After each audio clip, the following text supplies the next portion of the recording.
The scene opens with a temple illuminated by flickering lights, countless people gathering below the road. It's finally time. Everyone, when there are 5 seconds left, please count down with us. Amidst the bustling crowd, a young man wearing a hood that concealed his face exuded a mysterious and powerful aura, standing as the countdown echoed around him. 5. Ryu Min looked up, his face showing no anticipation for what was about to happen. Beside him, people continued counting down. 4. Seeing this, he cursed under his breath, damn it.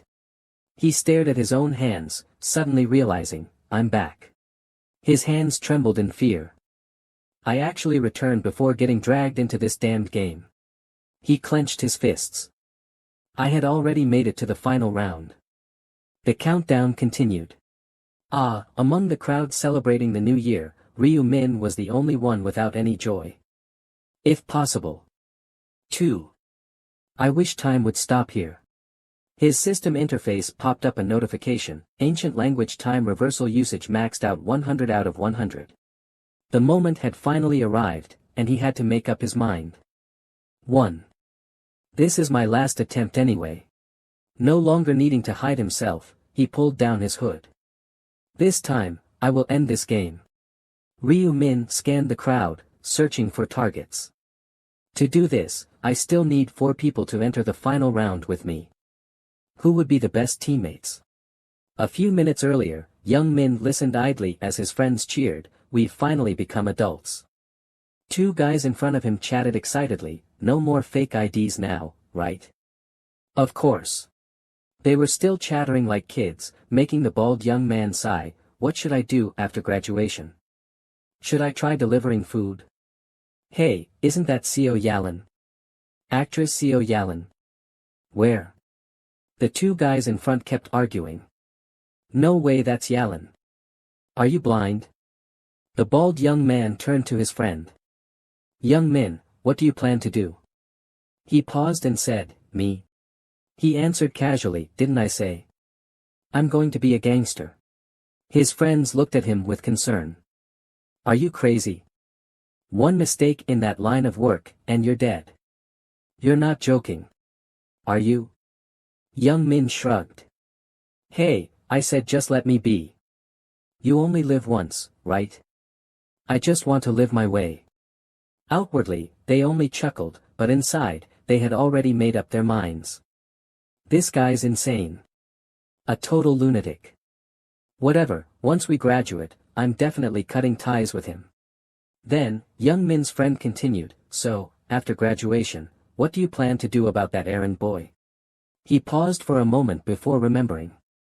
You mean that broke guy who always has a gloomy face? He smirked and said, even after I graduate, I won't let him off. His friends pointed at him, sighing, man, poor guy. He probably thinks he'll be free after graduation. This guy is ruthless. Young Min added smugly, he doesn't have the right to decide when it ends. I need to keep playing with him. As they were chatting, his friend suddenly noticed something. Wait a minute, isn't that your errand boy?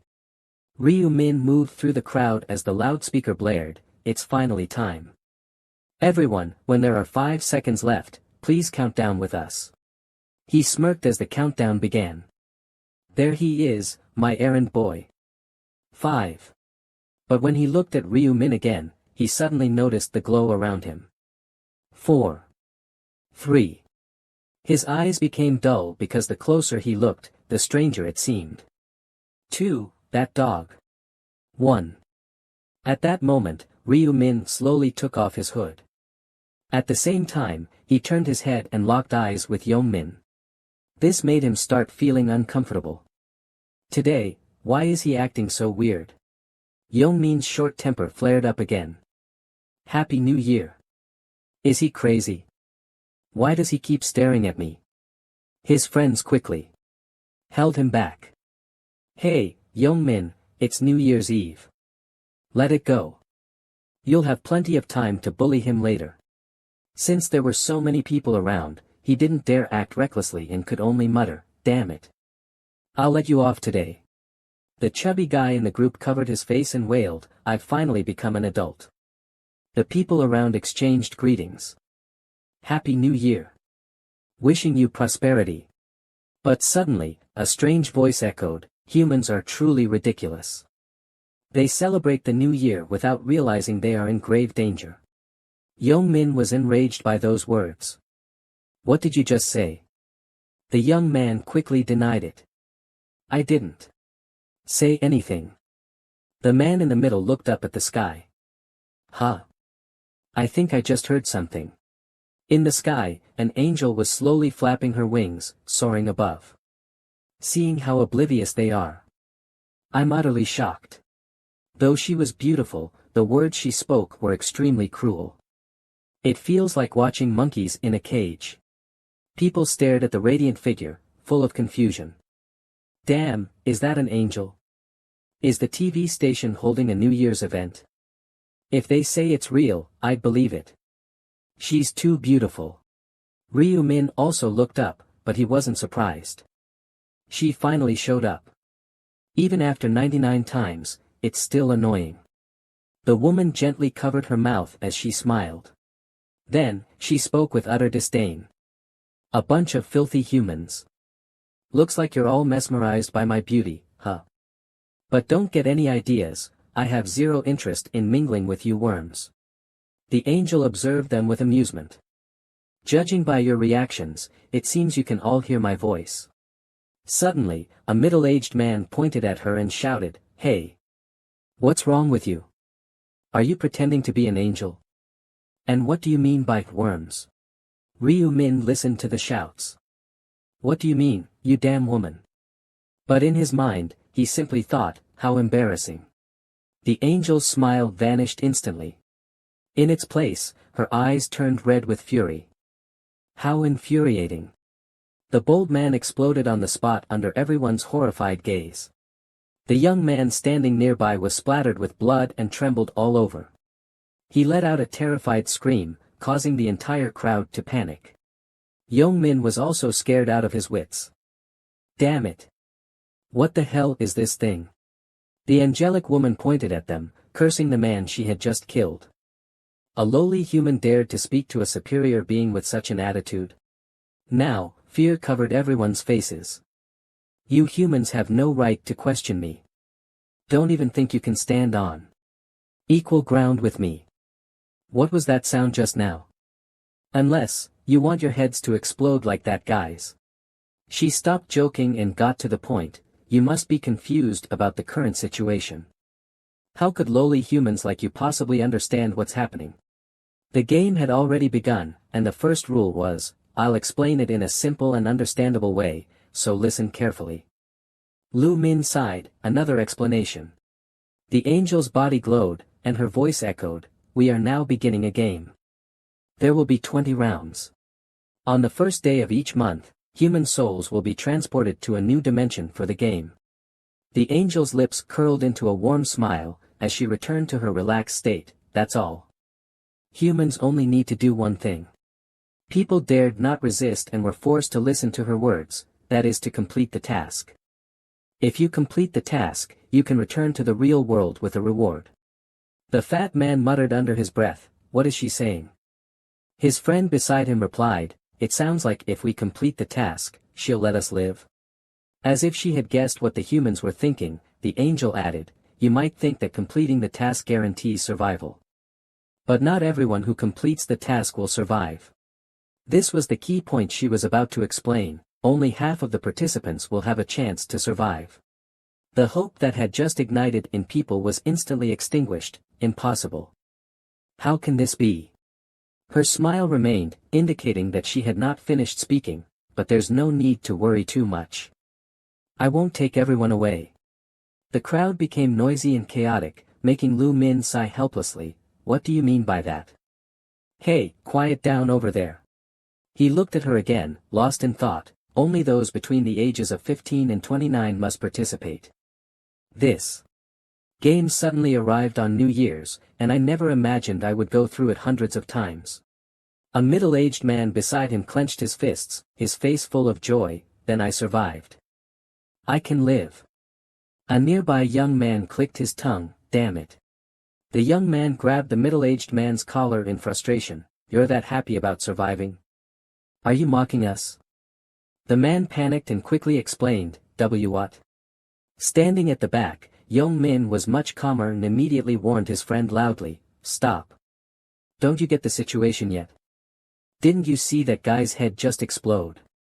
With the rules explained, the angel began counting the participants. Let's see. It looks like the total number of participants is 1,801,029,290.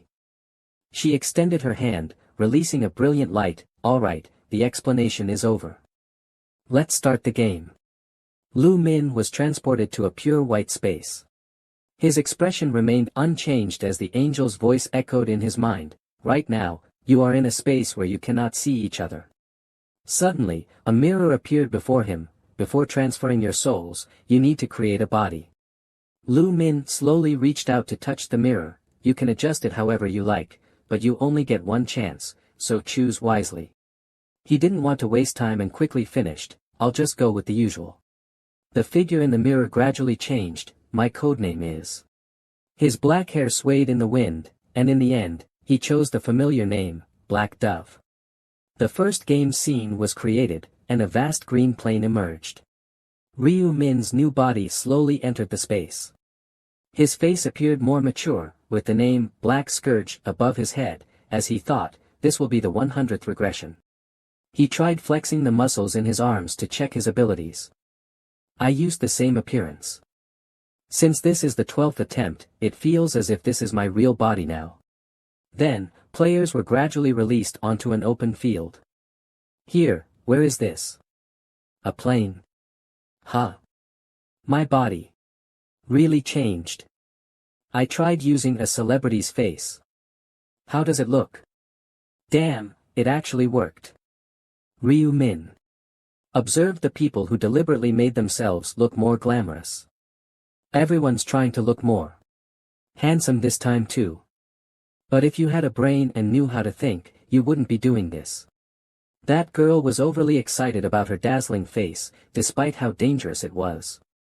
This world is one where only the strongest survive.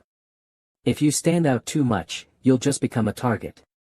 If you die in this world, you die in the real world too. Ryu Min stopped paying attention to the others and began searching for a name. Forget it, it's almost time. A man named Yongmin stepped forward with an overwhelming presence. He's here. Huang Yongmin. He wasn't surprised by the guy's choice. He picked a muscular body again this time. The angel returned without much delay. Looking at you all, it seems you're enjoying your new appearances, huh? I love seeing your frightened faces the most. Let's see, a total of 1,802,910 people. That's Seoul's total population. The crowd looked around in confusion. 1.8 million. It doesn't seem like that many. The woman clutched her head and mocked them. What a bunch of lowly humans. Suddenly, she shouted in anger, did you think this was the only space? Humans are assigned to different planes, hosted by different angels, and each conducts their own game. Just focus on yourselves. Before we begin, I'll give a brief explanation. While she was still speaking, Ryu Min already understood how the game worked. First, think status window in your mind. Status window. It appeared instantly, displaying the following information: status window, name, Ryu Min, nickname. Black Scourge, rank, trainee, level, 1, class, none, title, none, attributes, strength +3, intelligence. Agility +3, luck +3, stat points, none, skills, normal skills, none, special skills, none, ancient. Language, none, additional skills, mystery unlocks at level 10, mystery unlocks at level 20, mystery unlocks at level 40, mystery unlocks at level 60, mystery unlocks at level 99. He sighed internally. Just looking at this makes me want to sigh.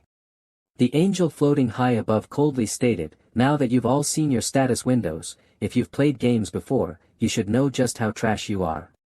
Yongmin was also watching her, and she then said something more encouraging. Get stronger. If you survive till the end and conquer the 20th round. The angel revealed a sinister smile beneath her veil.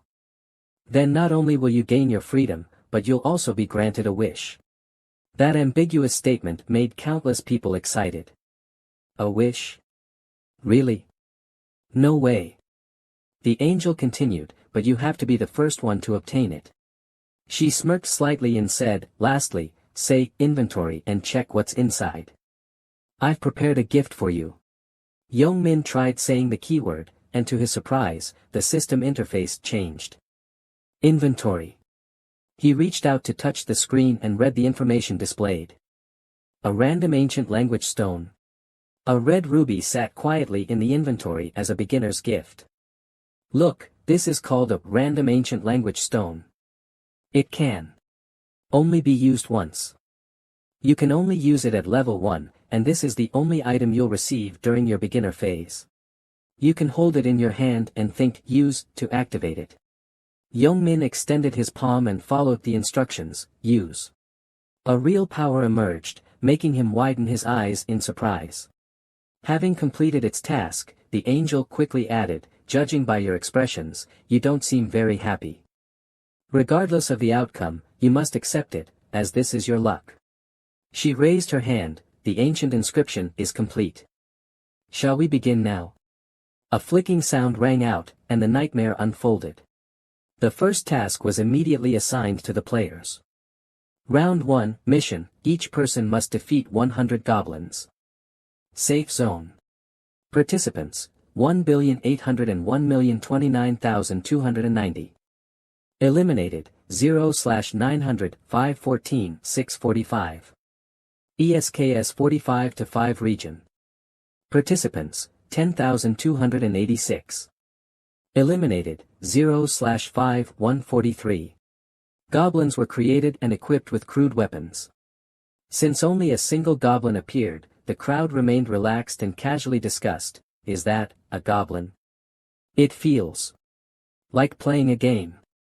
Are we really inside a virtual world game? Have we been kidnapped for some kind of experiment? The angel gently released more light, it's too early to get excited. I haven't finished summoning all the goblins yet. At that moment, the players started frowning, their faces filled with fear. Wait a second, all of them. Why are there so many? She announced an extremely unfair number, 10,000 people versus 50,000 goblins. Fight to the death. As soon as she finished speaking, the low-level goblins opened their mouths and charged forward. The novice players panicked and could only shout, they're coming at us. Stay away from here. Amidst the chaos, someone walked forward with calm steps. Lu Min stepped past the frightened crowd and headed straight toward the monsters. They desperately warned him, what's with that guy? He's walking straight toward the monsters. Wait. It's dangerous to go near them. Ignoring their meaningless words, his eyes lit up with a red glow as his body spun. Lu Min swung his leg, landing a direct kick on the goblin's head. The ordinary players gaped in shock. Whether in a group or an organization, first impressions. In fact, he had his own purpose for doing this. This was crucial. I must leave a deep impression on them. The goblin's face twisted from the impact and was sent flying. It crashed heavily onto the ground, dropping the small dagger in its hand. Lu Min immediately picked up the dagger and continued with his planned actions. To keep those annoying flies from bothering me, I must display power. He didn't attack right away but instead paused briefly and looked up, and most importantly. The female angel let out a pleased, oh, I need to catch her attention. The moment the goblin collapsed to the ground, 2 more charged forward like moths to a flame. Looks like I'll have to put on a more intense performance. Ryu Min swiftly dodged them, slashing twice at the back of each goblin. The onlookers gasped in admiration. Cool, that was so cool. Did you all see that? Who is that guy? Is he a Special Forces soldier? Black Hook, even the nickname sounds badass. Thanks to his spectacular performance, the crowd gradually regained their confidence. These goblins, aren't they usually the weakest monsters in games? The group of young people hesitated, discussing among themselves. We should be able to take them down too. Though probably not as effortlessly as Black Hook. But if we fight seriously, it shouldn't be that hard. However, the goblins were incredibly fast, not to be underestimated, as they lunged straight at the players. One goblin flashed a devious grin and took the opportunity to stab at a young man. The person beside him turned pale, groaning in pain. Just moments ago, they had been boasting about their strength, but now they were fleeing in terror. Save me. Chaos erupted behind Ryu Min, they're coming again. The battle raged on, but the goblins had the upper hand.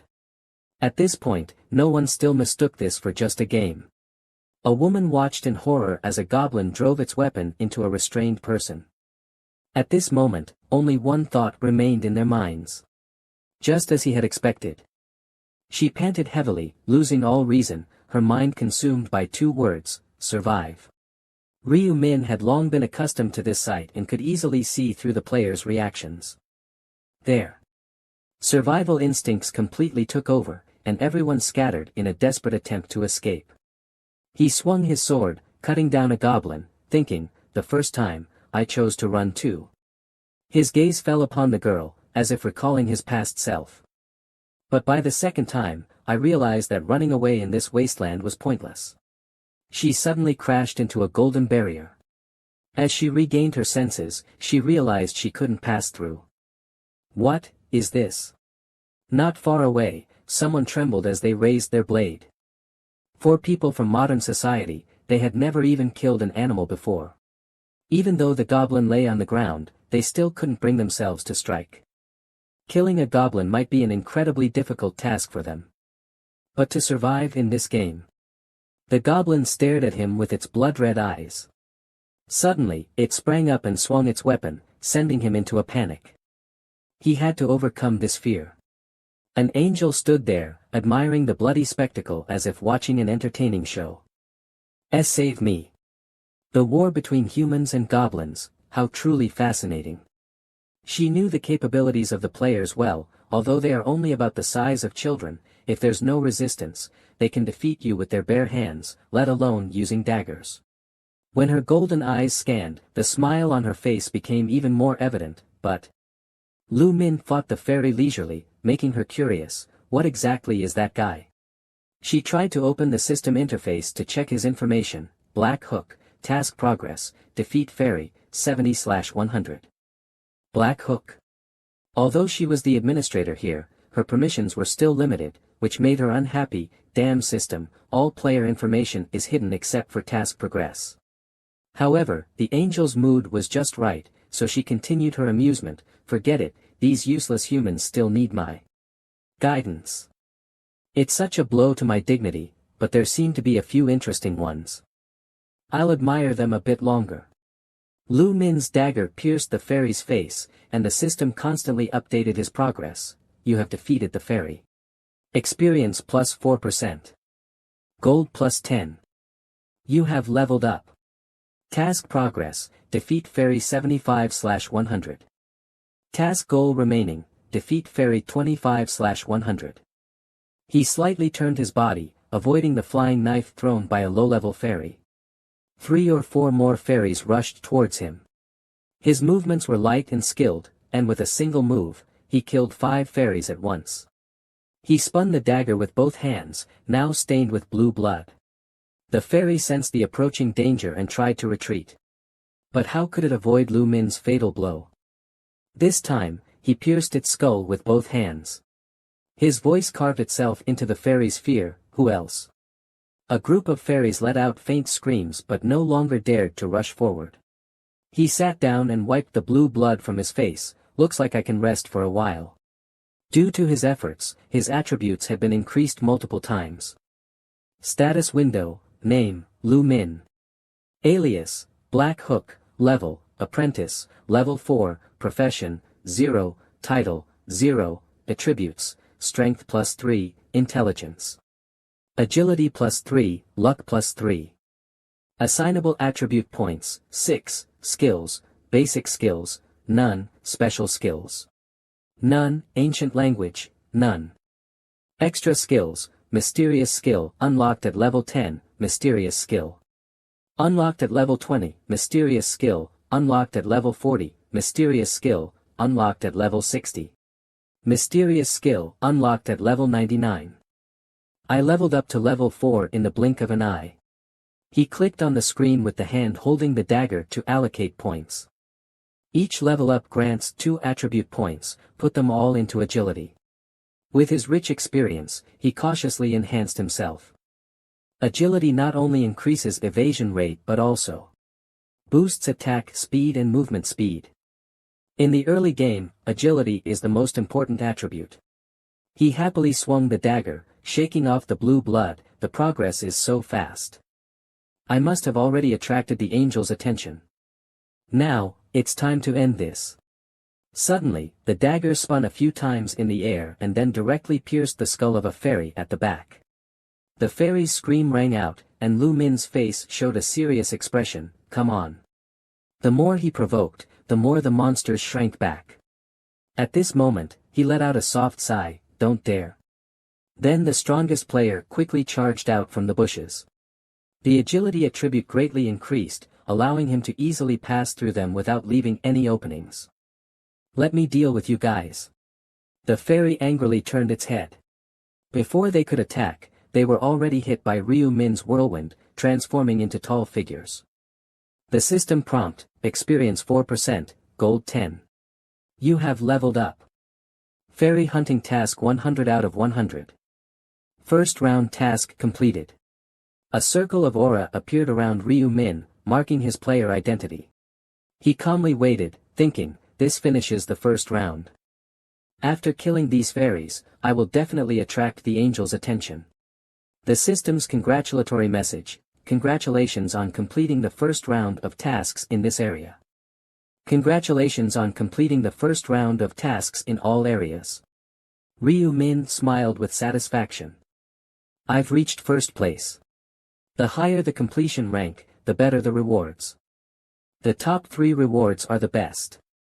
As expected, the system gave him a choice.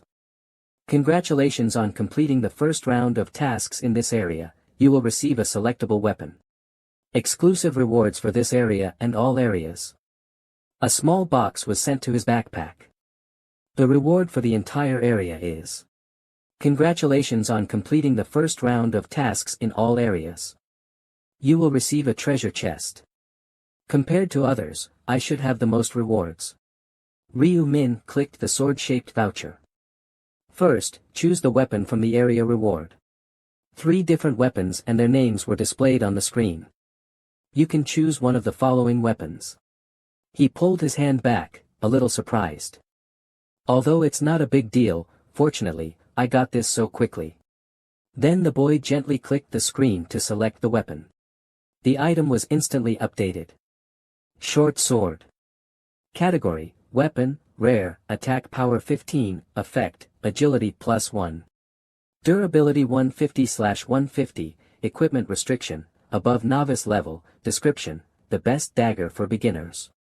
He threw the fairy's small knife on the ground and, after getting something better, said, let's throw away this junk. His hand was still covered in green blood. He clicked on the icon with an X. I'll temporarily keep the selection treasure chest obtained from special rewards. While Ryu Min leisurely organized his items, people outside were still fighting desperately. Status window. He quickly scanned his information, noticing something that caught his attention. Now that I think about it. There was a line in the description mentioning the traveler's last journey, which intrigued him. The title I got earlier. I've never seen this in the 99 resets. He continued to extend his hand and whispered, use. The stone shattered, activating the system function. You have used a random ancient language fragment. Congratulations. You have obtained the ancient language of time reversal. Ryu Min clenched his fist and continued listening. The obtained ancient language would automatically be engraved in the player's soul. The following notifications were just as he expected. The mark of this ancient language had already appeared in the player's soul. Due to the special properties of the ancient language, the engraving failed, and the result was obvious. If I could engrave it again, it would mean I could trace back countless times. Nevertheless, this time he heard new information. According to the traces of the ancient language in the soul, you have been recorded as a time traveler with 100 travels. Upon hearing the next content, Ryu Min showed a look of surprise on his face. Acquired the title, Last Traveler. What? In this game, titles are more powerful than ancient languages. Title, Last Traveler. Unlock condition. Obtain the ancient language of 100 time reversals. Effect, after death, the soul remains in place for 1 minute. If willing, you will be reborn and recover all health. This ability can be used once. The title disappears after rebirth. They are much more powerful than the ancient language and harder to obtain. What confused him now was the skill he obtained. Moreover, rebirth is a priest-exclusive skill. Even with this skill, rebirth can only restore 30% of maximum health. But this wasn't what troubled him. Instead, it made him more excited. This title allows me to be reborn and recover all my health. It looks like I just got a powerful title. Ryu Min stroked his chin, a glimmer of interest in his eyes, thinking, I just got something really amazing. Looking at the system panel in front of him, he thought in his mind and then reached out to select. Having. This card is always a good thing. Title, Last Time Traveler. Public data, public or private. When selecting private mode, the title will not be displayed under the ID, but the effect remains valid. Ryu Min squinted his eyes. He stretched lazily, thinking, others must have finished their tasks by now. I wonder how Yongmin is doing. Yongmin stood behind 2 people who were fighting, holding a knife. He's right here. Ryu Min smiled. He thought again, it looks like he survived. A golden beam of light descended from the sky. The angel appeared. A smile played on her lips. No wonder it's becoming more and more boring. Her beam of light shot towards several people. Her voice echoed in the air, causing the others to stop. Poor humans. You will gradually be wiped out to make way for the remaining monsters. I'm terribly sorry. It's my fault. The angel clasped her hands together. Her wings spread. Let everything return. The blonde girl hugged her loved one. Tears flowed from the corners of her eyes, choking, return, really? She froze, watching as the boy in her arms slowly disappeared. The others watched in confusion as the cold corpse on the ground gradually dissipated. They spoke in bewilderment, the body is disappearing. What's going on? They looked toward the angel floating in the air. Fierce monsters, salivating, pounced toward them viciously. They cursed in surprise, damn. Her eyes lit up as she looked below, a cruel smile appearing on her lips. She leisurely said, I added 50,000 extra lives for you. You should have enough power to kill now. The monsters with weapons charged forward. Kill. A boy stabbed into its abdomen. Its blood sprayed out. The knife-wielding monster chased after the person. It was locked in a standoff with that person. The system panel appeared. Mission requirements completed, 1021/5143. Yongmin looked at the monster in front of him and then pulled that person's clothes behind himself. He tightly gripped the monster's neck. The system voice rang out. Mission requirements completed, 2129/5143. Lu Min sat on the grass. Someone was trapped in a beam of light, reaching out to help but unable to get through. He could only watch helplessly as his teammate was attacked by the monster. The system appeared again. Mission requirements completed, 3533/5143. The angel smiled joyfully, admiring the bloody scene. Lu Min glanced at her. Beams of light shone on everyone. The system's mechanical voice echoed through the area. Mission requirements completed. The monsters disappeared instantly, leaving the people confused. The monsters vanished. Where did they go? She glanced at the system panel and then spoke, the mission is only half complete. Mission requirements completed, 5143/5143. Now, it's over. The angel looked down at the people below and said coldly, the others must die. After all, those are the rules of the game. The crowd stood in stunned silence, their faces filled with helplessness. Die. W8. Angel, I only need to kill one more monster. Please. No, no. Beams of light descended from the sky, terrifying many. The angel clapped her hands lightly and mockingly said, why the long faces? Shouldn't you be grateful you survived? No worries, you made it through. You can go back now. She raised a hand to cover the cold smile at the corner of her lips, her tone full of disdain. Congratulations on passing the first round. Hopefully, you'll try harder next time. Now, before you leave, let's announce the rankings. The data panel appeared. First round results, full region rankings, 1. Black Hill, level 5, no title, 10 minutes and 21 seconds. 2. Fool's Horde. Level 5, no title, 16 minutes and 15 seconds. 3. Heaven Demon, level 5, no title, 17 minutes and 7 seconds. Current region ESKS 45-5, 1. Black Hill, level 5, no title, 10 minutes and 21 seconds. 2. Life is a Play, level 5, no title, 23 minutes and 55 seconds. 3. Black Dragon in Hand, level 5, no title, 24 minutes and 43 seconds. Another panel appeared. Lu Min stared intently at each leaderboard.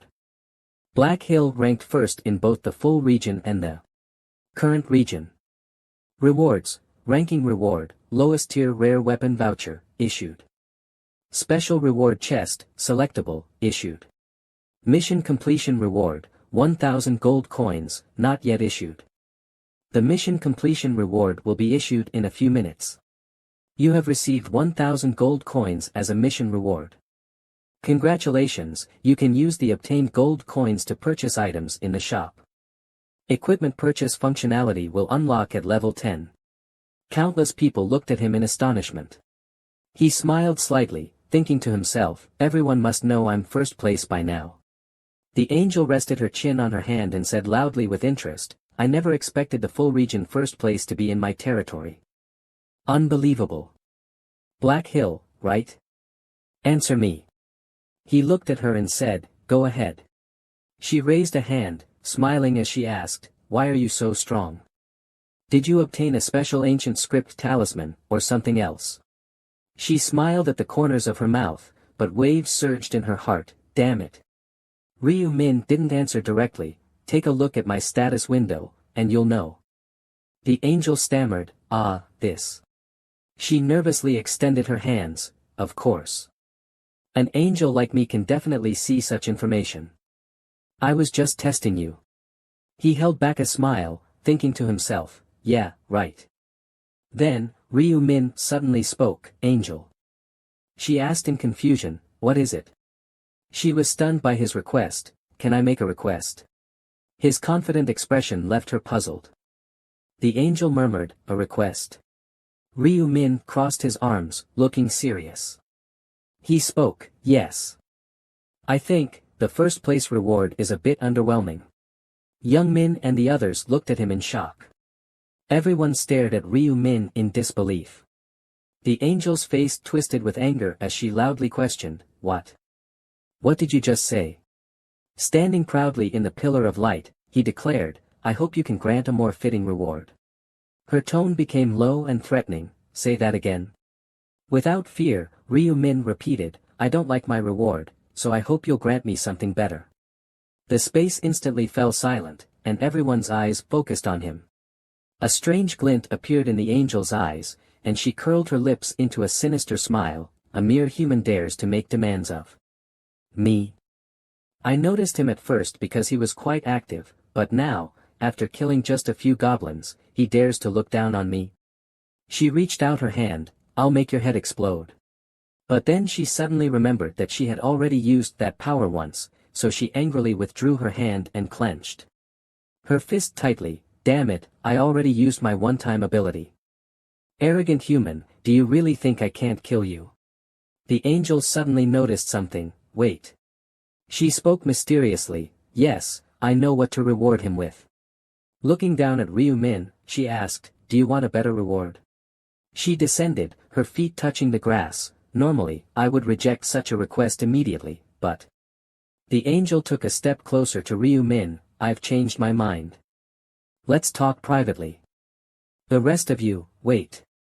Upon hearing this, the crowd erupted into whispers. Is she really going to grant his request? I didn't expect someone could bargain with an angel. Should I try to? I want to change my reward. Never mind, maybe it's just because he's in first place. The murmurs grew louder. Young Min looked at Ryu Min, pushing me away like this. That must mean the reward is incredibly valuable. I'm so jealous. Ryu Min looked at him with a cold gaze. That look left him confused. Ryu Min did not explain and left directly, leaving Long Min utterly shocked. He followed behind the angel. She turned her head and glared at him, impatiently asking, why aren't you walking closer? Do you want me to keep turning back to look at you? Walk beside me. He immediately responded, yes. Her eyes narrowed slightly, lips pressed tightly together, filled with disgust as she thought, foolish human, only obeys when given an order. Neither submissive nor content. The angel turned and continued walking. Besides, why should I replace what the system granted him? That means even if I could, he shouldn't be an exception. She cast a cold glance at Ryu Min, a sly smile curling at her lips as she sneered inwardly, he should accept everything bestowed upon him. I'll make him understand the consequences of greed. Spotting a large rock ahead, the angel calculated, once we pass that rock, I'll kill him. As they continued forward, her mind spun with possibilities. Of course, outright killing a player could be troublesome, especially if I do it out of personal grudge instead of using a one-time ability. What if the players protest unfair treatment and cause an uprising? If that happens, those in power will definitely hold me accountable, blaming me for breaking the game's rules. Her steps gradually approached the rock. So, I need a place where no one is around. A sinister smile spread across her face as she scoffed internally, this foolish man. If you keep quiet, no one will know what happened. Suddenly, the angel turned back, her attitude shifting to an eerie gentleness. Smiling at Ryu Min, her voice laced with temptation, you want a reward, don't you? Go ahead, tell me what you desire. But before she could finish, a fist abruptly flew toward her face, catching her completely off guard. What? Ryu Min's merciless punch landed directly on the angel's face. Her face swelled from the impact, and she hadn't even processed what had happened. Shock flashed through the angel's eyes. She crashed heavily to the ground, rage filling her heart. A golden liquid trickled down her face. Touching it with her fingers, she looked utterly astonished. What is this? That despicable human actually hit me. She abruptly stood up, glaring at Ryu Min with a twisted expression. Damn human. However, Ryu Min's figure suddenly vanished into thin air. The angel looked around in shock. He disappeared. Ryu Min reappeared behind her, gripping her wings tightly. The angel's eyes widened in terror. With his other hand, he reached for her neck, squeezing it hard. The angel screamed in fear, "Wait. What are you trying to do? Stop. Stop."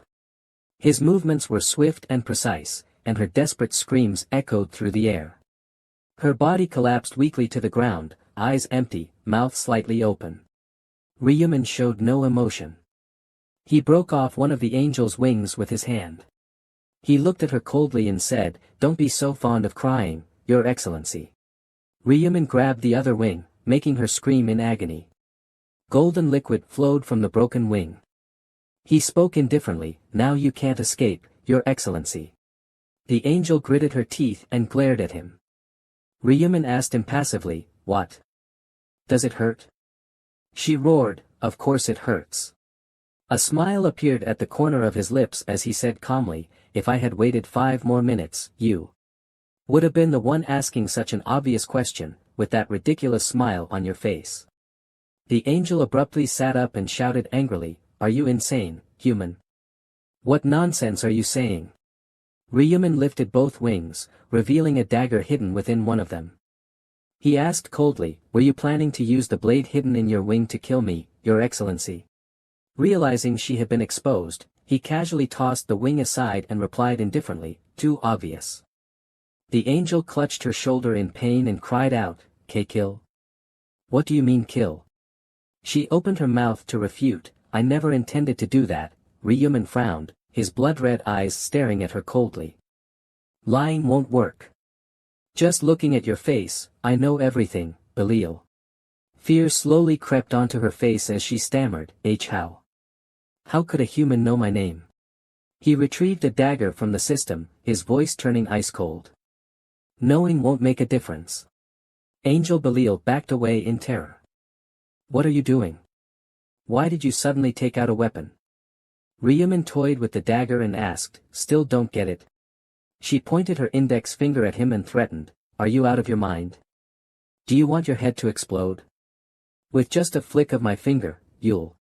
He seemed to have grasped her weakness and said indifferently, "You no longer have the ability to kill." Angel Belial bit her lip tightly and remained silent. She still shouted, Do you think you can escape punishment? My companions won't just stand by and do nothing." Ryuman showed no interest in her words. "Companions? Don't make me laugh. Angels are a selfish bunch, they don't care about anyone else. Whether you live or die, they won't even bat an eye." She couldn't believe it and stammered, "Are ridiculous." He approached her and raised the dagger. "Enough. Let me send you on your way." Just as Angel Belial stood up, she hastily waved her hand and backed away. "Wait. Killing me won't bring you any benefits." He replied, "Oh. But it will.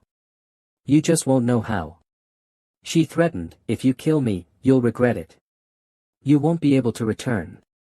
Ryuman, as if he had already known everything, replied calmly, "The system will automatically send me back once. This is over." She was both shocked and desperate.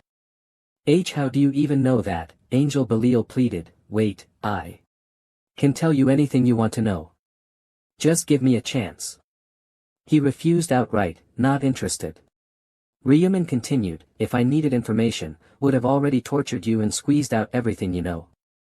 In this game world, you fight for the race you belong to. And the truth is, you're nothing more than a guide piece on the board." Her eyes widened in shock. "What?" Angel Belial raised her hand, her face filled with disbelief. "Since when?" Ryuman suddenly lunged forward and stabbed her without hesitation. A sharp, agonized scream echoed through the forest. He looked down at the now lifeless body of Angel Belial. She was completely dead. The system's mechanical voice rang out, "You have defeated an angel. Confirmation complete. You are the first player to defeat an angel. You have obtained the title, the first angel slayer." The system's voice rang out again. "You have received a reward, angel's blood, as a reward for being the first to kill an angel." A glass bottle and a gemstone appeared in Yuman's hand. "As expected, I'm the first this time." System prompt, "You have received a reward, slaughter glyph, as a reward for being the first to kill an angel." The items in his hand emitted a glow, and a golden beam of light enveloped his entire body. The mechanical voice rang out again, the newly obtained glyph had been automatically imprinted into the player's body. The system interface displayed, "Current reward granted to the first player to kill an angel." Title, First Angel Slayer. Requirement, become the first player to kill an angel. Effect, all attributes double when fighting holy creatures. The first time I learned about this reward was during my 13th revenge against an angel. I guess it's because this reward is limited to only one player. Slaughter glyph effect, for each target killed. All attributes increase by 1%, stacking up to 100%. Duration, until the end of the current game round. Each reward is comparable to a one-of-a-kind item. Yuman smiled as he looked at the system interface, thinking, if those angels find out I've obtained a glyph, they'll definitely be shocked. His eyes glowed red. And also. He raised the glass bottle in his hand, secretly calculating, the biggest reason I kill angels is. The system interface displayed its usage. Angel's blood, type, consumable. Grade, unique. Effect, allows you to change your class to Reaper. Usage restriction, level 10 and above. Description, this item is a reward for the first player to kill an angel. Only the first angel slayer is qualified to change their class to the natural enemy of angels, the Reaper. Various badges appeared one after another. Starting from level 10, all players can have a class. There are a total of 30 different classes, and switching classes is quite simple. The blue energy shield on the ground radiated spiritual power. You must obtain an item that allows you to change classes. Typically, such items can be acquired through hunting or fulfilling specific conditions. The glass bottle glowed, and the class icon above it flickered red. However, there is an exception, when changing to a special class, the class can only be granted to the player under specific circumstances. Red class professions surpass all other classes. Without a doubt, players with special classes far exceed those with regular ones. Additional attributes, glyph upgrades, system skills, all aspects are overwhelmingly powerful. Yuman opened his system backpack, thinking, come to think of it, I haven't even finished the first round, yet I've returned early. He continued pondering, then I'll take advantage of the first place rewards I obtained in all areas. The system interface displayed the selectable rewards. Please choose one of the following rewards. Click on the reward you want. 1. Triple EXP boost, lasts 2 days. 2. 2,000 gold coins. 3. Second round information. Yuman set his goal, thinking, the most important thing right now is to reach level 10 as soon as possible and change my class. He raised his hand and selected a reward. The system immediately prompted, you have chosen the triple EXP boost. It will automatically take effect at the start of the second round. Yuman looked at the fallen angel Belial, contemplating, this will be the last time, I have no other choice. No matter what, I must become stronger. He walked toward her. A system announcement popped up. First round ended. Total survivors across all regions, 900,514,645. Current. Region ESKS 45-5, survivors, 5,143. Souls will be transferred to bodies in the current dimension. February 2023, the second round begins. We will see you in the next round. Congratulations on surviving. Yongmin roared in anger. He stopped in his tracks as he looked at the towering buildings before him. Is this, the New Year's bell? Yongmin furrowed his brows, puzzled. What's going on? He asked himself, did everyone collapse just like I did? People around him began waking up, whispering to one another. Did I just faint? I had a dream that felt incredibly real. My head is splitting. His mind was filled with questions. That dream was too bizarre. Yongmin checked his phone, his doubts growing. 5:20 a.m. The time here is the same as in my dream. One by one, people in the city woke up, complaining, ugh, my head. My whole body aches. He looked at the brown-haired man and asked, are you all awake? The man asked back, Yongmin, did I just pass out? Yongmin replied, yes, not just you, everyone here did.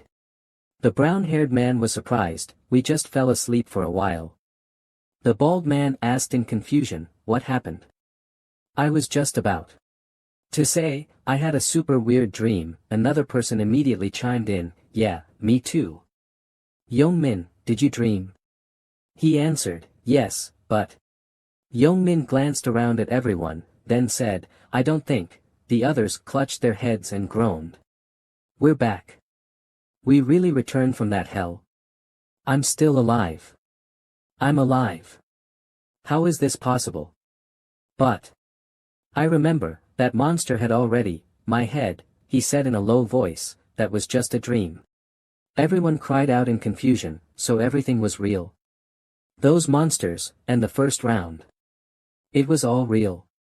The brown-haired man suddenly asked, then at the beginning of next month, will we be transported back again?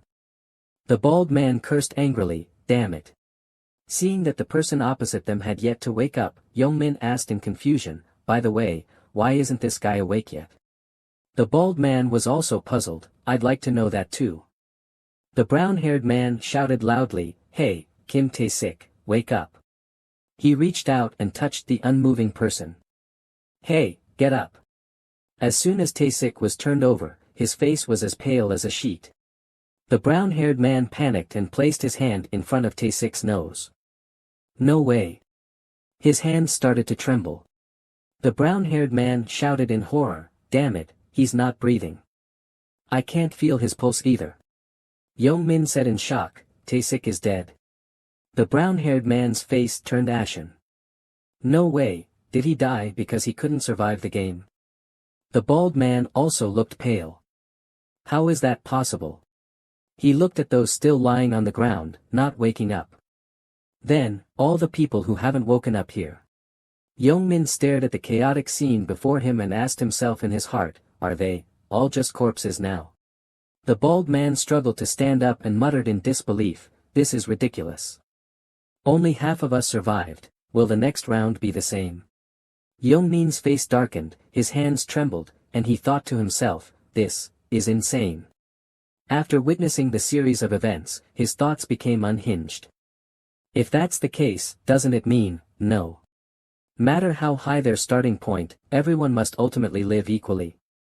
His eyes gleamed with madness as he revealed a satisfied smile. If that's the case, no one can ever complain about life being unfair again. Then, he cast a reassuring look at his brothers beside him and said, calm down, you bastards. All we need to do now is survive, so what's there to panic about?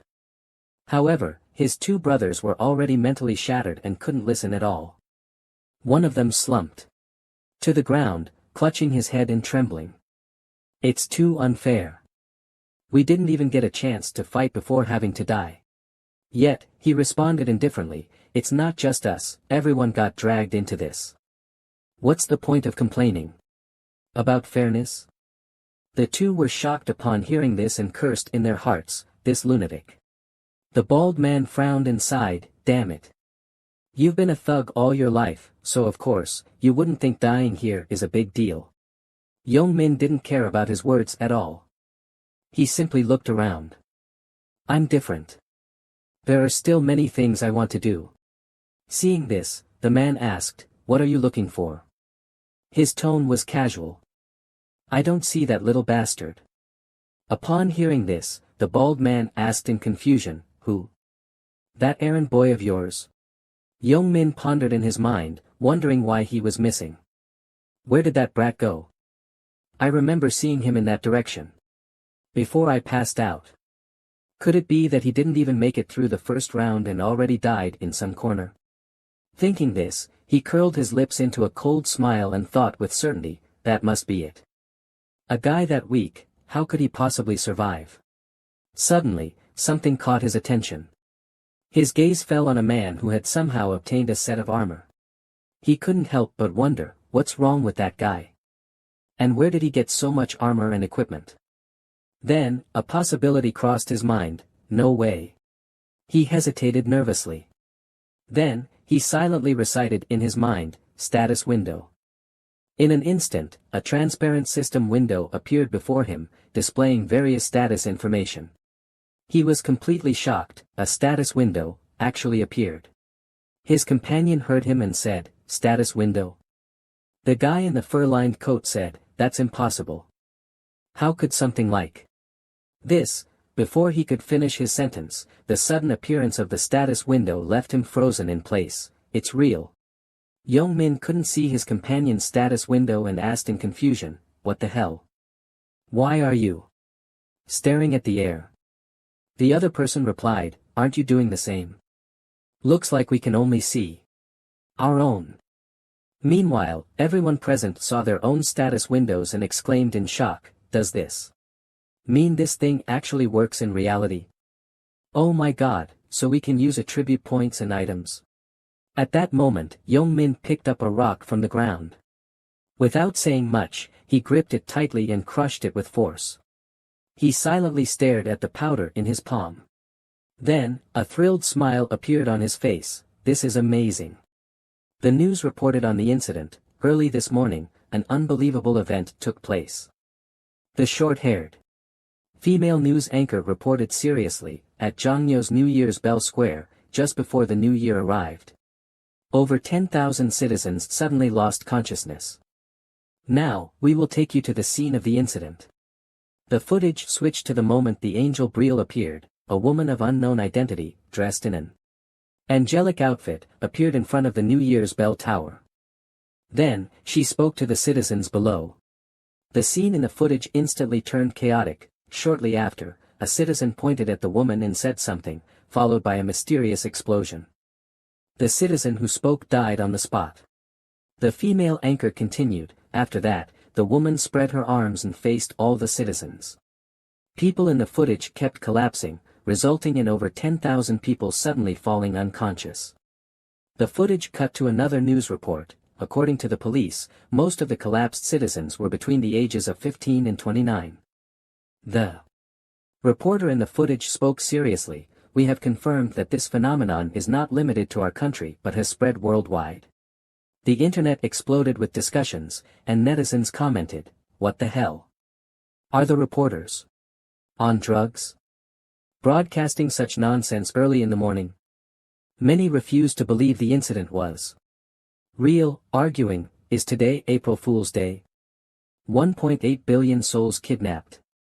The scale of this fake news is beyond ridiculous. Some even criticized the journalists directly. The reporters are really putting on a great act. However, some in the comments agreed, are the reporters making up fake news just because they have nothing to do on New Year's? The video obviously looks like CGI. The comments section is already at war, and some people literally dropped dead before they could even finish typing. Ryu Min scrolled through social media calmly, so, it has begun. He thought to himself, and this is just the beginning. The news continued reporting. Around 5:20 a.m., roughly half of those who lost consciousness regained awareness, while the other half remained in a vegetative state. They have been declared clinically dead. Renowned figure A was found dead at the square. This is the first time over 11% of the population has died from a sudden event. The death toll continued to rise. More reports of fatalities keep coming in. Yet, he remained exceptionally calm. The real problem lies elsewhere. Then, he looked at the news broadcast. All the survivors are now being called players, and the true cause of the event is still under investigation. His thoughts intertwined with the news anchor's voice. The real issue is, the abilities the players have gained have now been brought into reality. He continued pondering. For now, no player's attribute points are high enough to affect reality, so there aren't any major consequences. Yet, his expression remained eerily cold, but as players level up, they will eventually become powerful beings. A figure resembling a dark knight emerged, clad in steel armor and surrounded by immense energy. No matter what modern weapons are deployed, even if an entire army is sent, these players cannot be suppressed. These weapons are humans themselves. Uncontrollable weapons are about to be born. He took a step forward, but I have no intention of letting the world plunge into a chain of chaos. His hood concealed his head, adding an air of mystery. If things continue like this, the world might not even make it to the 20th cycle before complete destruction. The only solution. His gaze sharpened. I must take control of all the players. Then, with unwavering determination, he thought, with power that surpasses everything. As he thought, he recalled his previous returns. This time, I must use a different approach. At that moment, a system notification appeared before him. To unlock the door leading to the boss room, you need at least 5 players. His expression darkened. I already have a few candidates in mind, and I know how to recruit them. He then stopped thinking about it and continued forward. But now is not the time to act. There's something more important to do at the moment. By this time, he had returned to the front of his house from the plaza. He gently pushed open the door and walked in slowly. His eyes caught sight of something. It was an empty cup of instant noodles. That kid had instant noodles for dinner again. He slowly opened the bedroom door. Inside, a boy who looked strikingly similar to him but younger was fast asleep. Seeing how soundly the boy was sleeping, he couldn't help but smile gently. This kid can sleep so well even though his brother isn't home yet. That boy's name was Lu Yuan, his younger brother. He's my little brother. Next year, he'll be a senior in high school. He began talking about his family. My family isn't anything special. A photo of a happy family of 4 hangs on the wall. But my parents died in a car accident. Just like that, overnight, many things changed. Under the desk lay a photo of the 2 brothers playing together closely. One of the most significant changes was I became Yuan's sole guardian. At this moment, his brother's body was covered in severe bruises. He slowly reached out and carefully applied a bandage to his brother. His gaze lingered on his brother for a long time, filled with complicated emotions. Suddenly, the whole room lit up, waking Yuan from his sleep. He blinked a few times in confusion. Turning on the light, he sat beside the mattress and said, "Time to get up, Yuan." Seeing his brother return, Yuan murmured, "Brother." "It's morning," he reminded him. Yuan glanced at his phone and replied, "It's only 6 in the morning, bro." Not letting his brother stay in bed any longer, he pulled the blanket off, startling Yuan awake. As he tidied up the bed, he said, "We don't have time to sleep anymore." Yuan, still confused, asked, "What's going on? Did something happen?" He casually replied, "I'll explain later. Just get dressed first, we're leaving soon." Still yawning from being woken up too early, Yuan complained, "Where are we going, bro? If you're taking me to watch the sunrise, I'd rather keep sleeping." This time, he spoke more seriously. "Listen to your brother," he said calmly, "now isn't the time to relax or sleep." Handing his brother his clothes, he spoke firmly, "The world has already fallen into chaos." Yuan, surprised, asked, "But didn't you say we were going to the New Year's celebration today? What exactly happened?" Instead of answering, he got up and said, "Just follow me. I'll explain on the way." The 2 left their home, walking briskly through an empty street. One glanced at his brother, feeling a bit nervous and doubtful. He thought to himself, "For my brother to be this serious. I wonder what happened." Seeing his brother's gaze, the older brother finally spoke, "One, you don't know what's happening around the world, do you?" Hearing this, one became anxious and quickly asked back, "Why do you say that? You're scaring me. Did something happen while I was asleep?" Seeing his reaction, the older brother calmly reminded him, "Check the trending searches." Filled with questions, one immediately picked up his phone to check. As he scrolled through the screen, he exclaimed in disbelief, "What does this even mean?" An angel suddenly appeared and abducted humans to another world.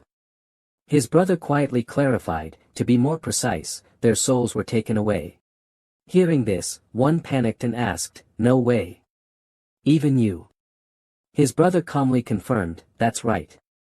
Then he continued explaining, "I could only return alive after hunting 100 creatures called goblins." Hearing this, one anxiously pressed, "What? Is that for real? Were you hurt?" Min reassured him calmly, "Don't worry about me." His face was full of worry as he shouted, "How could I not worry?" The scene shifted to a memory, the moment their parents passed away. So this is what home means. At their funeral, it was just the 2 of them. "You're the only family I have left." His face was covered in tears as he looked up at his brother. Of course, I know, his brother's figure was lonely yet unwavering, as if he were filling the void their parents had left behind. Just like now, his back remained reliable, yet heartbreaking. He has to make his heart incredibly strong. No matter how he thought about it, one was deeply worried about his brother.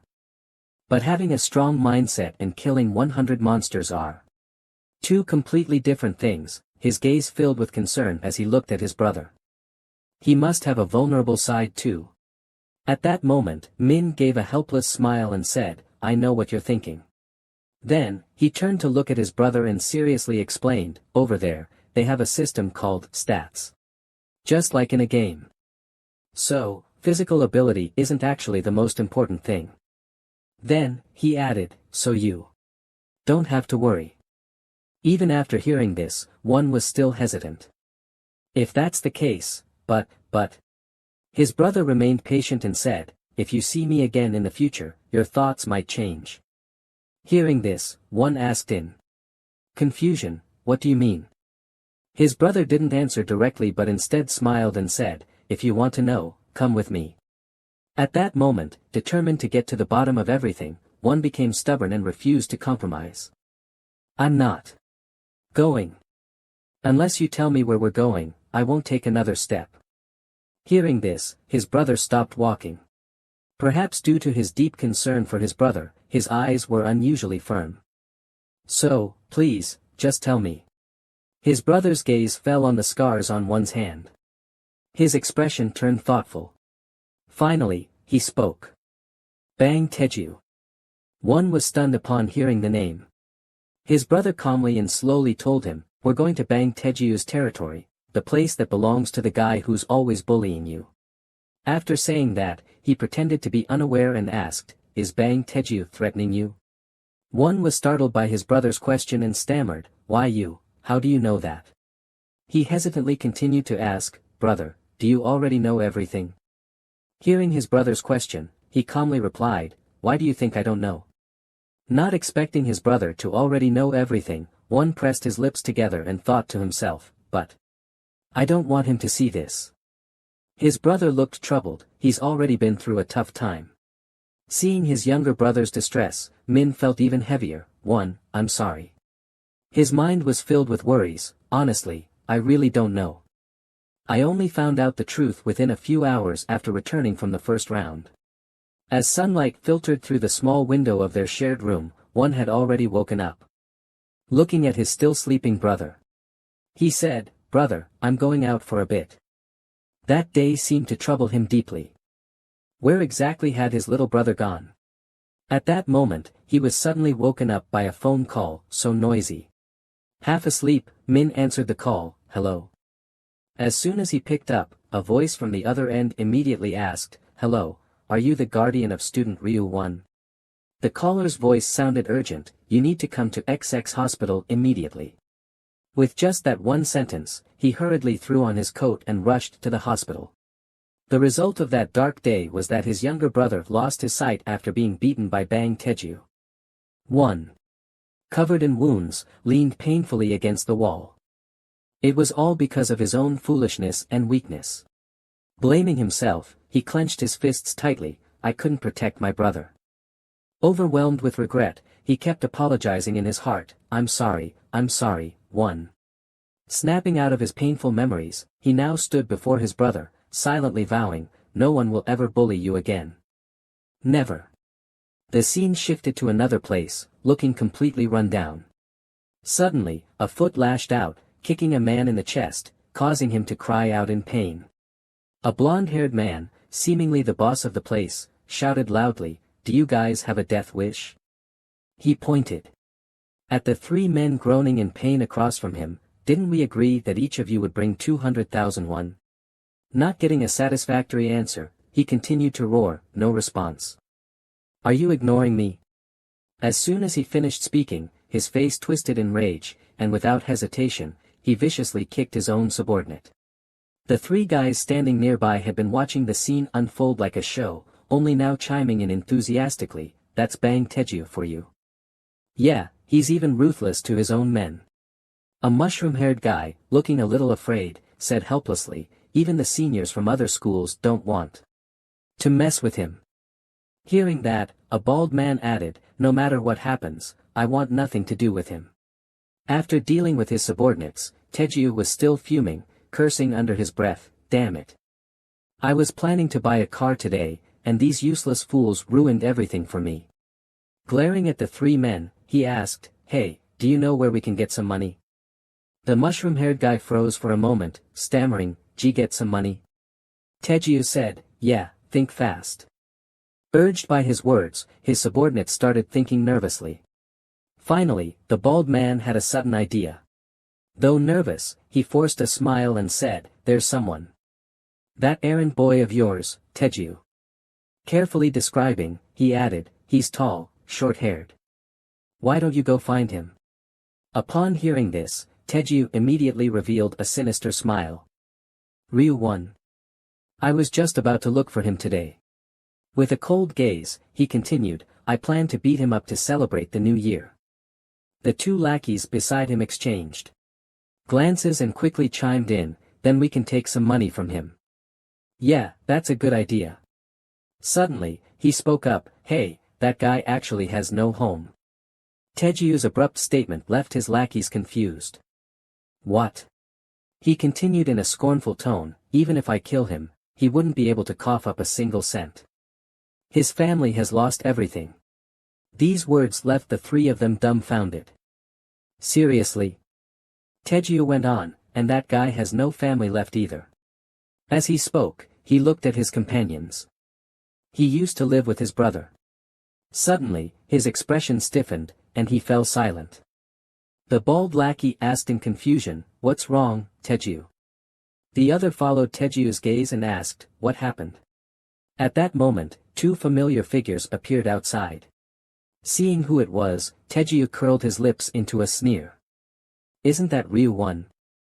Damn, almost scared me for a second. He approached menacingly.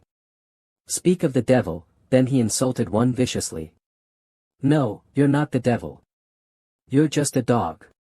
After that, he suddenly shouted, Ryu-1, and then cursed loudly, you filthy mutt. One, filled with fear, could only tremble as he replied, what? Instinctively, he clung to Min's clothes. Only then did Teju notice the unfamiliar person beside him, someone who made him feel uneasy. Huh? Who the hell is this guy? His face pisses me off. He rudely and arrogantly asked, hey. Who's that dog beside you? Are you so lonely that you brought an errand boy along? One hesitated slightly before replying, he's. Before the younger brother could introduce him, Min smirked provocatively and said, I'm one's brother. Teju questioned, brother? The moment he finished speaking, he recklessly threatened one. Look at this guy. Didn't I tell you to keep your mouth? Shut. Now you dare defy me. Cracking his knuckles, he confidently added, you're dead today, and so is your brother. After saying that, he glanced at his lackeys and gave them a signal. Hey. The bald lackey rolled up his sleeves, taking a thug stance. Well, isn't this surprising? Now even an errand boy dares to defy Teju, the one in front said smugly. Hey, one, is your brother good at fighting? He waved his hand in front of Min's face mockingly, a twisted grin on his lips. Brat, are you thinking of running? Min didn't waste any words. He simply threw a vicious punch straight at his face. The guy took the heavy punch head-on, collapsing onto the ground, leaving the other lackeys frozen in shock. One of them, failing to learn from his comrade's misfortune, instead charged forward in rage. You filthy mutt. His punch was fast, but Min easily dodged it. Without hesitation, Min threw another punch, knocking the second guy down instantly. That punch sent him flying. The rest of them charged forward together. He immediately swung two punches at their faces at lightning speed. You little bastards, how dare you, go to hell. Witnessing his men being taken down so easily, Teju trembled with rage. He gritted his teeth, forcing a cruel smile, but inwardly cursed, trash. He arrogantly assumed, looks like he learned some boxing somewhere. Then, full of confidence in his own skills, he sneered, but you think you can fight me with just that? He remained calm and smiled as he called out, one's brother. Hands in his pockets, he slowly stepped forward. You think knowing a few moves makes you strong? Towering over him, he looked down sinisterly. But haven't you learned the most important part of boxing, physical endurance? Ignoring his words completely, the other man asked, haven't you seen the news? Tejiu frowned, puzzled. What news? Hearing that, he knew this guy hadn't seen it and clicked his tongue in disappointment. This scene drove Tejiu mad, and he swung his fist violently. What news, you bastard? Yet the other man easily dodged his punch. Over and over, Tejiu launched fierce attacks, but the opponent dodged effortlessly, moving like an eel. Damn it. After a while, Tejiu, exhausted from punching nothing but air, finally sensed something was wrong, a hint of unease creeping in. Why? His face twisted as he furiously questioned himself, why can't I hit him? At that moment, the other man clenched his fist and said in a deep voice, if you had watched the news. Before he could finish, he shot forward like lightning. You wouldn't have the guts. A powerful punch landed on Tejiu, to go against a player like me. Ryu Min's expression darkened as he threw a brutal punch at Tejiu, making him freeze in pain for a few seconds before he snapped back. You. Tejiu roared, charging with a punch, bastard. But there was no one in front of him, not a single shadow. Where did you go? He turned around in horror. Impossible. The next moment, another punch landed squarely on his face. Clutching his face, he shouted in fury, you. How dare you hit me? He stared in shock at the tooth that had fallen to the ground. Tejiu roared in madness, seething with rage, I'm going to kill you. He swung his fist at Ryu Min with all his strength, die. But the other man dodged effortlessly and struck back instantly. Ryu Min unleashed a flurry of punches to the bald man's face. Staggering and barely able to stand, the onlookers broke out in cold sweat. His face was swollen beyond recognition as he cursed internally, damn it, he keeps hitting my face. Panting heavily, Bont glared at Ryu Min with bloodshot eyes, this bastard, if I can land just one punch. With determination, he charged forward, just one punch. Before he could finish speaking, Ryu Min had already raised his leg to block his clenched fist. Stop talking. Sure enough, the bald man took another hit. But this time, it wasn't so easy. He was sent flying and crashed hard into the wall. Bont struggled to get up as Ryu Min coldly stared at him. Bont. Bont glared back at him, does it hurt, bastard? Ryu Min recalled the times when he was covered in wounds, curled up in a dark room. No matter how many times he revived, he could never forget that feeling. He slowly walked toward Bont. To make sure I never go through that hell again, Bont desperately tried to stand, his vision going black as he screamed in fear, no. Stay back. He clutched his own neck, backing away frantically, stop. Ryu Min crouched in front of Bont, clenched his fist, and smiled. Bont shut his eyes, completely bewildered. Ryu Min's gaze turned icy as he stared at him, this is why you should never have touched my brother. Bont froze for a split second. The next second, he let out a blood-curdling scream, clutching his hand that had just been seized. Bont shrieked in agony as Ryu Min grabbed his other hand. His face twisted in terror, no. It hurts too much. Bont's screams grew louder and more wretched. The lackeys who had come with him, upon witnessing the scene, fled in utter panic. Ryu Min stood to the side, listening to the screams, then turned his head away, unwilling to watch any longer. Ryu Min coldly warned Bont, if you ever lay a hand on my brother again, do you know what will happen? Trembling, Bont collapsed to his knees, I know. I know. I'll never do it again. Ryu Min's face returned to a gentle smile. Good, but... His actions, however, were completely opposite to that angelic smile. He snapped Bont's remaining hand. I need to make sure you learn your lesson so you never forget. Bont screamed and begged, no. Please, no. In the abandoned factory, the sound of breaking bones echoed alongside gut-wrenching screams. Ryu Won followed behind Ryu Min and called out to him, brother. You're so kind. How could you do that? When did you learn martial arts? Ryu Min smiled at his younger brother and said, didn't you notice? Players can use skills in reality too. Ryu asked in confusion, how? He raised his hand, and a golden light flashed. Like this. Bang! A small knife appeared out of thin air, and Ryu's eyes widened in shock. He exclaimed excitedly, a knife appeared out of nowhere. Ryu Min proudly showed off to his brother, cool, right? You can also summon the weapons you've obtained. Ryu asked curiously, so was that why you moved so fast just now? That guy couldn't even touch you. Ryu Min replied, that's right. My agility stat is 11. Ryu was still puzzled, you mean the game's stats? Ryu Min nodded firmly, yeah, normal people only have 3 points. A gymnast might have around 10 agility. Ryu was full of questions, what happens if you level up? Ryu Min shrugged, who knows? I haven't reached that point yet. He thought to himself, I'll have to lie about it. Ryu Min recalled the past, remembering his younger brother being locked in a dark room. He had no intention of revealing that he was a returner, because in his 11th regression, Ryu 1 had been kidnapped by another player. Ryu Min coldly thought, although I've already taken revenge, I never want my brother to experience that humiliation again. He looked at Ryu 1 and made up his mind, I have to be prepared to protect him in the battles ahead. Suddenly, his brother's stomach growled, and Ryu 1 looked embarrassed.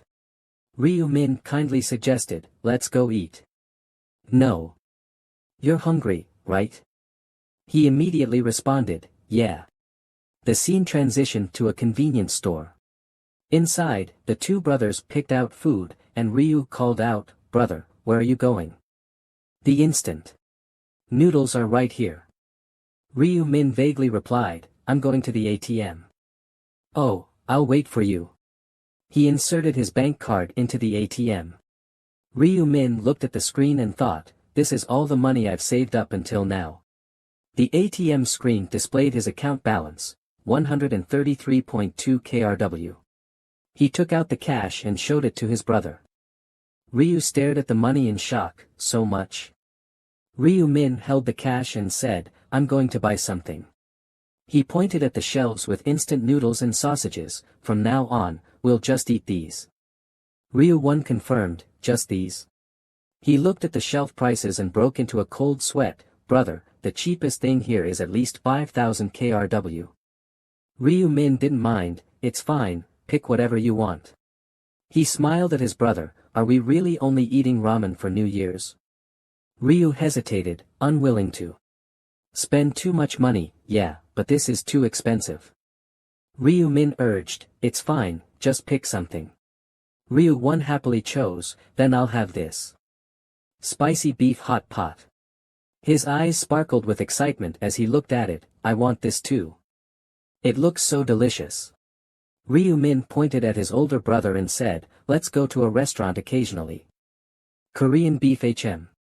Ryu felt it was already enough and didn't want to waste money, there's no need for that, bro. This is already too much for me.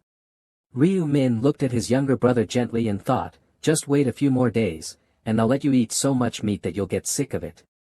Steam rose from the box of meat. Ryu picked up a spoonful of rice and a piece of meat, put it in his mouth, and his eyes lit up. He covered his mouth in surprise, savoring the delicious taste. It's so good. Ryu Min happily watched his brother. Really? Then eat more. Ryu looked at his brother curiously. Bro, thank you so much. Where are you going? Ryu Min stood up. Wait for me. He left, and Ryu watched his back. Suddenly, Ryu Min turned back, holding a black pen, and slammed it onto the table. Ryu froze as he stared at the table full of lottery tickets, speechless. Wait, you withdrew all the money just to buy lottery tickets? Ryu Min confidently answered, that's right. Ryu panicked. Wait, how many did you buy? But Ryu Min calmly looked at his tickets. 2. Ryu was completely flustered and shouted, what? You actually spent 100,000 won on lottery tickets? Do you know what else we could have gotten with that money? Ryu Min gave a mysterious smile. Just wait and see. Ryu broke out in a cold sweat, staring at his brother. What? What exactly are you doing? Looking at the tickets on the table, he became even more anxious. But why do you keep picking the same numbers? Ryu Min casually replied, you're asking why. He confidently looked at his younger brother. Because these numbers are the winning numbers. The two returned home, opened their phone, and listened to the live lottery draw. The 1049th lottery draw is about to begin. Ryu's face turned pale, sweating profusely. We're doomed. We wasted 100,000 won. The draw began, and the host announced, now, let's start the number draw. Ryu grew more depressed, thinking. We could have used that money for better food. Ryu Min, unfazed, reminded him, can you stop biting your nails? The lottery machine spun continuously as the host announced, the first lucky number is 3, the second lucky number is 18. Ryu froze, listening in shock. The third lucky number is 9. The fourth lucky number is 38, the fifth lucky number is. In the end, the winning numbers displayed on the screen matched their ticket exactly. The host confirmed. Once again, the winning numbers for the 1049th draw are 3, 18, 9, 38, 21, plus the special number 5. Ryu screamed in disbelief, this is insane. We won the jackpot.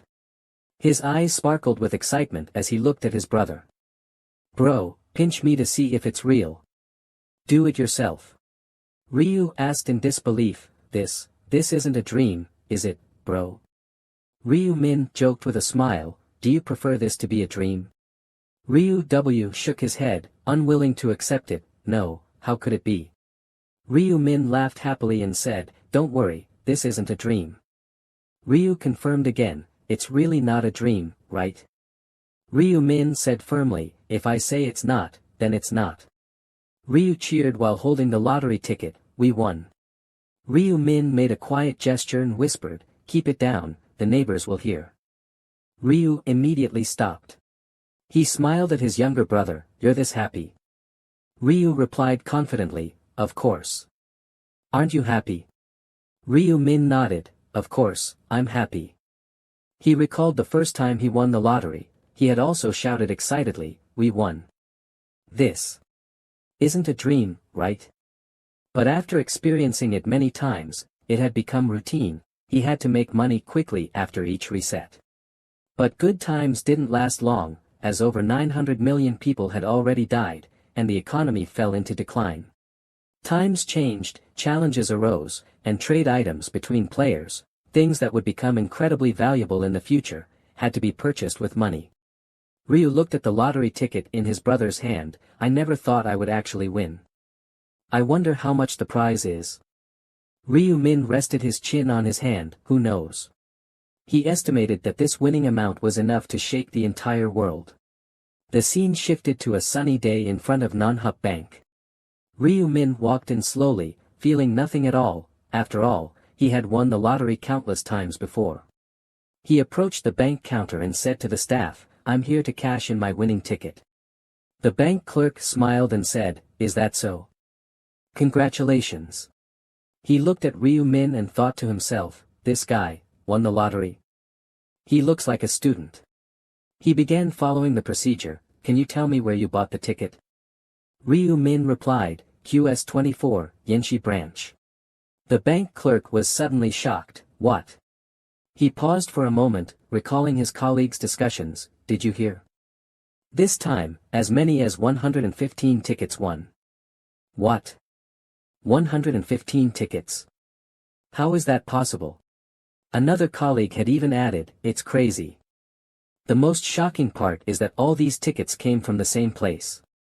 The bank clerk thought in amazement, could it have been bought by the same person? He recalled his colleague's warning, if anyone says their ticket was bought at the Yenshi branch, notify the chairman immediately. That's a VIP client. Back in reality, he was momentarily distracted. Ryu Min spoke, excuse me. The bank clerk hurriedly said, sorry, could you wait a moment? Ryu Min replied, sure. A moment later, an elderly gentleman appeared, thank you for waiting. He shook hands with the other party and introduced himself, I'm Koo Junho, the chairman of the bank. Ryu Min also politely shook hands and introduced himself.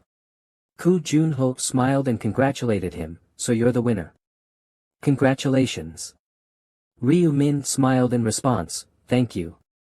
He chuckled and gestured for a talk, shall we find a quiet place to chat? Please follow me. Koo Junho led him to the lottery business department, here. The two walked into the room, and a staff member stood up to greet them, hello. She looked up at Ryu Min beside the chairman, thinking, who is he? The chairman's son.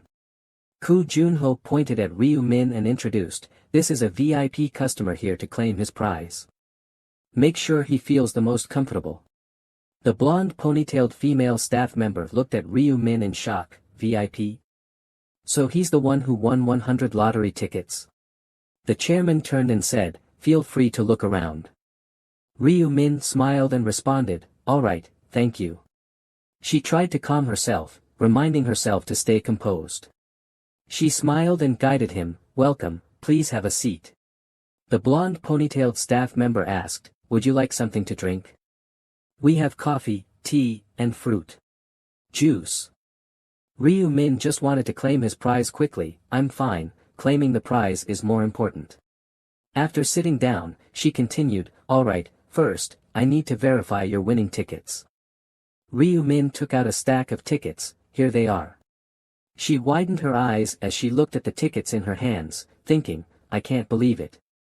He actually bought a bunch of tickets with the same numbers. Can he predict the future? After completing the verification, she looked up and said, verification complete. All of them are first prize winners. Ryu Min asked directly, how much prize money will I receive? Sweat formed on her forehead. He listened to the prize amount with a blank expression, yes, sir, your winnings amount to approximately 2.25 billion KRW. Ryu Min calculated the post-tax amount, after taxes, it should be around 1.5 billion KRW. After claiming the prize, everything proceeded according to his plan. With the money in hand, he began executing his plan. The first step was finding a new home. After buying a house, he invested part of the money in the stock market. That night, he opened a trading account. Bitcoin will rise by 500% next month. He decided to invest, anticipating the returns. The two brothers moved into their new home. Ryu Min asked, how do you like the new house? Do you like it? Ryu responded. Excitedly, of course. It's beautiful. I've never seen such a big and gorgeous house, I have to take a picture.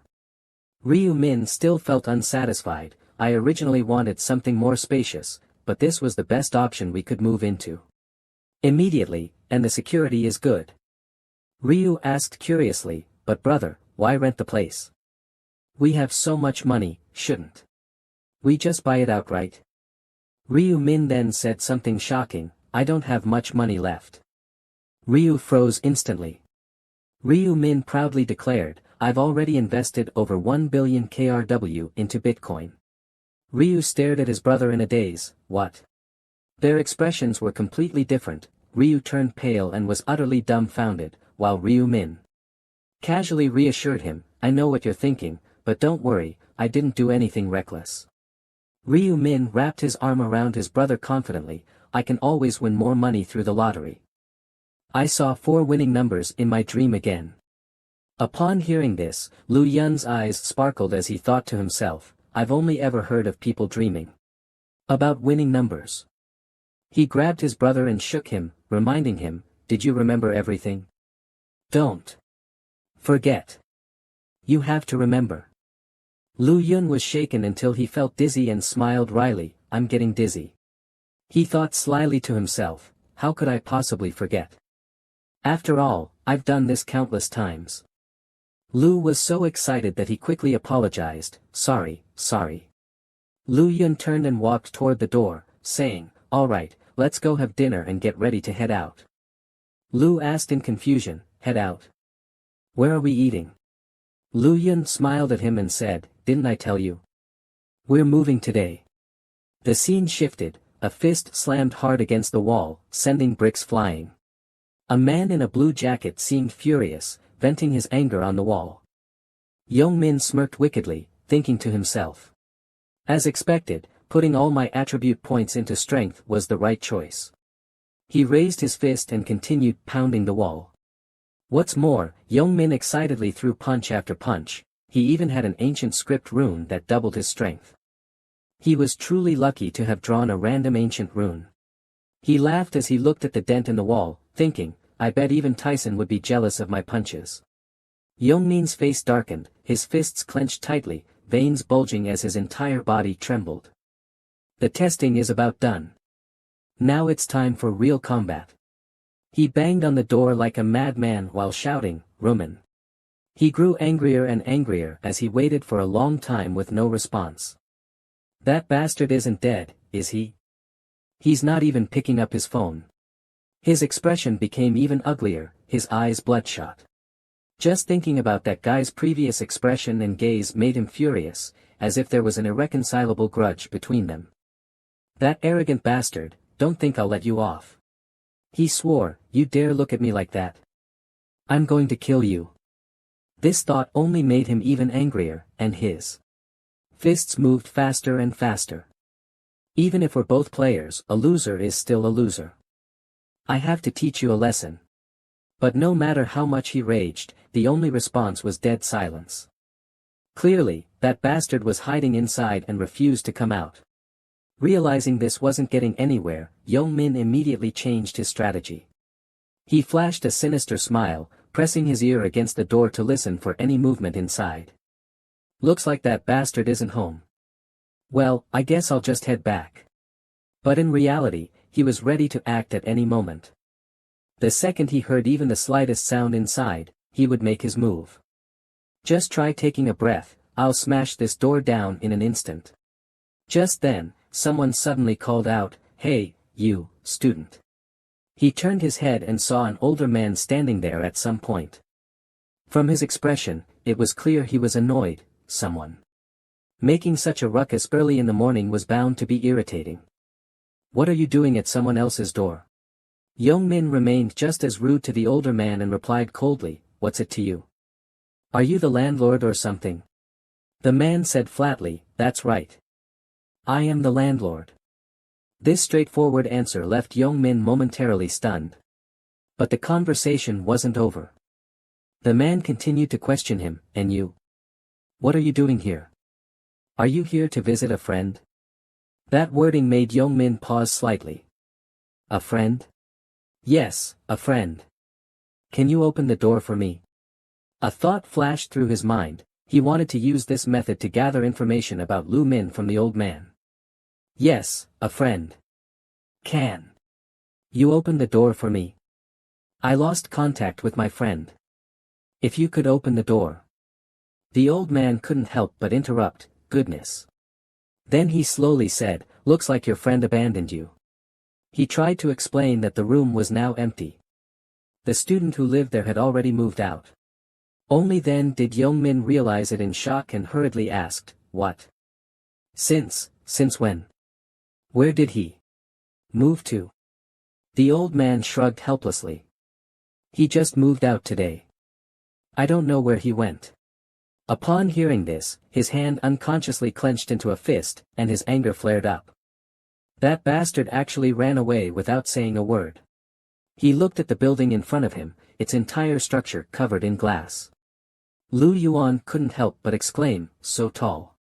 It was his first time here, and everything felt incredibly unfamiliar. Since arriving, his mouth had been hanging open. There was even a revolving door at the entrance. Seeing Lu Min receive a room key card from the front desk, he was even more surprised. They even have keycards. Then, they had to go through strict security verification. Your identity has been confirmed. There are also security guards. His eyes were filled with curiosity and admiration for the building. Bro, this place is amazing. The elevator opened quickly. Lu Min called out to him, Let's go. Okay.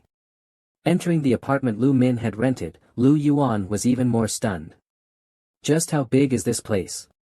In contrast, Lu Min remained calm and answered softly, about 330 square meters. This number shocked him. 330. Isn't that way too big? With just the two of us, wouldn't it feel too empty? Lu Min simply said, we have money. At the very least, it has to be this big. So, how much is the rent? Let me think. The deposit is 500 million won, and the monthly rent is 22 million won. Hearing this, Lu Yuan felt dizzy. 22 million. The rent is actually 22 million won per month. A few days ago, I was hesitating over whether spending 5,000 won at a convenience store was too wasteful. Thinking of this, he couldn't help but suggest, bro, I think this place is too expensive. Wouldn't it be better to move to a cheaper one?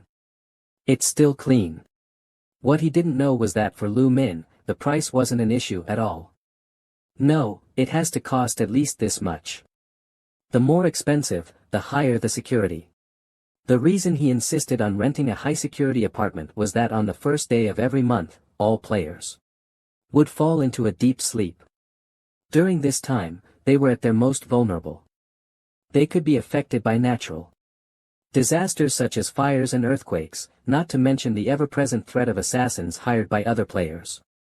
That's why players had to prepare for their journey to another world in the safest place possible. Lu Min understood this better than anyone. No matter how powerful one was in that world, if they died in the real world, everything would be over. However, he still respected Lu Yuan's opinion and asked, Yuan, do you not like this place? Of course not. The apartment is great. But why are you asking? He replied, nothing. I'm just glad you like it. For some reason, hearing this made Lu Yuan's expression darken. Suddenly saying something so polite. I'm sorry. So you feel guilty because you think you can't help me at all. Next month, I'll be dragged into another world to fight. Again. But you're just sitting here enjoying everything, as if nothing is happening. I'm so useless, I'm sorry. You always overthink things, you really need a beating. Lu Min smiled encouragingly, trying to help him shake off that feeling. Why are you so down? Don't you believe I'll win the next round? To change the mood, he took the initiative to suggest, forget about that. Let's get something to eat. I heard the Korean restaurant on the second floor is really good. Sounds good. Just then, his phone suddenly vibrated, someone was calling. Lu Min immediately understood. He already knows I moved out.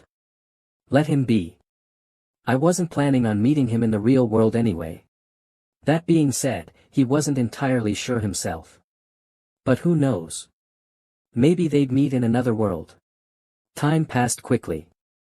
The day after moving in, a drowsy Lu Min slowly walked into the living room.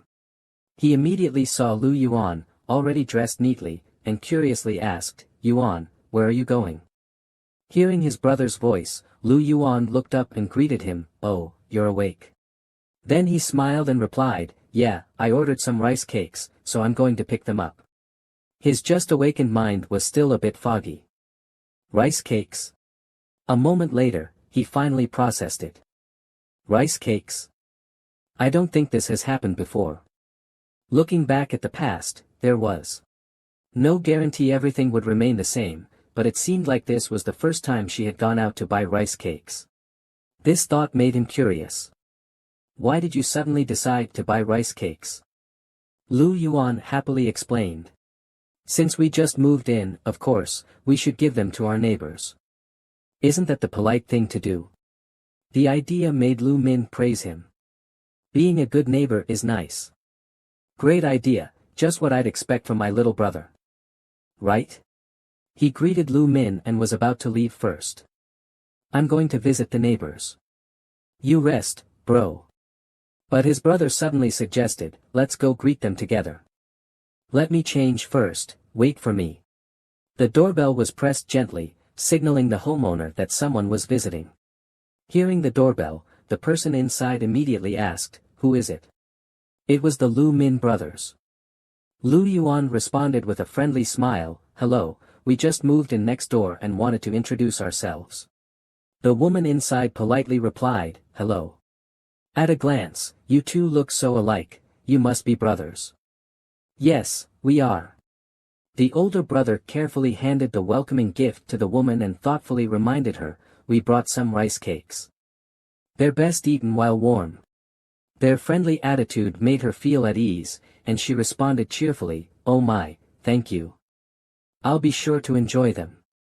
"Thank you, see you around." Then, the two continued visiting other residents. "We just moved into Unit 4302 today." They kept smiling. "Here's a little rice cake for you." They humbly said, "Please take care of us." There was no sense of distance between strangers, on the contrary. The atmosphere felt warm and welcoming. "Please enjoy. Say thank you." "Thank you, big brother." Before long, the two of them had reached the top floor. "Bro, there's only one place left. Let's go. We can't slack off. Let's finish greeting everyone, then go home and rest." As they walked, Lu Min introduced the place to his younger brother. "Yuan, did you know? This is the penthouse floor." Hearing this, Lu Yuan was even more shocked. They bought the entire 44th and 45th floors. That means they must be super rich, right, bro? Lu Min simply made a guess. "I'm not sure either, but it's probably some billionaire or a celebrity." He rang the doorbell, but after waiting for a long time, there was no response. Could they not be home? Lu Min tried pressing the doorbell again. Still, nothing changed. It really seemed like no one was home. Just as he turned to his right, his gaze froze in shock. Seeing his brother's expression, Lu Yuan curiously turned to look as well. That person. Lu Yuan quickly recognized the beautiful woman in front of them. It was none other than the actress Su Yalan. Meeting her here was beyond his wildest dreams. While Lu Min was still unaware of who she was, Lu Yuan was already sighing in admiration. "She's so pretty, like an actual angel." Suddenly, a strong arm blocked their way. Su Yalan's assistant stepped forward with a serious expression and asked, "Who are you? Are you fans?" His unfriendly attitude surprised Lu Min a little, but he quickly explained, "We live downstairs. We're neighbors." Seeing the assistant's confusion, Lu Yuan handed over the plate of rice cakes he was holding. "We're from downstairs." The assistant finally understood and said, "Oh, I see. I was wondering who you were." Lu Yuan flashed a friendly smile and asked, "Do you want to try some rice cakes?" But the assistant coldly declined, "No need. And she doesn't eat these kinds of things either." After saying that, he turned around and opened the door. He spoke to Su Yalan, "Yalan, come inside." "Okay." However, she still seemed reluctant to leave, her gaze lingering on the plate of rice cakes in Lu Yuan's hands. After the two went inside, Lu Min finally couldn't hold back his dissatisfaction. "I don't even know who that guy is, but he was so rude." "Whatever, don't mind that jerk." "Of course not, because right now, I'm focused on someone else." "That's not important. What's more important is..." The next second, his eyes sparkled with excitement as he looked at Lu Min. "Bro, did you see her? She was seriously gorgeous." Lu Min remained expressionless and asked in confusion, "What?" Lu Yuan immediately deflated. "What do you mean, what? You saw her just now, didn't you?" But he still patiently explained, "That was Su Yalan." "Su Yalan." To his surprise, Lu Min responded, "Who's Su Yalan?" The major newspapers are filled with negative news about the entertainment industry. Actor Kong Jishi suffered heart failure, leaving fans in tears. The tragic deaths of many top actors, including Kong Ruiz Han and Shen Huayun, have dealt a huge blow to the film industry. Korean actor Cha Eui has left us forever. Investigations show that only 58% of celebrities are still alive.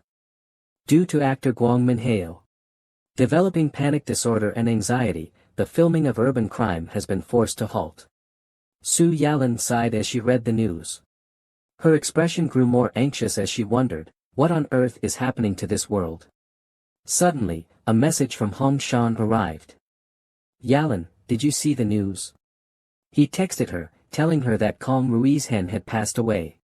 The two exchanged a few words about the matter. Will you attend the memorial tomorrow? Of course, he always took good care of us. Then let's go together. The more she scrolled through her phone, the heavier her heart became. She could hardly believe that someone more successful than herself had died in the first round. Thinking about it, Yalan felt incredibly lucky. If she hadn't obtained a good ancient script, her name would probably have already made the headlines. Even now, everything had happened too fast, too suddenly. I've really grown a lot. I thought there would be an article about me, I still can't believe it. Then again, would she have made it this far without the company's support? This penthouse apartment was also bought for her by the company. Yalan was so preoccupied with these thoughts that she didn't even notice when her assistant entered. What are you thinking about, Yalan? He suddenly asked, startling her. And nothing. Seeing her expression, he already guessed what was on her mind and reassured her, it's okay, I told you, you can tell me everything. Yalan let out a long sigh and continued, I just don't understand why the world has become like this. How am I supposed to survive the next round? That's what I'm thinking about. But wasn't he still here with her? You don't have to worry about the next round. I'm here, what are you afraid of? Yalan's assistant thought she was overthinking. Trust me, just get some rest. Only then did her beautiful smile return. Of course, who else can I trust? Her assistant recalled how, when the company first assigned him as her assistant and bodyguard, he had been highly cautious, thinking they just wanted someone to keep an eye on him. But that idea completely changed after they fought side by side in the game. If it weren't for him, she would have died in the first round. Yalan's assistant always told her, I will protect you at all costs, so don't give up. That sentence reassured her. Thank you. Pushing aside the heavy atmosphere, she changed the topic. Speaking of which, earlier. They brought me some rice cakes. Looks like they just moved in. They look delicious too. Her assistant replied indifferently, if you eat that, you'll gain weight again. Yalan, however, felt that since they had made the effort to greet her, it must have been difficult for them. They might feel hurt if she didn't accept it. Her assistant cut her off directly, forget it, it's just a greeting. He also reminded her, they're just trying to use you. The moment you agree, they'll keep clinging to you. Even so, she still felt that they didn't seem like bad people. Thinking back to how those two looked, she speculated, our neighbors seem to be over 15 years old, right? They must have killed at least 100 demons to survive, right? That's probably the case. If that were true, it was actually quite interesting. These people had also been through life and death battles, yet they could still act as if nothing had happened. Aaron's assistant wasn't as much of a dreamer as she was. He bluntly added, do you think killing 100 fairies is hard for them? Only a few idiots would lose. Aaron understood why he spoke in such a calm tone. It was because his skills in the other world were exceptional. Even so. Speaking of exceptional, Aaron couldn't help but think of Ryu Min. He wasn't as strong as that guy. Black Hook, he almost made me sympathize with those fairies. A hint of curiosity arose in her heart. He must have a job in real life too. I wonder what he does. If I could team up with someone that powerful, maybe I'd survive the second round. Then, she started worrying about her fate again. Last time, I survived because I was lucky. Will I survive next time? The sound of the vacuum cleaner echoed through the house, breaking the silence. Tuesday, January 31st, 11 a.m. Ryu-1 was cleaning the house when he heard the door open and immediately turned to look. He saw Ryu-min walking in from outside. You're back. You're really back. The moment he saw him, he couldn't wait to ask, did you make money this time? Ryu-min replied indifferently, not much this time, probably around 15 billion won. Last time, it was 17 billion. And you still think that's not enough? Are you kidding? Didn't the bank say anything? This is your fourth time winning. About that.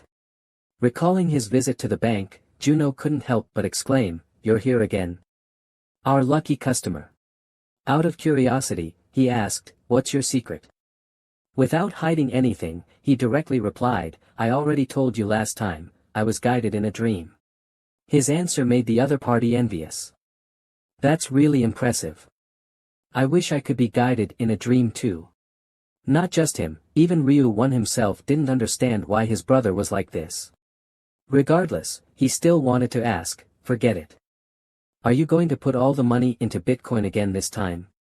Of course. It's already risen to 150 billion won. Such a huge amount of money made him anxious. "Brother, shouldn't we cash out? I'm afraid we might lose everything." But Ryu-min didn't think it was time yet. "Not yet.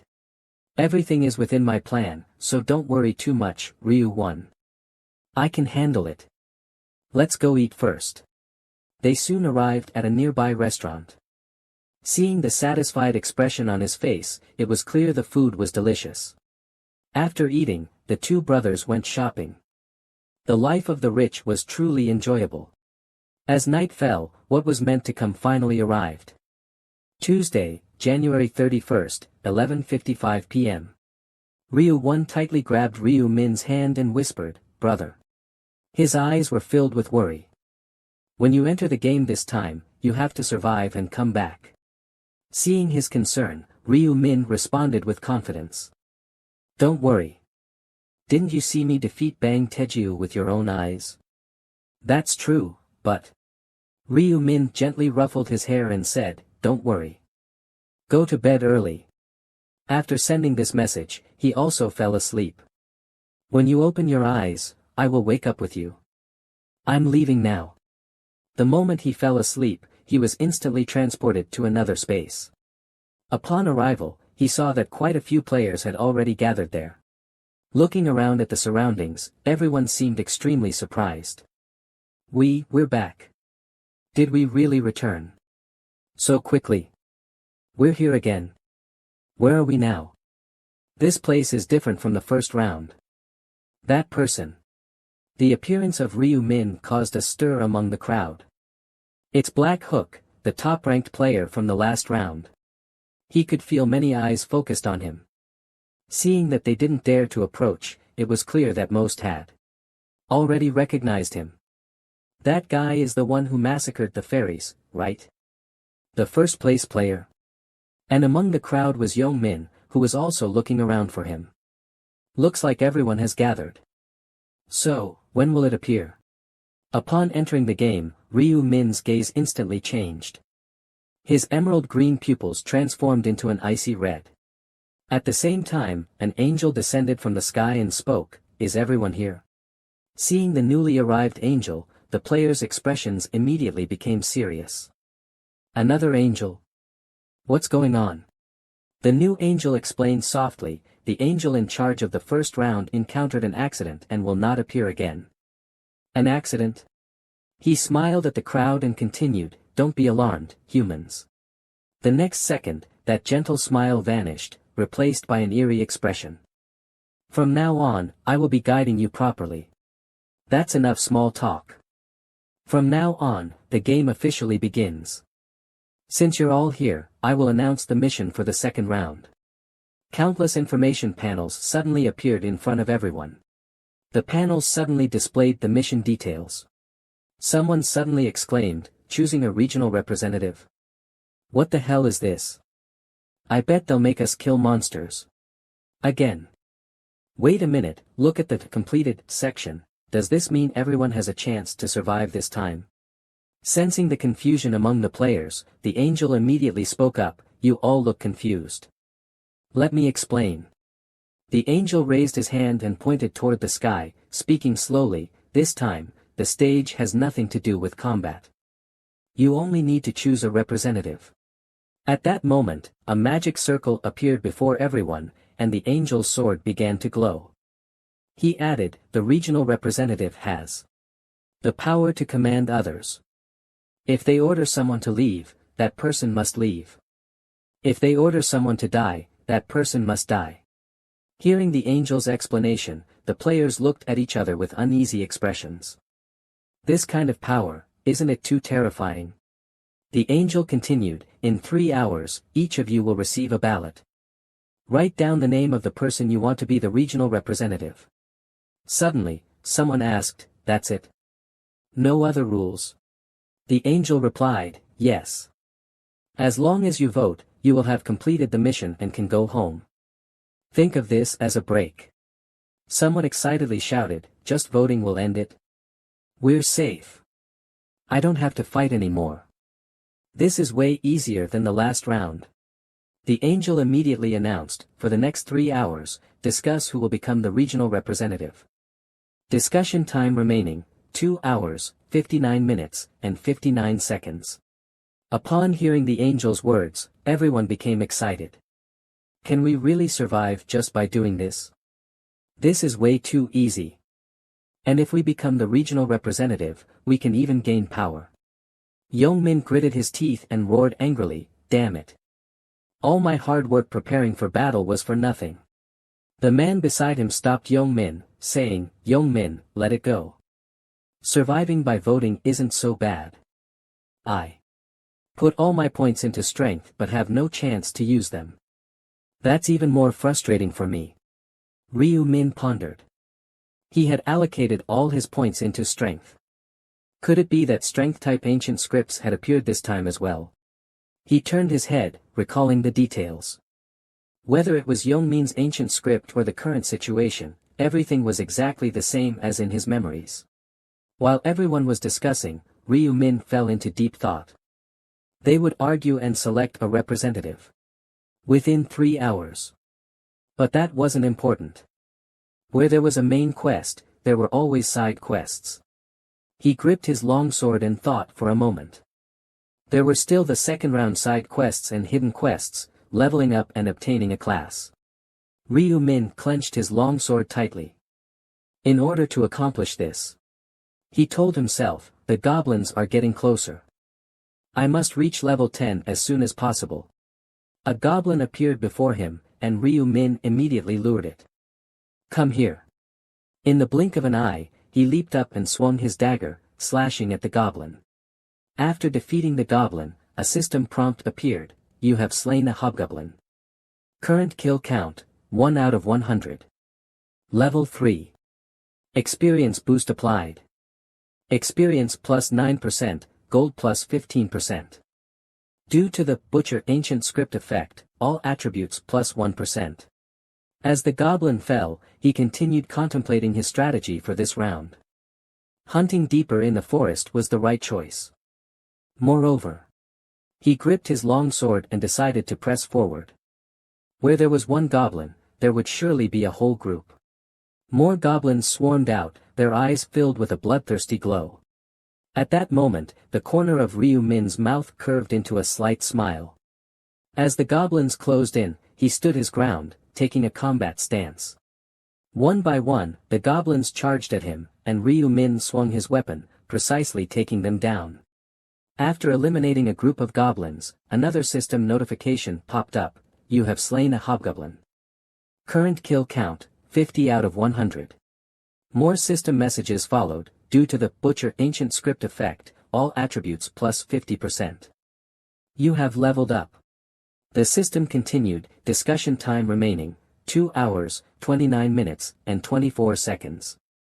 Only 30 minutes had passed. Status window. Suddenly, the system panel appeared before Ryu Min. While thinking, he touched the system panel. For now, I should prioritize agility.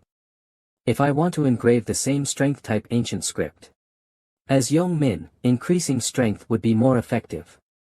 But if I invest all points into strength, survival will become difficult. Ryu Min believed that no matter how strong he became, if he couldn't evade a fatal blow, he would still meet his end. The system continued displaying information. Players have 4 attributes, strength, intelligence, agility, and luck. Strength increases physical damage, stamina, and defense. Intelligence enhances magic damage, willpower, and perception. Agility improves attack speed, movement speed, and evasion rate. Luck boosts critical hit rate, item drop rate, and gold acquisition chance. He turned his head, deep in thought. There was no attribute that could be discarded. He carefully analyzed it. Especially for a Reaper, who utilized both physical and magical damage, balancing all attributes was the most ideal approach. He sensed a slight disturbance, feeling a trace of suspicion. Observing his surroundings, was someone following him? He had been too focused on hunting to notice, but it seemed like he had already been targeted. Yet, he hadn't allowed anyone to follow him. Lu Min spoke, threatening the suspicious figure, "I don't know who you are, but show yourself. If you don't explain your intentions," he continued menacingly, "you will lose your life." Suddenly, a girl raised her hand and said, It's me." He saw Su Yalan and thought to himself, that person is, actress Yalan. Yalan was following me. Sorry, I was tracking you. Suddenly, a voice rang out, "Please forgive us." The person continued, "We mean no harm. We hope you won't be angry." Lu Min thought, Shangja. He kept analyzing, if it's on Shangja, isn't that guy Kyung Lok's trusted aide? The system displayed information. Kyung Lok is the eldest son of the country's largest corporation. Player codename, Heavenly Demon. And he is one of my targets. If I can win over Kyung Lok, it would be of great help to me. But my true objective is to recruit the priest collaborating with him before the 20th round. Lu Min was somewhat surprised. I didn't expect to encounter Kyung Lok's right-hand man so soon. But why is Shangja with Yalan? Wait, could he be? He was still unsure. Yalan's bodyguard? A hint of unease appeared on Yalan's face. I remember hearing rumors that Kyung Lok was financially supporting a celebrity for some business purpose. But more importantly, Lu Min asked them, "When did you start following me?" The future is once again shifting out of control. Yalan immediately replied, "From the beginning. I followed you the moment you entered the forest. Sorry if I made you uncomfortable." Yalan seemed flustered by Lu Min's question. "Why were you following me?" "We mean no harm. We just have a request." "A request?" Yalan continued, "Yes, you ranked first in the first round, right? So," she pleaded, "would you consider working with us?" Lu Min sneered, "Cooperation. Isn't that a word only used when both sides need each other?" He waved his hand dismissively. "That's right, but what do I need from you? I can fight alone. Don't waste my time. Go back." Ryu Min suddenly turned around and stated directly, "I have no intention of teaming up with you too." Sangchul was somewhat angry. "What's with this guy? Is he really that arrogant?" Sangchul asked Aaron, "Miss Aaron?" Aaron looked worried and explained to Sangchul, he didn't get first place by chance. His presence is overwhelming. What kind of presence? If he glares at you and points his sword at you, it's only natural to feel scared. Aaron was a bit afraid. "I wanted to team up with the first place player, but things didn't go as I expected." Sangchul immediately responded to Aaron, "I told you before, guys like him are too arrogant and don't need allies." "Yeah, it's a bit of a shame." Before Aaron and Sangchul, all the goblins were slain by Ryu Min. Aaron's bodyguard spoke to her, "Forget it, don't waste time following someone like that." "But I didn't expect to see these monsters in the forest. With the time we have left, let's go hunting too." Aaron smiled and replied to Sangchul, "Not bad. Let's go, Mr. Bodyguard." Suddenly, a white mist appeared in the forest. The goblins looked around cautiously, on alert for danger. Ryu Min appeared out of nowhere and slashed at the goblins. He thought to himself, "I already have enough on my plate, why waste time discussing cooperation? Forget it." He pondered for a moment. The top priority right now is leveling up. Solo play is the fastest way to gain experience. The system continued to display information, you have defeated a hobgoblin.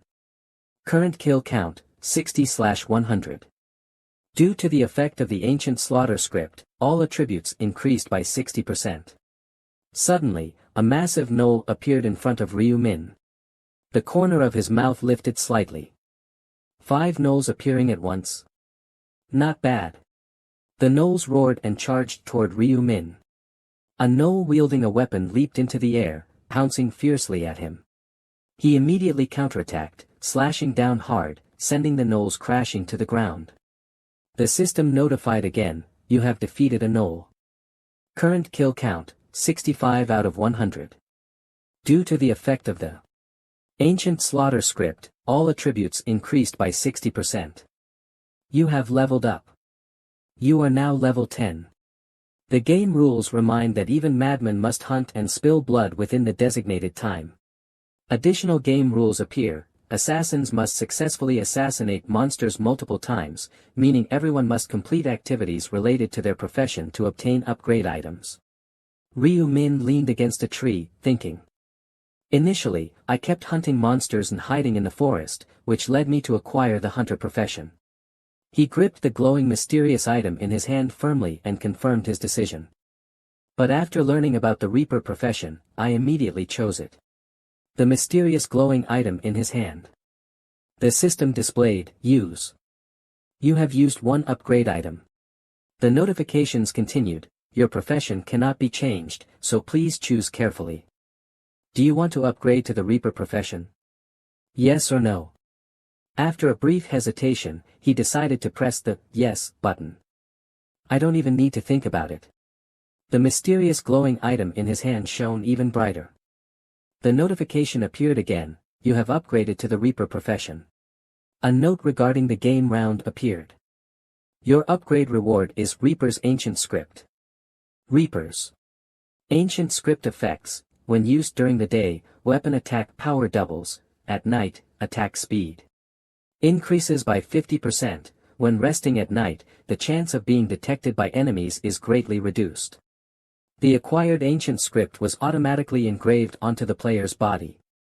The diamond in his hand transformed into a dazzling red light, enveloping the entire space. The system displayed information on the bulletin board. Ryu Min thought, your upgrade reward is the Reaper's Scythe. I've obtained both the ancient script and the weapon. Notifications kept appearing, you have received a daily item 50% discount coupon for completing the side quest. Your rank has been upgraded from novice to apprentice. Your level has also increased. Status window, name, Ryu Min, alias, Black Hook.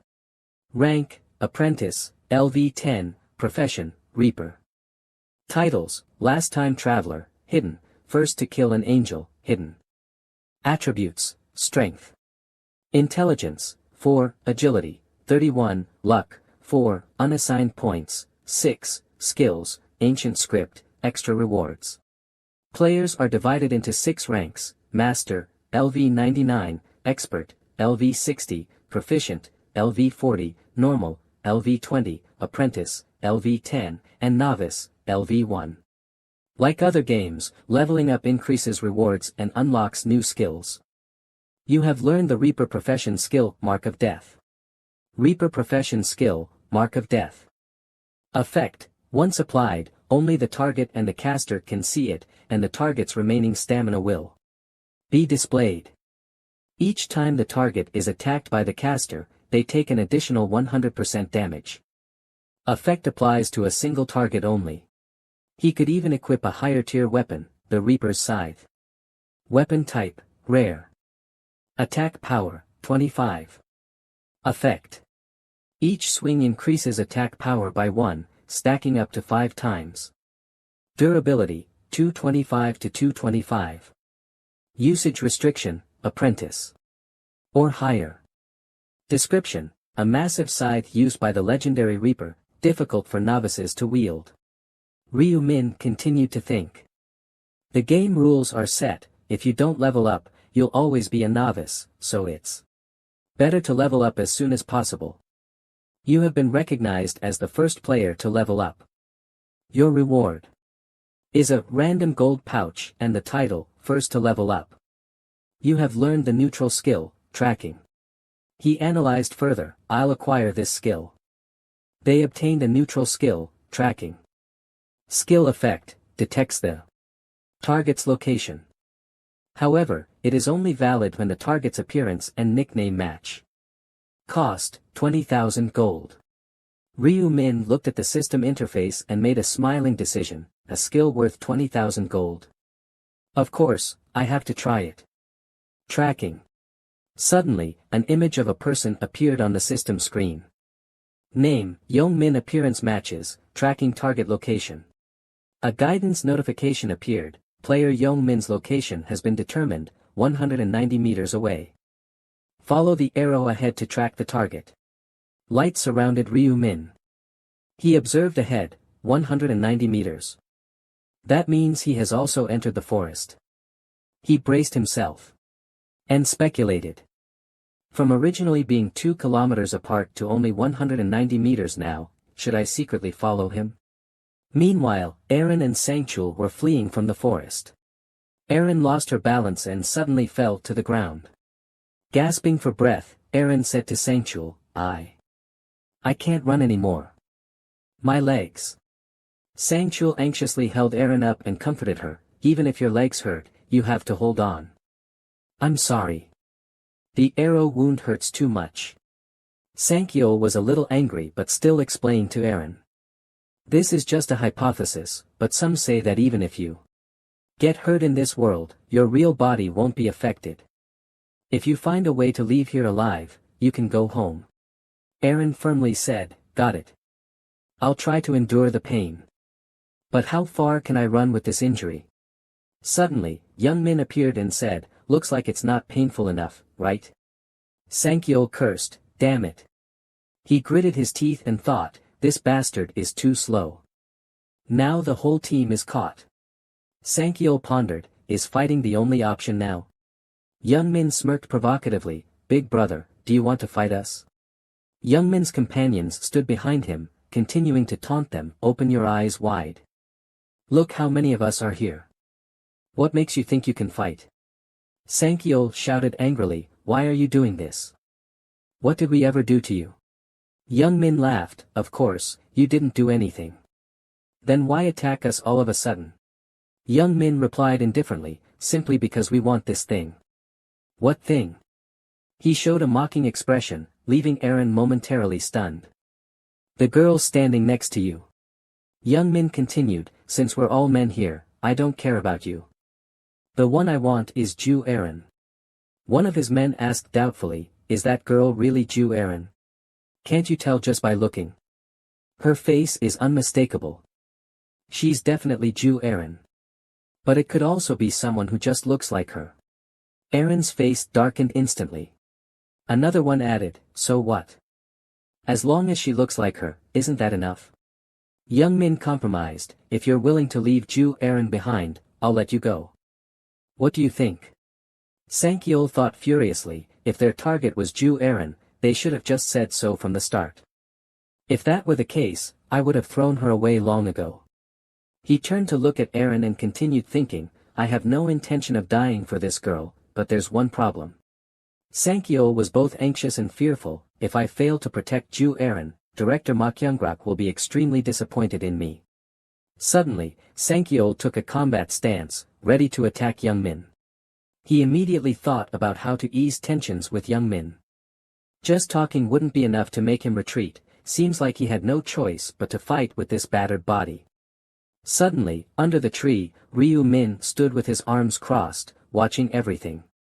Sangchul was startled and turned back, asking, you are? A question popped into Sangchul's mind, black dog.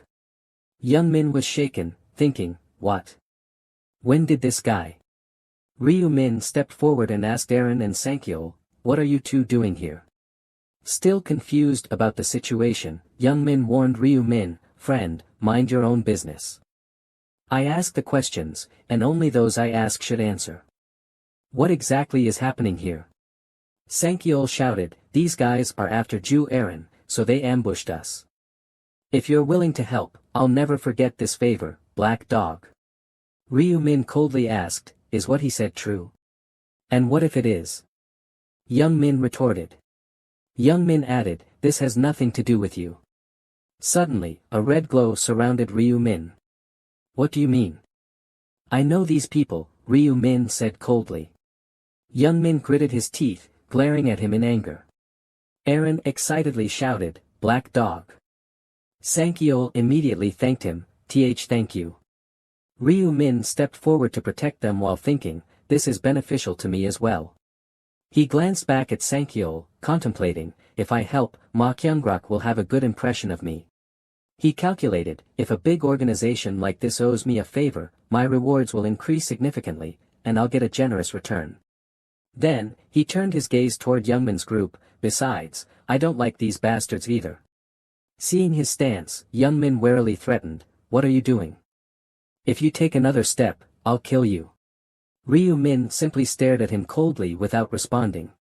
After a moment, he smirked and asked, what's wrong? You don't want to fight me anymore. At that moment, Youngmin began to waver internally, thinking, damn it. What is this guy saying? He recalled Ryu Min's past actions, this guy once tore those monsters apart in an instant. Last time, he even climbed to first place on the rankings. If it were me, would I be willing to fight a monster like him? Suddenly, a loud bang snapped Youngmin out of his thoughts. It was the sound of Ryu Min's scythe slamming into the ground as he casually said, if you don't want to fight, just say so. Youngmin asked him, if I tell the truth, will you let me go? Crossing his arms, he answered bluntly, I'll consider it. If you kneel down and beg for mercy. He already understood what Lu Min meant. In other words, are you asking me to humiliate myself? He hesitated for a moment, looking at the bewildered faces around him. While all my friends are watching, even Yalan. Then, he looked at Lu Min and sighed, thinking, if possible, I wouldn't want to fight him, but this bastard has really pissed me off. Suddenly, something came to Youngmin's mind. Wait. He recalled, haven't I already become strong enough to punch through walls? And he thought, if I'm lucky, I might even knock him out with one punch. Then, he curled his lips into a smile. Youngmin stretched his limbs and raised his voice, you bastard, you've gone too far. Meanwhile, his men just stood there in confusion. Rolling his shoulders, he started walking toward Lu Min, what do you want me to do? Kneel down and beg? Do you have a death wish? But in his mind, he was still calculating, yes. I'll just get close and land a punch on his face. And he thought, even he wouldn't survive a punch like that. He asked himself uncertainly, how could an ordinary person withstand a punch strong enough to break a wall, right? At this moment, Lu Min was no longer standing still, he took the initiative to put away his weapon. Seeing this, Youngmin immediately stopped in his tracks and stammered, you. What are you doing? You're throwing away your weapon. Stretching out his hand, Lu Min answered confidently, if you're fighting me barehanded while I have a weapon, wouldn't that be unfair? Winning too easily would be boring. Youngmin was already enraged at this point. He mocked Lu Min, You're such a ridiculous bastard. While he was still talking, Lu Min suddenly moved at an incredible speed, catching him off guard. Lu Min charged at Youngmin in a flash. Youngmin also raised his fist, his face full of fighting spirit, but inwardly, he thought with disdain, this idiot. You threw away your weapon and still dare to expose your head. He swung his fist straight at Lu Min's head. Die. But Lu Min was much faster and dodged the punch effortlessly. Not only did Youngmin miss, but Lu Min countered with a punch to his face. In the blink of an eye, Lu Min followed up with a kick to his stomach. The kick sent him flying far away. Lu Min casually withdrew his foot, as if he hadn't used any strength at all. Youngmin collapsed to his knees, his trembling hands supporting him on the ground as he cursed, bastard. He looked up and heard Lu Min's voice right in front of him, stop cursing. Before the words had fully landed, Lu Min stepped forward and kicked him over. It's annoying to hear. Youngmin let out a cry of pain. Seeing Youngmin clutching his face and struggling to get up, Lu Min halted his steps. In the next second, he grabbed Youngmin by the collar. His fist struck hard against Youngmin's face, one punch after another. Youngmin could do nothing but endure the overwhelming pain, thinking to himself, these aren't fists. It feels like a giant hammer smashing into my face. Staring at Lu Min, who was relentlessly attacking him, he asked himself in shock, this guy is as strong as me. But he doesn't even have power glyphs. Watching those fists continuing to come at him, Young Min was lost in thought. Why is he so strong? All he could see was Lu Min's emotionless face and those blood-red eyes. At this moment, his teammates could no longer stand by. Weapons and bows in hand, they shouted, "Young Min!" One of them roared, "Shoot that bastard dead!" The shout caught Lu Min's attention, making him pause. Arrows were already flying toward him. Aaron screamed in panic, "Black dog! Dodge!" Lu Min swiftly dodged the arrow. The archer, in a panic, shot several more arrows in succession, yelling, "Die!" Yet Lu Min effortlessly evaded all the arrows. He advanced toward the archer in a zigzag pattern at high speed. In the blink of an eye, he was already at the archer's side, smirking coldly. "So, you hunted monsters and got that bow just out of sheer luck." His words sent the man into a state of terror. Lu Min raised his hand and summoned his scythe, grinning. "Too bad your luck." Before the sentence was even finished, he swung his scythe. "Ends here." The hand gripping the bow was instantly severed. It happened so fast that the man couldn't even react. A wave of excruciating pain crashed over him, making him collapse and scream, "My hand." Even so, he gritted his teeth and cursed Lu Min, You bastard." The two men standing behind him, though gripped by fear, still clenched their weapons tightly, forcing themselves to say, "You think you can just mess with us and leave?" One of them suddenly raised a dagger and charged at Lu Min, roaring, "Die, bastard." Lu Min asked indifferently, "Do you really think so?"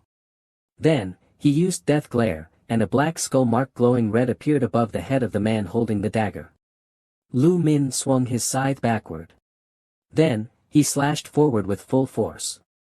The scythe strike swept across the man's leg. Instantly, the leg was severed, causing him to collapse in agony, screaming. The guy next to him trembled in horror and muttered, "His leg." While he was still staring at his fallen companion, Lu Min dashed forward.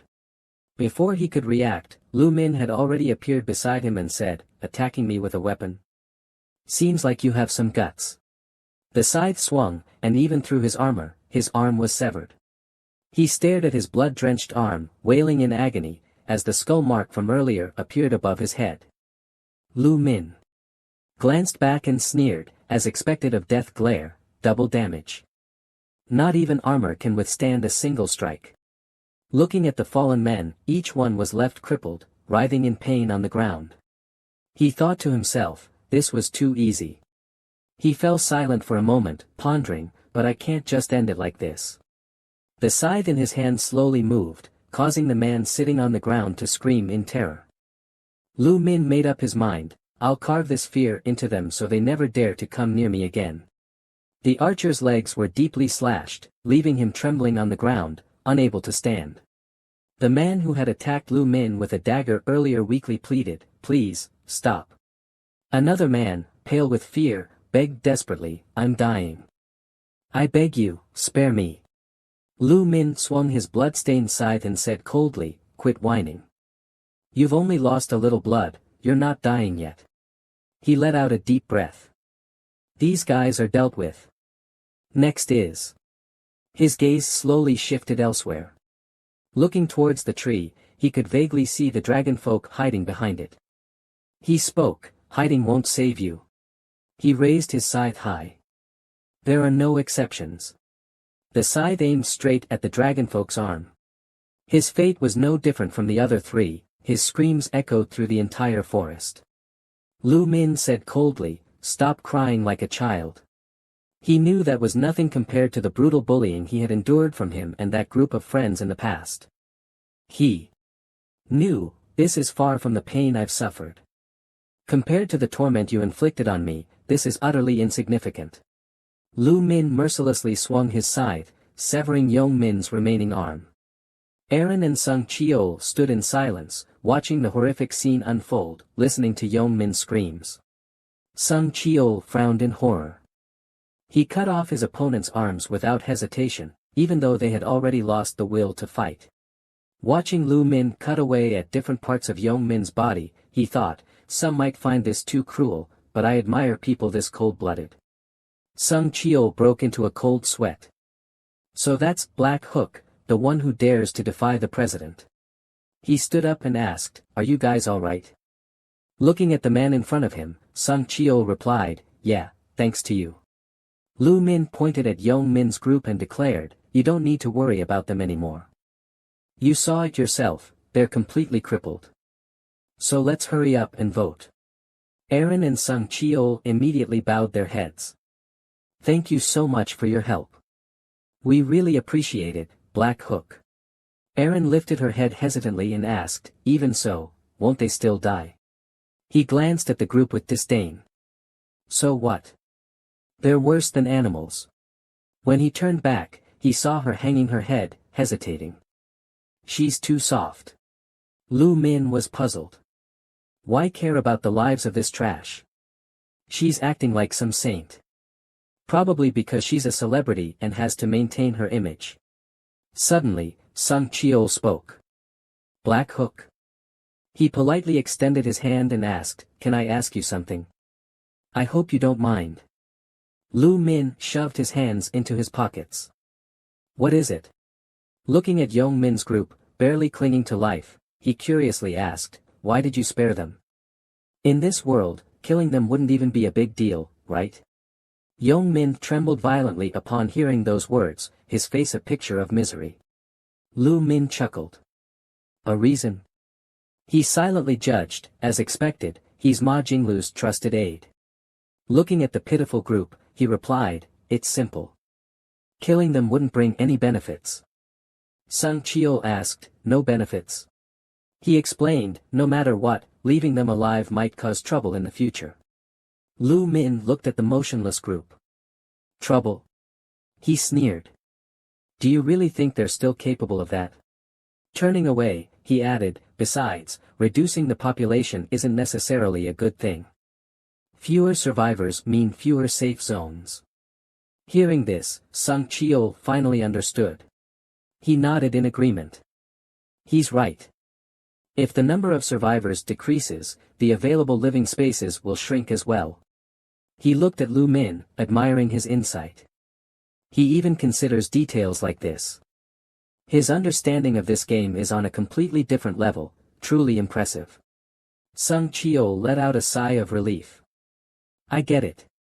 We won't waste any more time worrying about this trash." Lu Min immediately turned around and left. "I'm leaving." But Sung Cheol called out to him, "Wait a second, Black Hook." Wanting to repay the life-saving favor, he said, "If you give me your account number, I'll transfer money to you in the real world." But Lu Min didn't stop, only replying briefly, "No need." Watching his departing figure, Sung Cheol wondered, he helps others without asking for anything in return. He thought to himself, "I must report this to the president immediately." Yong Min's groans caught his attention. "I really want to kill them, but I have to hold back." Just like Black Hook said, there's no benefit in doing so. He spat on Yong Min's head and cursed, "You bastards." Then he said, "Let's go, Aaron." She replied, "Understood." At the voting area where people had gathered, the noise was endless, and arguments erupted one after another. "Please. Cast all your votes for me. Please. If you elect me as the district representative, I'll do a great job. No. Instead of choosing him, pick me. I'm more confident I can do this well." Two men were arguing fiercely, even starting to push each other. You fat pig." The other retaliated angrily, "What did you say? What did you just call me?" Seeing their argument, people around them tried to stop them. "You two, stop fighting. Even if we unite, we're still too weak. What's the point of fighting?" "That's right." Seizing this opportunity, he placed his hand on his chest and spoke, "People who are easily angered are not fit to be representatives. Let me do it." At that moment, a hand was raised.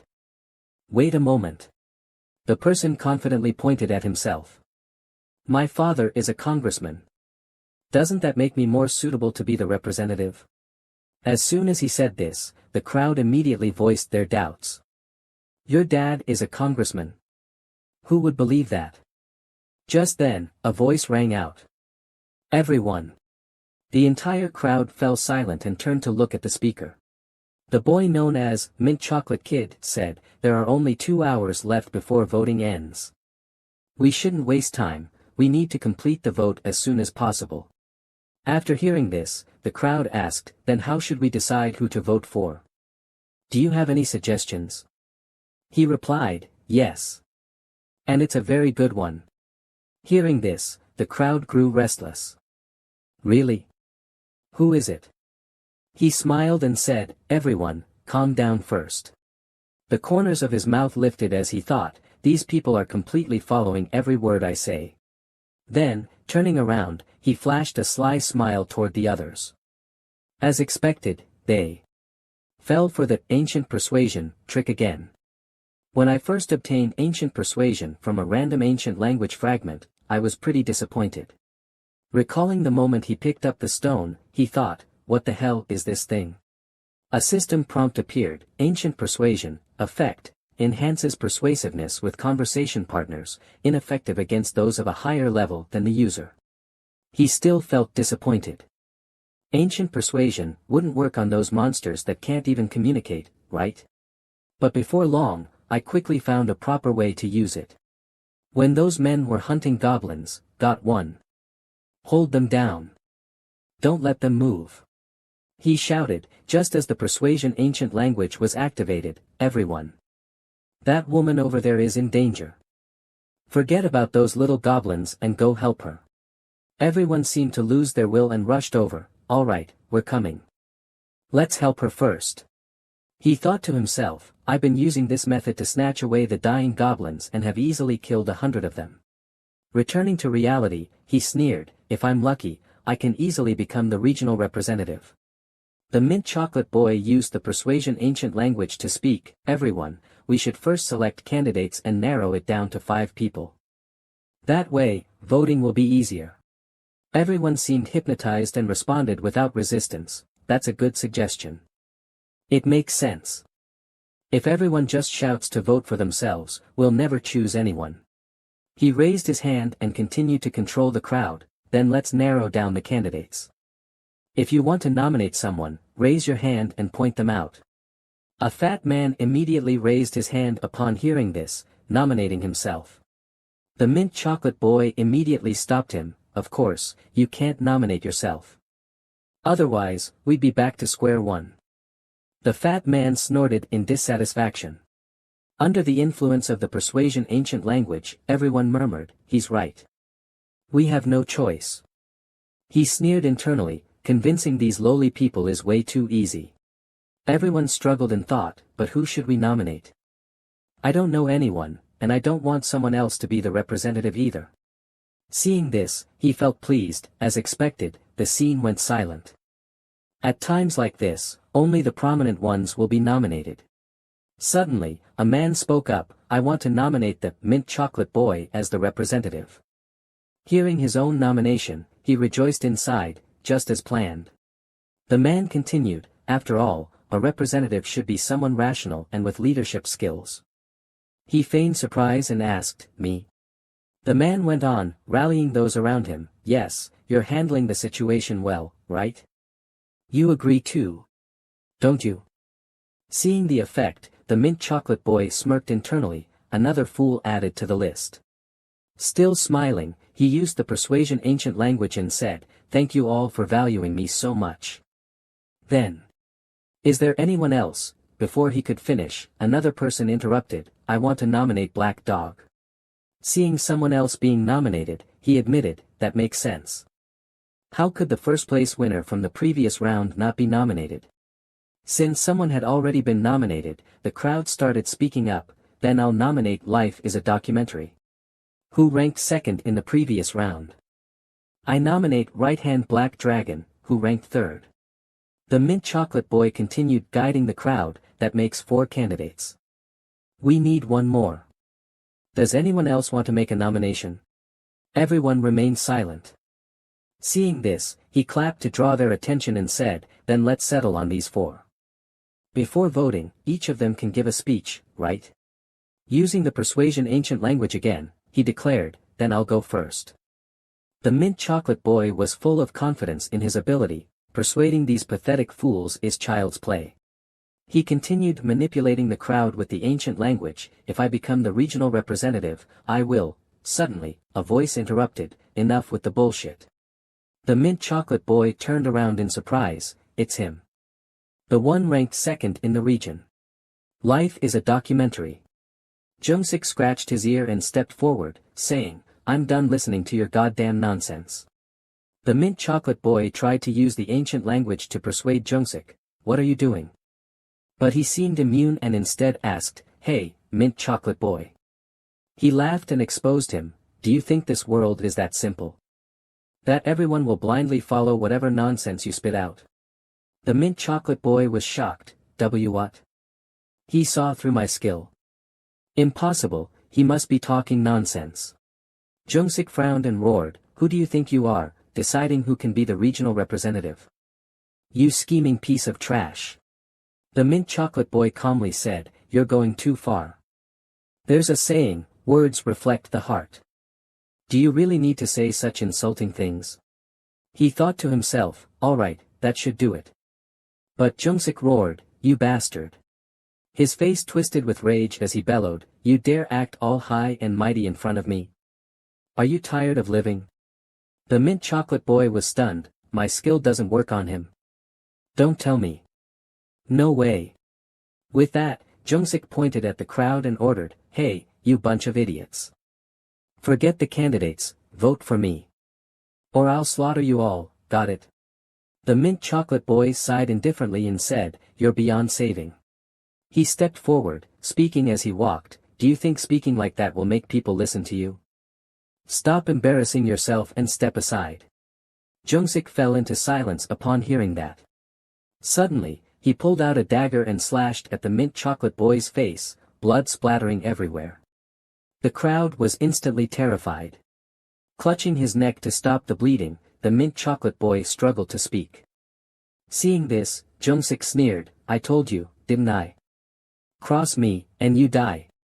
The mint chocolate boy seemed to be in extreme pain, his eyes rolling back as he let out a low groan. He collapsed to the ground, appearing lifeless. Holding the blood-stained dagger, Jungsik pointed at his corpse and threatened the crowd, If you don't vote for me, start digging your own graves now. The crowd, like headless chickens, screamed in panic, He's dead. That guy killed the mint chocolate boy. He's insane. A murderer. Jungsik raised his knife and said coldly, and then, Anyone got a problem? Step forward.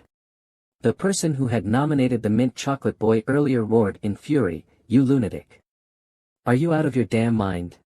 Hearing this, Jungsik smirked arrogantly and said, If you won't come out yourself, then let me personally invite you.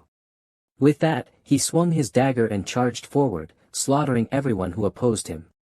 The crowd screamed in terror, Somebody help. Like a madman, he exclaimed, This is amazing. No cops, no snitches, and no security cameras. He was like a butcher, slaughtering everyone present, thinking, I can kill as I please. Jungsik raised his knife and threatened, If you don't vote for me, it'll be your turn next. Do you understand? The crowd fearfully backed away. Covered in blood, he thought, since they're afraid of being killed, they'll vote for me. If possible, I'll become the regional representative like this. He thought of Ryu Min, that black dog. I need to kill that annoying bastard first. As long as I kill him, I'll be number one. The system notification sounded, Null, defeated. Kills, 265/100. The system displayed, due to Butcher's ancient language, all attributes increased by 100%. EXP X3 bonus applied. You have leveled up. You are now level 16. Did I just reach level 16? Ryu Min stared at the status screen. Looking at the slain beasts, he thought, the higher the level, the slower the progress. Even after killing over 200 monsters in 2 hours, I only gained 6 levels. He closed the system panel and continued thinking, on the bright side, hunting has become easier. Ryu Min glanced at the two glowing red stones. This is clearly because I possess both the Death Ancient Language and the Butcher's Ancient Language. He sheathed his sword and planned silently, it's about time. With that, he stored his weapon away, time to leave. The system displayed once again, and a teleportation circle appeared. Voting countdown ended, midnight. Voting time has ended. All players in this region are being summoned back to the starting point. Even the injured players were forcibly teleported to the clearing. Some who were still hunting were surprised to find themselves recalled. Sunchul and the returning players were shocked by the scene before them. What is this? Around the slaughterer, the ground was covered in blood-drenched corpses. These are players' bodies. What the hell happened? Erin gasped and covered her mouth in shock. Could it be that person killed them all? Meanwhile, Ryu Min silently observed, looks like this is Cho Jungsik's doing again. The lunatic turned his blood-stained face towards him. Cho Jungsik is the leader of the Jungsik gang. And the second strongest warrior in this area. This is troublesome. His personality is absolute trash. Then, Jungsik smirked with a twisted grin, making Ryu Min even more alert. It's best to defuse this bomb before it explodes. Ryu Min coldly returned his gaze in response, but now is not the time. Jungsik walked up to him and spoke, "Hey, black dog, where were you? I've been waiting for you." Ryu Min calmly kept his hands in his pockets and asked, "What do you want?" Jungsik responded with a friendly expression, "Nothing much, I just have a question for you." Jungsik seemed full of confidence as he proposed, "I'll be straight with you, join me." His words made him raise an eyebrow as he repeated, "Submit to you?" The guy twirled his dagger and smirked, "If you do, I'll spare your life." But Black Dog's sudden scoff made him freeze. Ryu Min spoke bluntly without hesitation, "So, do you want to fight now?" He added a provoking smile to further agitate his opponent, "Kneel. Beg me, and maybe I'll spare you." Jungsik furrowed his brows and gripped his dagger tightly. "Damn, look at this lunatic. Seems like you still don't get the situation, but..." He insisted, "If I become the area representative," but Ryu Min didn't care and cut him off directly. "Is it really that hard to understand my words?" The power of death surged in his palm, or perhaps a scythe imbued with immense magical energy materialized in Ryu Min's hands. "You'd rather die right here?" Jungsik's heart pounded as fear crept in. What is that? Where did he get that weapon? Damn it. I messed with the wrong guy. On the other hand, Ryu Min remained cold as he asked, "What's wrong? Cat got your tongue?" Jungsik clenched his teeth, gripping his dagger in frustration as sweat dripped down his face, mixing with the dried blood. Despite his fear, he refused to back down. "Hey. I'm Jungsik, the boss of the Jungsik gang. You think I'd kneel to someone like you?" Lowering his stance, Jungsik brandished his knife and roared, "Bring that weapon of yours and come at me, you bastard." Ryu Min smirked slightly in satisfaction, still as hot-headed as ever. Enough playing around. Facing such a weakling, he had to think carefully. If I show my strength and get chosen as the representative, things will get complicated. A sly grin formed on his lips. I need Jungsik to become the representative so I can use him in the third round. Besides, Ryu Min's crimson eyes lifted toward the sky. The angel should be appearing soon. As soon as he spoke, a pair of pure white wings descended above them. "Humans, are you all gathered?" Everyone turned their gaze toward her, while Ryu Min coldly warned the still-shaken Jungsik, "You're lucky." He calmly dismissed his scythe. "Next time, before challenging someone, make sure you know who you're up against, unless you want to die early."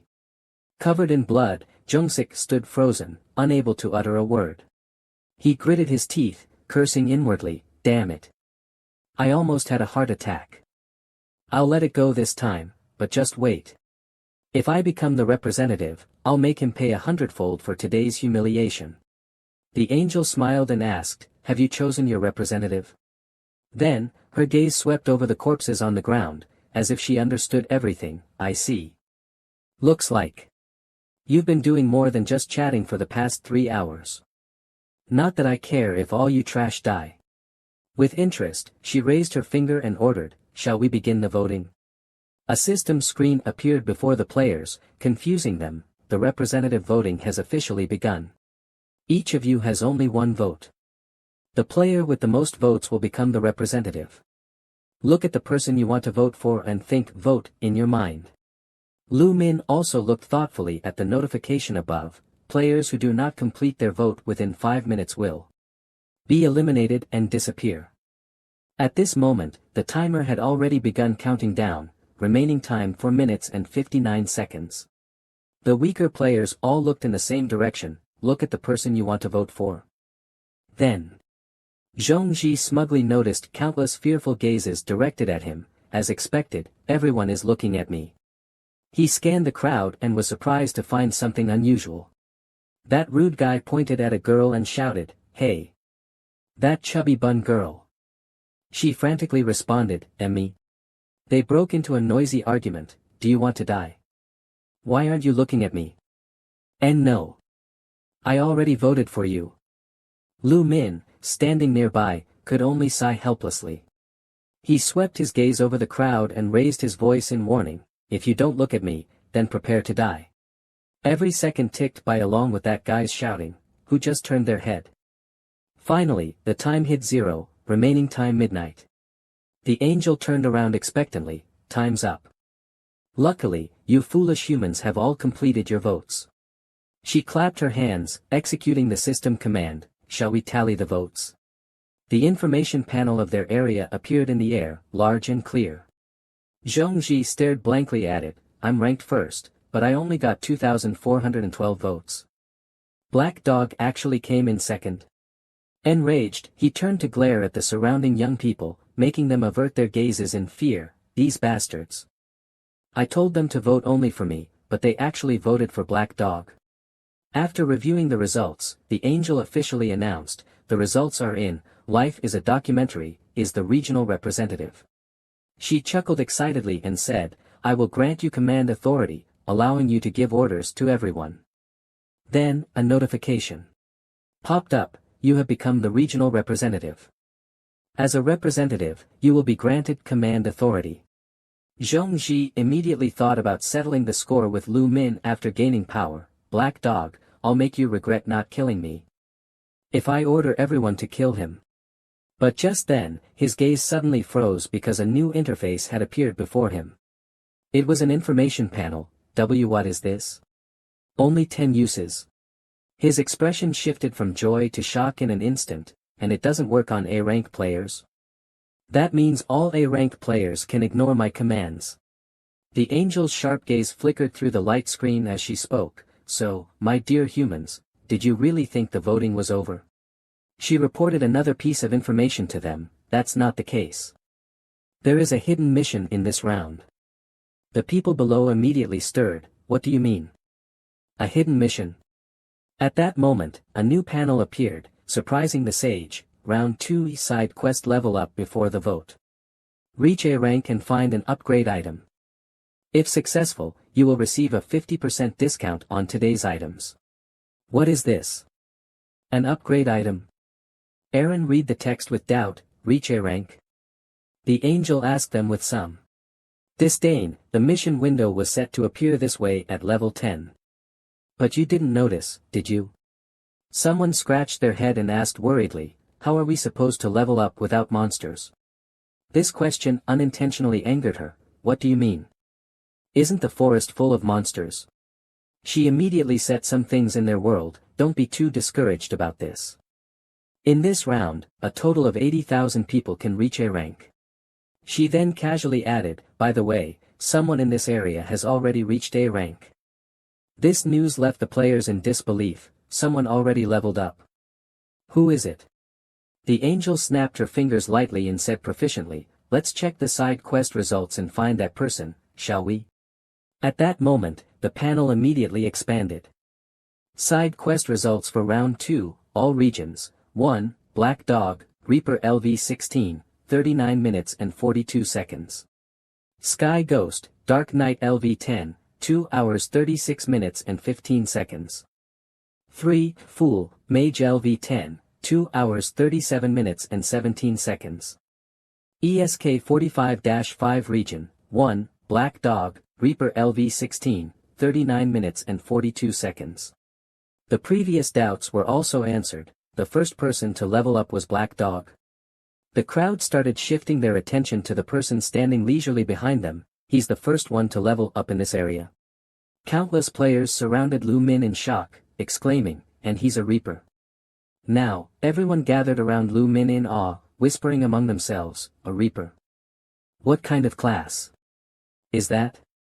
It sounds really powerful. So that's why he's been carrying that giant scythe around." Zhongji gritted his teeth in frustration, thinking, "Damn it, I was going to use command authority to make Black Dog retaliate, but who would have thought he'd change classes at this moment?"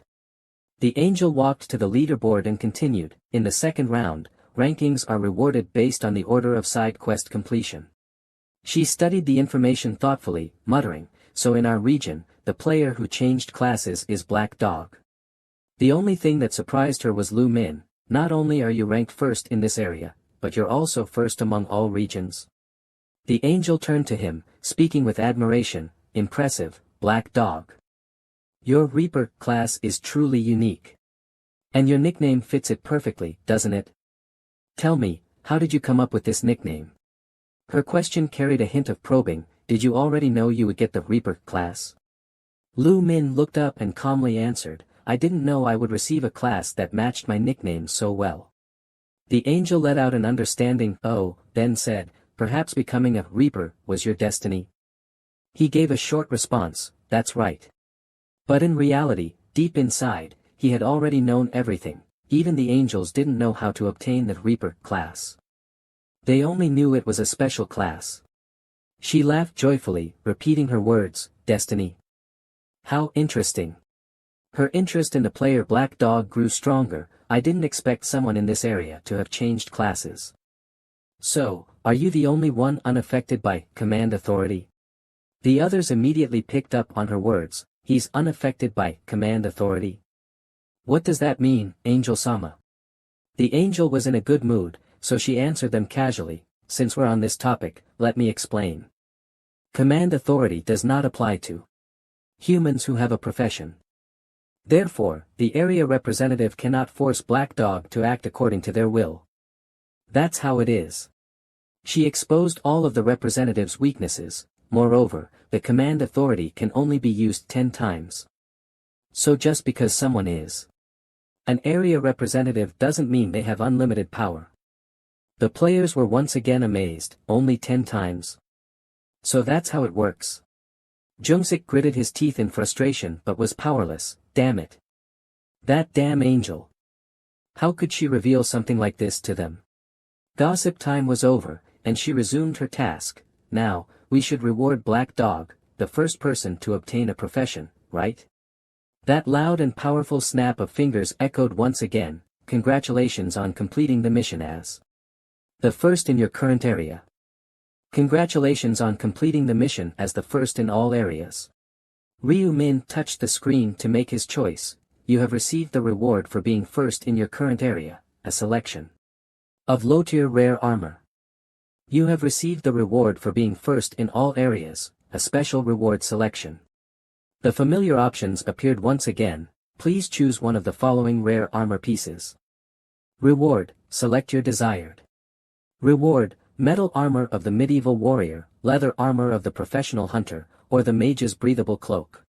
He clicked on the middle option without hesitation. No need to think about it. The first one is too heavy, and the third one has almost no defense. The second golden chest was opened. Please choose one of the following special rewards. Reward, select your desired reward, X3 experience effect, for round 3, 3,000 gold coins, or information about round 3. He paused for a moment to think, since there will be a lot of monsters in round 3. Of course, I need triple experience. Then, he made his choice. Once everything was done, a radiant glow enveloped Ryu Min's body. Alright, all rewards have now been distributed. Sungchul and Aaron looked at the angel with worried expressions. Everyone can return now. The next round, round 3, is coming. Yong Min, whose face was covered in bruises, was also forcibly teleported back. It's going to be interesting. The angel couldn't help but reveal a delighted smile. I guarantee it. Round 2 Summary. All areas. Survivors, 873,500,205. Current area ESK 45-5 survivors, 4,988. Souls will soon be transferred back into their respective dimension bodies. March 1, 2023, the next round is about to begin. We will meet again in the next round. Congratulations on surviving. Souls will soon be transferred back into their respective dimension bodies. Young-min suddenly sat up, his face full of shock. He hurriedly moved his fingers and sighed in relief after checking his body. My hands are still intact. As expected, as long as I didn't die, my body remains whole upon return. But then, Young-min's expression darkened, and he silently vowed to himself, I will never mess with Black Dog again, absolutely never. Damn it, I don't want to have anything to do with that ruthless guy. In Erin's room, Sungchul comforted her, you did well, Erin. The girl sitting on the sofa responded, what did I even do? You're the one who carried everything. She turned her head innocently and said, thank you for protecting me. He quickly adjusted his tie and averted his gaze, I'm your manager and bodyguard. It's only natural that I protect you. Erin suddenly brought up the person who had saved them, I want to thank Black Dog again. Is there a way to do that? Songkyul explained, we don't know his real appearance, so we have no way of finding him. It seems Black Dog doesn't want to reveal his identity either. The girl still didn't understand, he doesn't want to. Her manager added, didn't I ask him for his account number to compensate him? But he refused immediately. Songkyul hesitated for a moment before speaking directly, Black Dog knows that using an account number could reveal his true identity. Erin lowered her head, looking a bit disappointed. To ease her worries, he suggested another idea, if you really want to thank him, why not wait until the next round, find him, and give him an item. Erin agreed with the idea, good idea, I need to think of a proper way to repay him. They paused their conversation as the room went completely dark. Then get some rest today, see you tomorrow. Good night. Songkyul then took the elevator back, suddenly noticing his phone vibrating in his pocket. He picked up the phone and carefully spoke, Chairman Ma. A cold voice came from the other end, Minister Songkyul. He asked with concern, you're still not asleep? The other party casually replied, I just got home, having a bit of whiskey. As the elevator reached the 4th floor, their conversation continued. I've seen the final results. Chairman. Congratulations on successfully changing your class to Dark Knight. The chairman responded. Humbly, then probed, is that really worth congratulating? Nothing happened on your end, right? Songkyul cautiously gave a brief report, CO Erin and I only reached level 8. Along the way, we got injured and couldn't continue hunting. The other party asked curiously, injured? He entered the parking lot, looking for his car. Actually, I was about to report this matter to you. Are you available now? The other party remained on the call but fell silent for a moment after hearing Songkyul's words. Is this about Black Dog? He stood by the window, gazing at the city, then gave an order, come to the hotel. I want to hear this in person. Songkyul responded professionally, understood, I'll be there in 20 minutes. He then opened the car door and got in, unaware of the hidden figure in the corner of the wall. The person wore a hooded jacket, quietly watching as the car gradually left the parking lot. Ryu Min watched, thinking to himself, as expected, is he going to see Ma Kyungrok? 10 minutes earlier, while his younger brother was still asleep, he had already woken up and started checking something. The system prompted him, imagine the target you want to search for and say their name. He muttered in his mind, on Songkyul. Name and face matched, locating the target. The system's function immediately revealed Songkyul's location to Ryu Min. Target on Songkyul's location confirmed. Distance, 9 meters. Pretty close. Is he still in the top floor loft? Suddenly, the numbers on the screen began to rise rapidly, catching his attention. The location is changing. As the number approached 100, his curiosity grew. The location is changing this fast. Looks like he's in an elevator. Where is he going so early in the morning? A thought flashed through Ryu Min's mind, could he be going to meet Ma Kyungrak? He immediately put on his coat and stepped out of the room. Let's confirm it first. When he turned back, Ryu Min was already standing in the underground parking lot. Luckily, I can investigate him as soon as I return. Tonight, the moon was almost completely covered by dark clouds. The darkness has shrouded the moonlight. A mysterious figure leisurely stood inside the building, admiring the scenery. Tonight is the perfect night to track someone. He turned around, thinking, for now, I should endure and check the report first. Ma Kyungrak sat in his expensive chair, filled with questions in his mind. Black Dog. What player wouldn't know him? He was ranked first in both the first and second rounds. His fingers kept tapping on the surface of the chair. Something related to the first place player. This doesn't sit well with me. When another suspicion arose, he stopped tapping. Could it be that he had a conflict with my subordinates? His flawless yet resolute hands lifted. If that's the case, how can I sit idly by? Provoking my trusted aide, isn't that a direct challenge to me? His expression darkened as he contemplated. I won't let anyone who stands in my way go unpunished, no matter who they are. Even if it's the first place player. After waiting for a while, the person he wanted to meet finally arrived and knocked on the door. A familiar voice came from outside. Are you inside, Chairman? It's on Sungchul. He immediately responded, yes, come in. Kyungrak stood up to greet his trusted aide. Captain An, it's a pleasure to see you again. The other person entered and politely replied, likewise, Chairman. Sungchul spoke with delight. All of this is thanks to you, Chairman. But Kyungrak smiled casually like a colleague. I didn't do much. We weren't even in the same area. Even so, Sungchul still bowed his head in gratitude. As long as you are here, I feel motivated. Thank you. Kyungrak gestured for him to sit. You sure know how to flatter, Captain An. Please, have a seat. The other man raised his head, smiling. This is not flattery, it's a fact. Though a bit late, congratulations on surviving. The two sat down and conversed. Surviving? The second round was nothing more than a child's candy game. Sungchul still praised him. I also want to congratulate you on leveling up. Kyungrak took a sip of his drink and replied, not really, I was just lucky. In front of this respected chairman, Sungchul spared no words of praise. Some say luck is also a form of strength. Besides, ranking second and third across all regions is no easy feat. Kyungrak smiled as he looked at him, while Sungchul continued, serving you is my greatest honor, Chairman.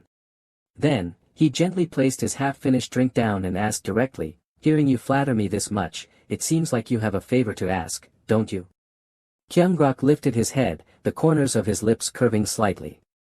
Go on, what is it you want to ask me? Sungchul hesitated slightly before getting to the point. Then. Chairman, could you tell me where to find the upgrade item? Leaning back in his chair, Kyungrak answered indifferently, it's nothing special. It just dropped while hunting monsters. Although he answered that way, he was actually hiding a secret. In truth, it was all thanks to that random ancient script fragment, Dark Knight ancient script. The scene shifted back to when he was still in that world, hearing the angel's announcement. One last thing. Say, item. Vault and check its contents. We have prepared a reward for you. Kyungrak silently thought in his mind, item vault. An information panel appeared. Dark Knight ancient script. Effect, increases all attributes and envelopes weapons in a dark aura, which inflicts damage on enemies. Upon reaching level 10, you will automatically become a Dark Knight, special class. Dark Knight ancient script. Holding his ancient script in hand, he felt its immense power surge around him and thought, will I become a Dark Knight when I reach 10-star level? Qinglu kept these thoughts to himself, I was lucky in the first round. My random ancient script turned out to be a near cheat item. But his gaze remained cold, making his stance clear, even subordinates I trust like family can't be told everything. Human nature is like that, anyone can change in an instant. Then, he spoke again, asking the person in front of him, Captain, let's get back to the main topic. Who injured you? Qinglu seriously mentioned the name he had been suspecting. Was it Black Dog? Sankyo quickly waved his hand. What? No. Actually, he saved me. This information was beyond his expectations, making him ask in confusion, saved you? Explain everything in detail. After hearing the entire story, he finally understood, so those thugs were targeting actor Su, and you almost lost your life. Because of it? Sankyo replied, yes. Then he repeated, if Black Dog hadn't appeared, both of us would probably be dead. He added, Miss Aaron might have survived, but she would have been traumatized and unable to continue working in the entertainment industry. Qinglu fell into deep thought. I almost lost an important subordinate and nearly suffered a business loss as well. He swirled the unfinished wine in his glass and asked, what happened to those guys? Are they dead? His subordinate reported, although Black Dog made them suffer a fate worse than death, he didn't actually kill them. This action puzzled Qinglu. Why? Sankyo explained, he said there was no benefit in killing them.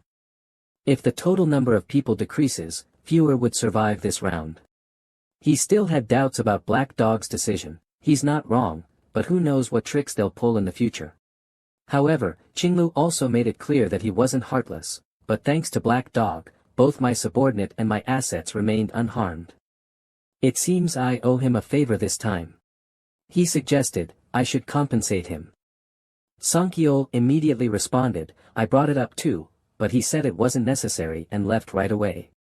Someone as sharp as him instantly picked up on the implication. He refused a thank you reward.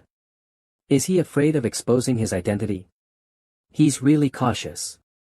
Then the two of them stood up. If you meet him in the next round, thank him for me. I truly appreciate him saving both of you. Sankyo nodded, I'll be sure to tell him, Chairman. He specifically instructed, also, keep an eye on him and see if we can help in any way. You know I don't like owing people. His trusted aide immediately understood his intention. Of course, I'll do as you say. But Qinglu wasn't finished yet. I forgot to ask something important. This time, he asked very seriously, what are the nicknames of those thugs? Ryu Min stood under a withered tree, looking up at the apartment's top floor, where the lights were still on. He had been outside for a long time, carefully observing their movements, such a loyal dog. Just returned to reality and immediately ran off to see Qinglu, but then, he turned and left. I should head back. Either way, I've confirmed his whereabouts. Staying here any longer will only raise suspicion. Ryu Min hailed a roadside cab to go home. A celebrity sponsored by Qinglu happens to live in the same complex as me. I should thank my younger brother for that. This made him recall the time when the two of them had first moved in. If we hadn't delivered rice cakes to the neighbors that day. He still remembered Aaron's surprised expression. We wouldn't have met Aaron. And I wouldn't have found out about Sankyo and Aaron's relationship. As he opened the car door, he carefully calculated, if I use the neighbor as a leverage excuse, it should be easier to gain Giantglock's trust. But I still need to consider whether to bring Giantglock into the second round.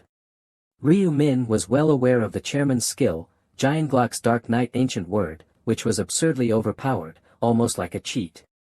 But there were disadvantages as well, such as no ancient word reward upgrades and being forced to become a Dark Knight. But the biggest drawback is, a poisonous snake emerged from a magical fluctuation, directly draining the man's life force. To use the Dark Aura, a power of the Dark Knight, you must accumulate a special type of energy called Dark Mana. And this dark mana cannot be obtained through ordinary means.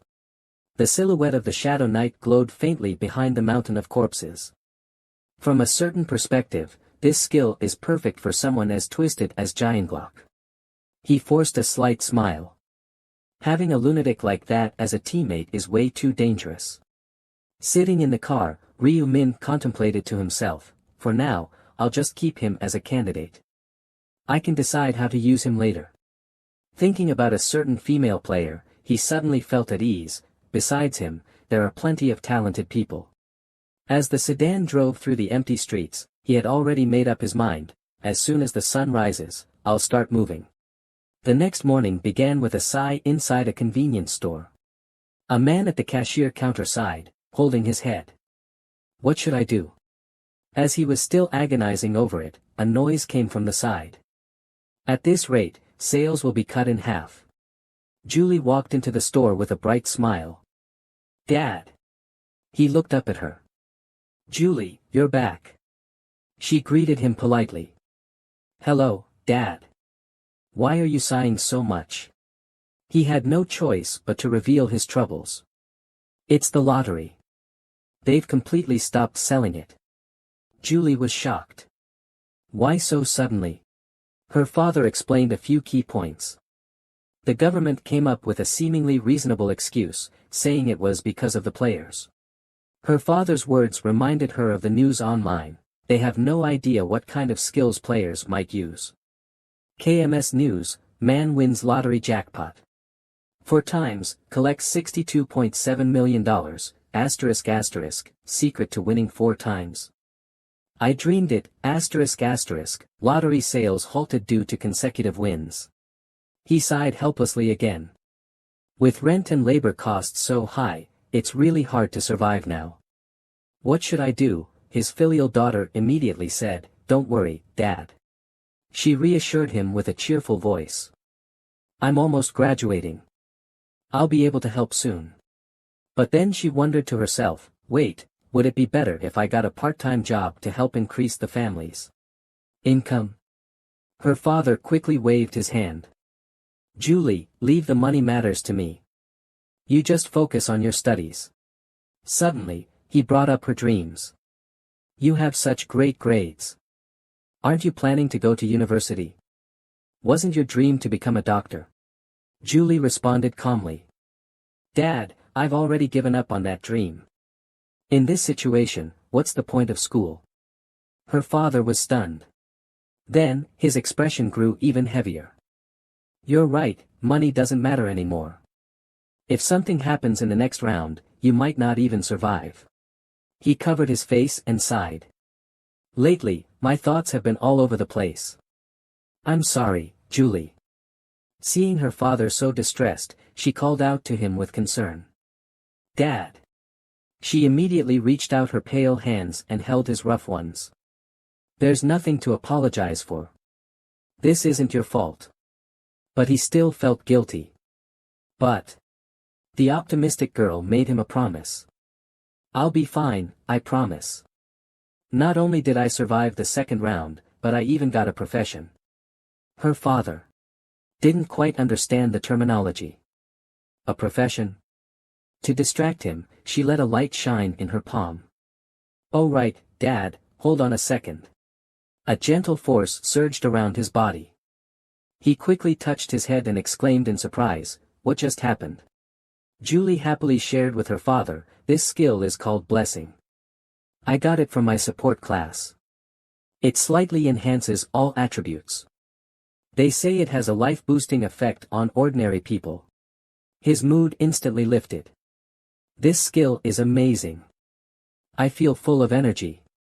This made her giggle. I'll use this skill on you often, Dad. Julie didn't forget to encourage him. So, Dad, cheer up. A smile reappeared on his face as he replied, all right, I'll be happy. Just then, the sound of the door opening rang out. He instinctively greeted, welcome.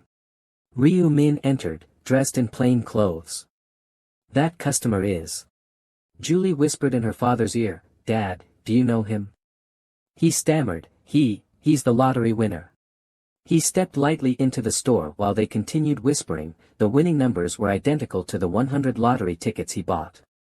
Ryu Min walked up and greeted him, hello, sir. Do you remember me? I bought 100,000 won worth of lottery tickets. The store owner responded in confusion, of course, I remember. But why are you here? Suddenly, Ryu Min bowed deeply. First, I want to apologize to you. His sudden action startled the store owner. Why are you apologizing out of nowhere? He slowly explained, I saw the news. Because I kept winning the jackpot, your store had to stop selling lottery tickets. Julie, standing nearby, wiped some cold sweat from her forehead as she heard him admitting fault. Sorry, I didn't mean to cause trouble for your store. The store owner waved his hand dismissively. Don't worry. It's not your fault. Not selling Nato lottery tickets won't starve me. However, Ryu Min still didn't relax. Even so, I still feel responsible since it affected you. So, he took a white envelope out of his pocket and placed it in front of the store owner. I'd like to offer some compensation. It's not a huge amount, but... The store owner was stunned. What? Ryu Min calmly stated the amount in the envelope. It's 10 million won. The store owner was troubled and quickly tried to refuse. You don't have to do this. Take it back. But Ryu Min remained firm. Please accept it. After all, this trouble was caused by me. Once he finished speaking, he turned and left decisively. The store owner tried to stop him, but it was too late. Hey, wait a moment. Holding the envelope, he looked distressed. How can I accept such a large sum? At that moment, his daughter spoke up. Dad. She quickly grabbed her bag and snatched up the stack of money. I'll chase him down and return it. Her father agreed immediately, handing it over. Yes, hurry and give it back to him. Julie swiftly ran onto the flat sidewalk, chasing after him. It didn't take long before she caught up to Ryu Min and shouted, wait a moment. He turned to look at her, his face completely expressionless. Because she had just run over, her cheeks were slightly flushed. You Min. Is that you? He responded in a puzzled tone, you are. She immediately smiled and introduced herself, don't you recognize me? I'm Min Julie. We're classmates. He tried to recall, classmates. She was momentarily stunned. Don't tell me you had no idea we were in the same class. Outwardly, Yu Min simply smiled and apologized, but inside, he had a different thought. Sorry, I'm not very good at remembering faces. Of course, that's a lie. In reality, he knew all about her.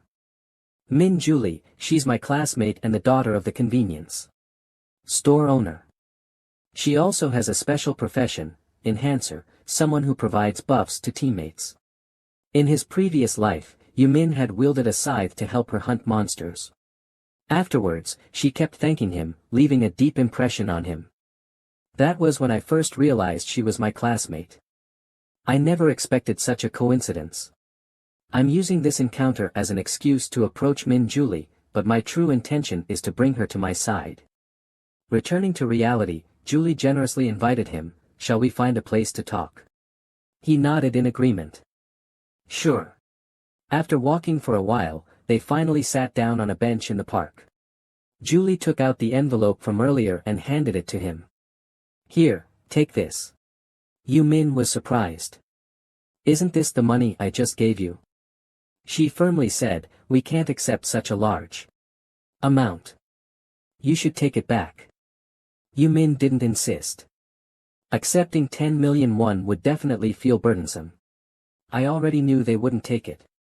After all, she's the type who won't accept favors no matter how difficult things get.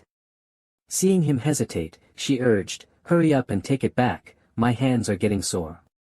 But Yu Min was even more stubborn. No.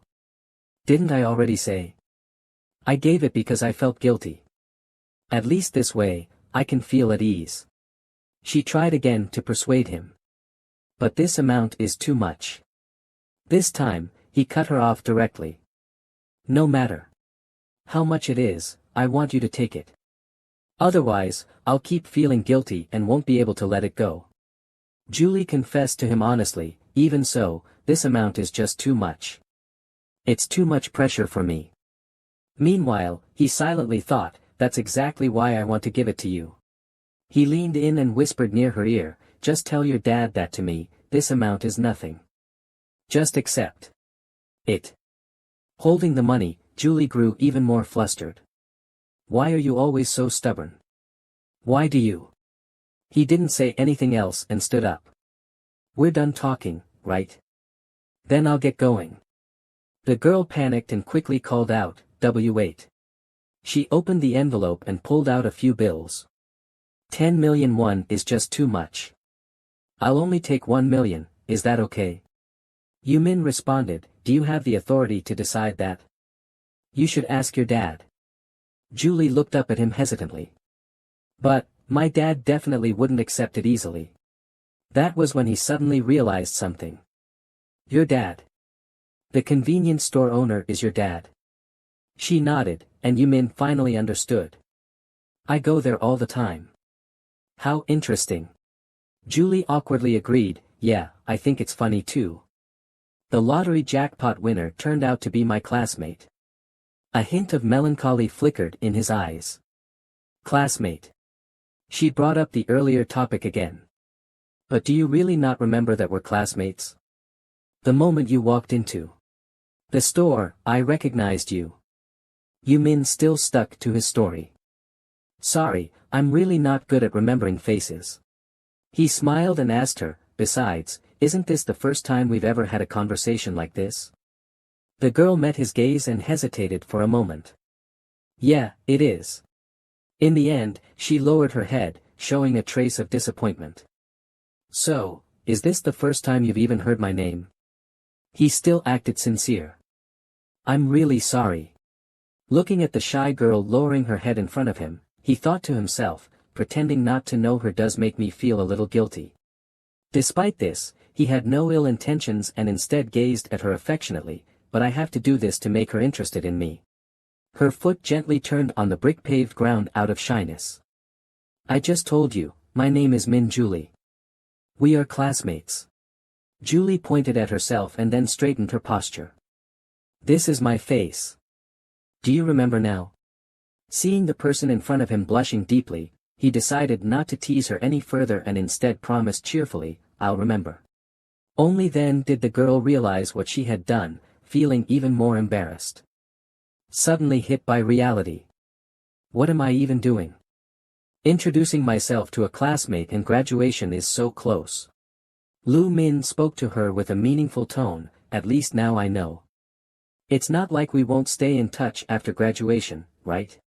Seizing the moment, he made a request, by the way, give me your number. She froze for a second at the implication of his words. And my number? He was already holding his phone. What's wrong?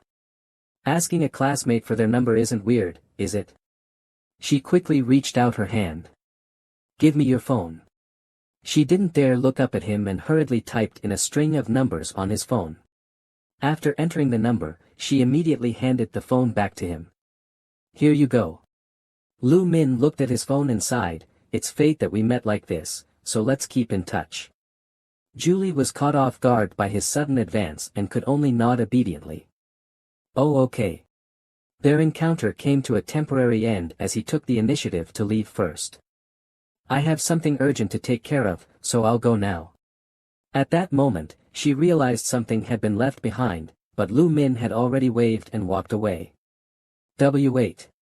That envelope, it.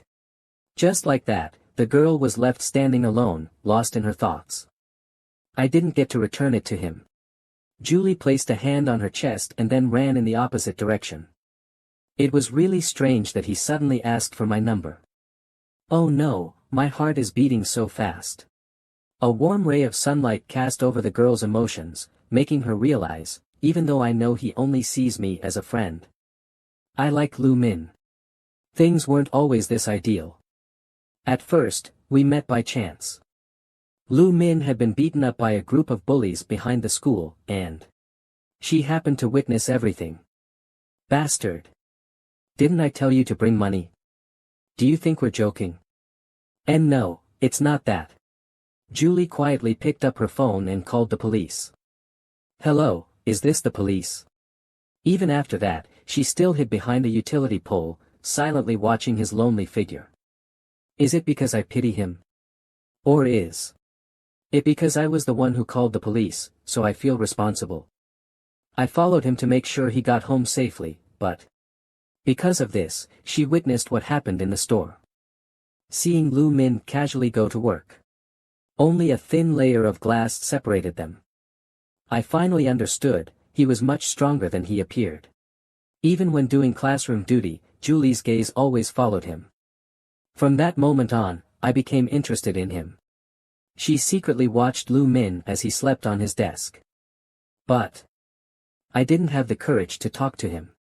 Even when he went to visit his younger brother, she could only hide in the background. As time went on, my feelings for him grew deeper, to the point where I didn't even dare to get close anymore. Who would have thought we'd meet here? Julie stood still, closed her eyes, and silently gave thanks. Now I am brave. This is a gift from the heavens. A gentle breeze brushed through the short hair of the girl who had just begun to understand love. I can't pretend not to know him after receiving 10 million won. She showed a happy smile, then thought, so, should I treat him to a meal? At this moment, Lu Min had some free time and was sitting on the bed looking at his phone. Several messages appeared on his phone screen. Have you eaten? I have something to say. Can we meet in district? My treat. Seeing this, he replied, sure. I'll pay. The person on the other end seemed insistent on treating. Let me pay. Seeing the cute emoji sent over, he happily responded, I'm really rich, you know. The other party was clearly determined to cover the meal. But I don't like eating for free. What do you want to eat? Lu Min looked at their chat history, musing to himself, as expected, she feels indebted to me, so she suddenly invited me to lunch. This is a good sign. He even relaxed enough to let a faint smile appear. If I can naturally get closer to her, it'll be easier to make her my ally. After turning off his phone, he got up from the bed and continued thinking, I need to help Julie and bring her to level 20. Lu Yuan was sitting on the couch when he suddenly noticed his older brother dressed particularly well, making him quite curious. He asked doubtfully, bro, where are you going? Min responded indifferently, to meet a friend. Lu Yuan hesitated for a moment before asking, a friend? Not a girlfriend, right? Hearing this, Min found it amusing and asked back, what? Your brother can't go meet a girl?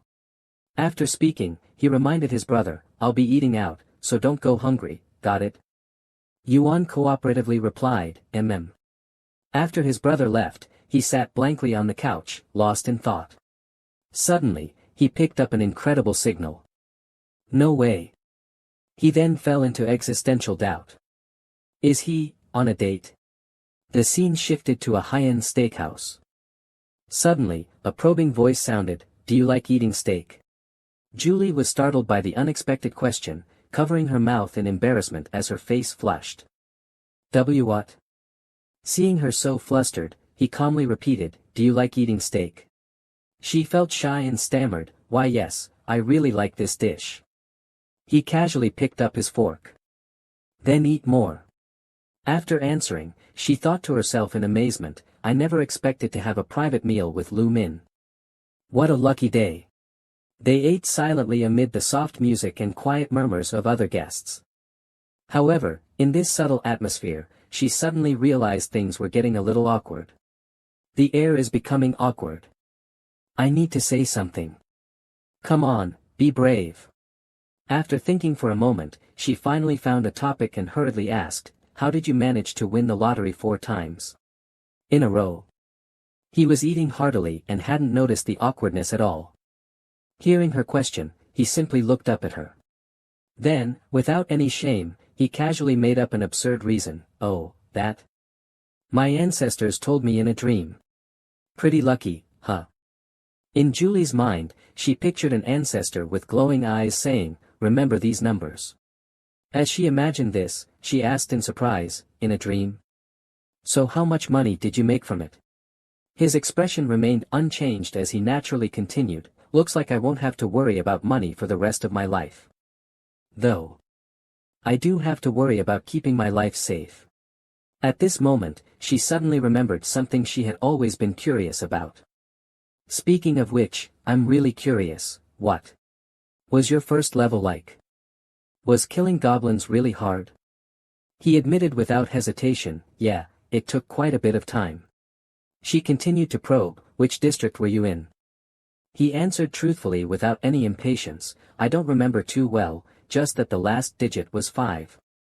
She seemed a little regretful, gave an awkward smile, and said, my last digit is 7. What a pity, that means we won't be able to meet. Hearing her say that, he smiled gently and thought to himself without telling her, don't be disappointed, my friend. We'll meet sooner or later. Because when the number of survivors decreases, the zones will merge. Then, the two continued to ask each other social questions to learn more about one another. What level are you? Level 10. Me too, are you in a profession yet? Not yet, what about you? After chatting for a while, they both felt more relaxed than before. Julie smiled naturally and said, fortunately. I've already obtained a profession change item. It's called buffer. He curiously repeated, buffer. He was delighted as he analyzed her profession name. Does that mean you can provide buff effects to teammates? Like in games? As he spoke, he thought to himself, good, this time she has a support-type profession. She was very excited to show him her skills, so she immediately raised her hand and concentrated her power. Do you want to see? There's an effect called blessing that enhances all attributes. Hearing this, he became very interested. Really? Let me see. Immediately, she cast a dazzling and colorful skill on his forehead. A system prompt appeared before his eyes, blessing has increased all your attributes by 50%. Blessing, remaining duration, 2 hours 59 minutes and 59 seconds. Seeing his attributes greatly boosted by her, he was thrilled and thought, as expected of a special profession. The effect is amazing. He didn't hesitate to praise her skill, that's really impressive. After speaking, he continued analyzing in his mind, if she reaches the max level, the skill effect will double. Meaning attributes will increase by 100%. However, that will only happen when she's fully leveled up. He looked at her with satisfaction. Good thing she gave me a buff. Watching her friendly smile, he thought to himself, from the very beginning, this was my main goal. At that moment, he suddenly recalled the reward item he had received earlier. The reward I got from my first profession. Change side quest was a random gold pouch. While thinking about its function, he analyzed, judging by its name, this pouch grants a random amount of gold, possibly influenced by luck. The higher the luck, the more gold obtained. Snapping back to reality, he smiled at her gratefully. The effect is really great. Thank you, July. She didn't think it was a big deal and happily offered her help anytime. If you ever need a blessing, just ask. Using this skill doesn't cost me any energy. Hearing that, he replied without hesitation, got it. At that moment, he suddenly brought up something she had wanted to say earlier. Didn't you say you had something to tell me? July then remembered what she wanted to say and spoke with a hint of nervousness. Ah, right. I was supposed to say this first. Then, with a gentle smile, she sincerely expressed her gratitude. I really appreciate the 10 million won you gave me. My father also asked me to thank you on his behalf. Afraid he might misunderstand, she quickly added, I'll make sure to pay you back as soon as possible. Hearing this, he felt a little awkward. And didn't know how to respond. He could only force a reply, is that all you wanted to say? Didn't I tell you not to worry about it? She wasn't offended by his refusal. Instead, she seemed intrigued and suggested, if you don't need money, do you want something else? I got it. After saying that, she took out an item and handed it to him. Here, take this. He looked at the item in her hand and asked in confusion, what is this? She handed him a strange purple object and said, I got this while hunting. Since you don't need money, at least let me give you this. Her expression was sincere as she urged him to accept it. This is just a token of appreciation. Don't refuse anymore. After finishing their meal, the two parted ways and bid each other farewell. That was a great meal. See you next time. As he said goodbye, he reminded her, Be careful with the next challenge. Got it. Hearing this, she smiled brightly and replied, we have to survive and meet again. After saying goodbye to her, Min slowly walked alone along the stone-paved road. Then, he opened the system's inventory interface. At that moment, he began reading the item information July had given him, low-grade purple magic crystal. Asset category, description, a beautiful purple gem containing a subtle magical essence. Simply put, it's a gemstone that can be embedded into equipment to enhance attributes. As he carefully read through the details, he marveled at his luck. I never expected to get something like this from her. He reached into his inventory and carefully examined the magic crystal. With just this brief description, it's hard to determine its true value. Then, he raised the magic crystal and pondered, but once I reach level 20, I'll understand how valuable this item truly is. It turned out that at level 20, players would gain fixed skills, and upon reaching that level, the equipment fusion feature would also be unlocked. Its function sounds somewhat like forging weapons, but on a higher level. Using it, weapons can be combined with magic crystals and even upgraded. We can also freely choose the upgrade method. At this moment, he introduced the various magic crystals. There are a total of 7 colors of magic crystals: red, orange, yellow, green, blue, indigo, and purple. Different colors of magic crystals have different abilities. Red is for damage. Orange is for strength. Yellow is for luck. These magic crystals are extremely rare due to their exceptional abilities. Green enhances agility. Blue enhances intelligence. Indigo can reduce incoming damage. The rarest of them all was the purple magic crystal, which he now held in his hand. Lastly, the purple magic crystal is the rarest of all magic crystals, with an extremely low appearance rate, and it enhances all attributes. He was overjoyed to have obtained this magic crystal so early in such an unimaginable way. I'm really lucky to have picked this up. At that moment, he suddenly realized that his luck was indeed quite good. My luck stat in real life is really high. After thinking for a moment, he stored the precious magic crystal in his backpack. I'll use the magic crystal once I reach level 20. Now, he decided to use July's skill to open the limited time blessing reward within the remaining 30 minutes and seconds. I should open the gold pouch before the buff wears off. Suddenly, he remembered something. Wait a second. So, while thinking, he reached into the bag and rummaged around. I'll use the butcher's ancient text to boost my attributes. Then, he took out a small white pouch containing 100 mealworms. He looked at the pouch and murmured the ancient text. The butcher's ancient text increases my attributes by 1% for every target I kill. Insects count too, as long as it's a living creature, it qualifies. At that moment, he suddenly threw the pouch onto the ground. There are no insects in this other world, so I can only hunt monsters. Fortunately, I'm still in the real world for now. He calmly lifted one foot and said, sorry about this. Then, he stomped down hard. The system immediately displayed a notification. Targets killed, 45/100. Due to the effect of the butcher's ancient text, all attributes increased by 45%. He continued stomping, killing more insects. Targets killed, 67/100. Due to the effect of the butcher's ancient text, all attributes increased by 67%. He kept stomping, and the numbers kept rising until reaching the limit of 100. Targets killed. Due to the effect of the butcher's ancient text, all attributes increased by 100%. Then, he opened the status window. Status window, name, Ryu Min, codename, HC, class, apprentice level 16, class, Reaper, title. Hidden Final Traveler, Hidden First Godslayer. Strength +9, Intelligence +9, Agility +63, Luck +45, Attribute points, 0. Looking at the numbers on the status window, he realized his luck had increased from 15 to 45. With this, I should get a pretty good result. Next, he opened his backpack. Backpack.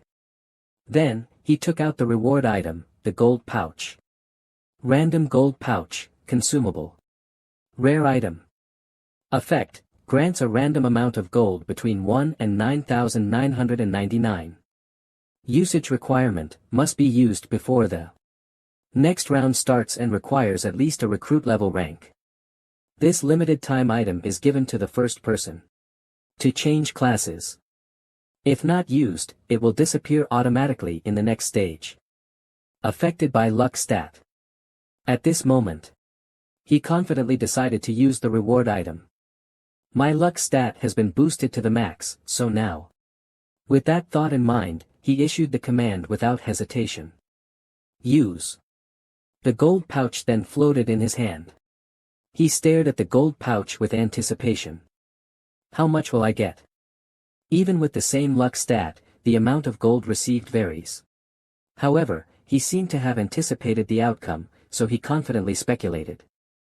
With my luck, I should get somewhere between 3,000 and 6,000 gold. Suddenly, his expression changed drastically as if he had seen something shocking. A system window popped up. You have used the random gold pouch. The system message puzzled Ryu Min. The system kept sending him notifications. You have used the random gold pouch. You have obtained 9,999 gold. He was stunned. 9,999 gold. Ryu Min happily gazed at the amount of gold far beyond his expectations, thinking to himself, I got the highest amount. Receiving blessings was definitely worth it. The system announcement summarized your total gold coins. So my total gold count is 16,249 gold coins. That's enough to buy an epic item. Just as he was thinking, the system panel disappeared. The item I want won't refresh for another 2 weeks, so I'll save it for now. The morning sunlight shone brightly into the apartment where the two brothers lived. As soon as Ryu Min entered the house, he took off his coat and said, I'm back. Seeing him return, Ryu One excitedly called out while playing on his phone, bro. Ryu One covered half his face with his phone, but his puppy-like excitement was still visible. Bro, how was the date? His question confused Ryu Min. Date? Seeing his brother's clueless expression, Ryu One asked disappointedly, weren't you out on a date with your girlfriend? Ryu Min sat down on a chair, avoiding his brother's question. Don't talk nonsense. What are we having for lunch? Seeing this, Ryu One sat next to his brother and cheerfully replied, I ordered jajangmyeon. Ryu Min rested his chin on his hand and looked at his brother with a slightly critical tone. You should have ordered something tastier. Ryu One pouted in protest. What's wrong with jajangmyeon? Do you know how much I've been craving it? His brother's words made Ryu Min recall the past. It's true. Just last month, our life was still really tough. Ryu Min continued thinking, speaking of which, my Bitcoin investment has risen to $150 million. Just like before, it'll probably crash in 2 weeks. That'll be the perfect time to sell. Meanwhile, Ryu One's eyes were glowing as he stared at something. The TV screen showed an image of a car, sparking a thought in Ryu Min's mind. Before that, I should get a driver's license first. In the exam hall, everyone was focused on answering the questions, including Ryu Min, theory test, obtaining a driver's license. The repetitive process bored Ryu Min. He sighed and thought, how many times have I taken this test already? I'll just finish it quickly and leave. After saying that, he grabbed his coat, stood up, and prepared to leave, making the examiner puzzled. The examiner watched Ryu Min's figure gradually disappear and couldn't help but wonder, what's up with this guy? When he looked at Ryu Min's test screen, he was instantly shocked. Your score is 95 points. You've passed the commercial driver's license theory test. His face was full of disbelief.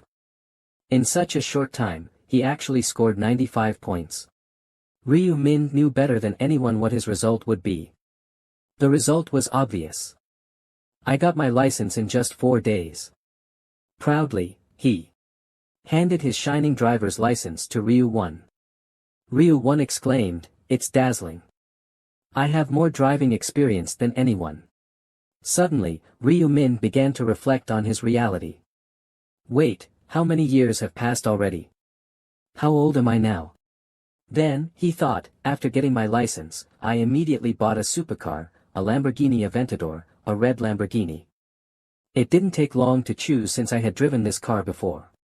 Ryu Min asked, how long would it take if I import it directly? The salesperson smiled and replied, if you place the order today, it will arrive within a month. He picked up an iPad and said, alright, I'll sign the contract now. Hearing Ryu Min's swift purchase, the salesperson beamed with excitement. That's amazing, sir. You have such great taste. The salesperson's exaggerated reaction left Ryu Min speechless. Time passed, and 2 weeks later, on a sunny day. Today's a good day. It's time. Holding his phone with a smug expression, he thought, it's time to say goodbye to my Bitcoin. Seeing his brother's face full of calculation, Ryu Won asked in confusion, did something good happen? Bro, why do you have such a creepy smile? Sitting in his chair, Ryu Min answered his brother, I just sold all my Bitcoin. Ryu Won sat down in shock and asked, really? How high did the price go? Ryu Min calmly replied, $300 million. Hearing this astonishing number, he exclaimed in shock, $300 million. His younger brother became restless and questioned loudly, your lottery winnings were only $60 million in total. How did it suddenly increase to $300 million? However, Min Ji remained calm and answered all his questions as if it were obvious, what else would you expect? Lu Yuan admired him while recalling how, a month ago, when he wanted to invest in Bitcoin, his brother had tried to stop him. Yet now, he had made such a fortune. Lu Min replied with a smile, I didn't expect it to rise this much either. I originally thought it would be at most $280 million. At this moment, Lu Yuan calmed down and asked his brother, so, are you planning to stop now? Lu Min, still staring at his phone, casually replied, of course. Lu Yuan held up his cup of water, smiling, that's great. But soon after, his brother's words made Lu Yuan spit out his coffee. It's time to invest in stocks. Worried, Lu Yuan quickly asked, bro, you don't know a thing about stocks. What are you planning to do now? Lu Min remained calm and reassured his brother with a smile, don't worry. Lu Min seriously made up an excuse to ease his brother's concerns, I dreamed about it. Lu Yuan, half believing, half doubting, asked, you had that future-predicting dream again? What stock did you see this time? Min confidently replied, yes, in the dream, I saw that if I invest now, I'll make a fortune later. Hearing this, Lu Yuan sighed helplessly, alright, do whatever you want then. Looking at his younger brother, Lu Min thought, it's natural for Yuan to worry about me, but I know the future. Then, he stared at the screen, thinking about the company he wanted to invest in, the company I'm investing in is. A long list of stocks appeared on the phone screen. One company ranked 85th on the Kosdaq market, valued at approximately $900 million, Jianhua Consulting. Lu Min thought, Jianhua Consulting is a company controlled by Jian Lok. Although it's not well known yet, in the fourth round, it will launch a special system and grow rapidly. After reviewing the future, Lu Min felt satisfied with his decision. Since I know this company will rise, it would be stupid not to invest.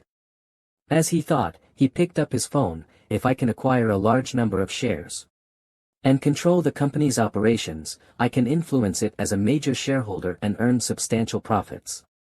With that, he clicked the order confirmation button, I'll invest $280 million for a 31% stake. Just then, a voice interrupted his thoughts, please.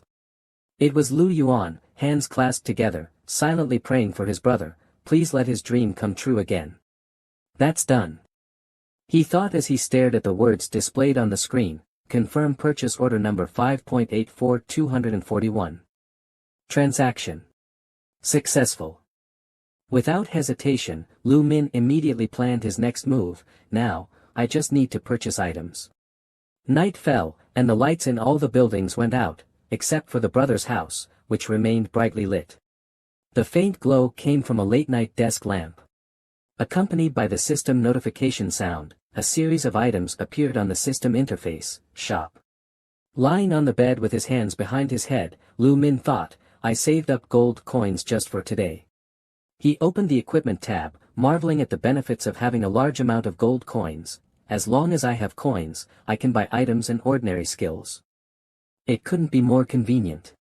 The screen displayed the items he had just selected. Although these items are only of normal grade, that doesn't mean I can't obtain rare or epic materials.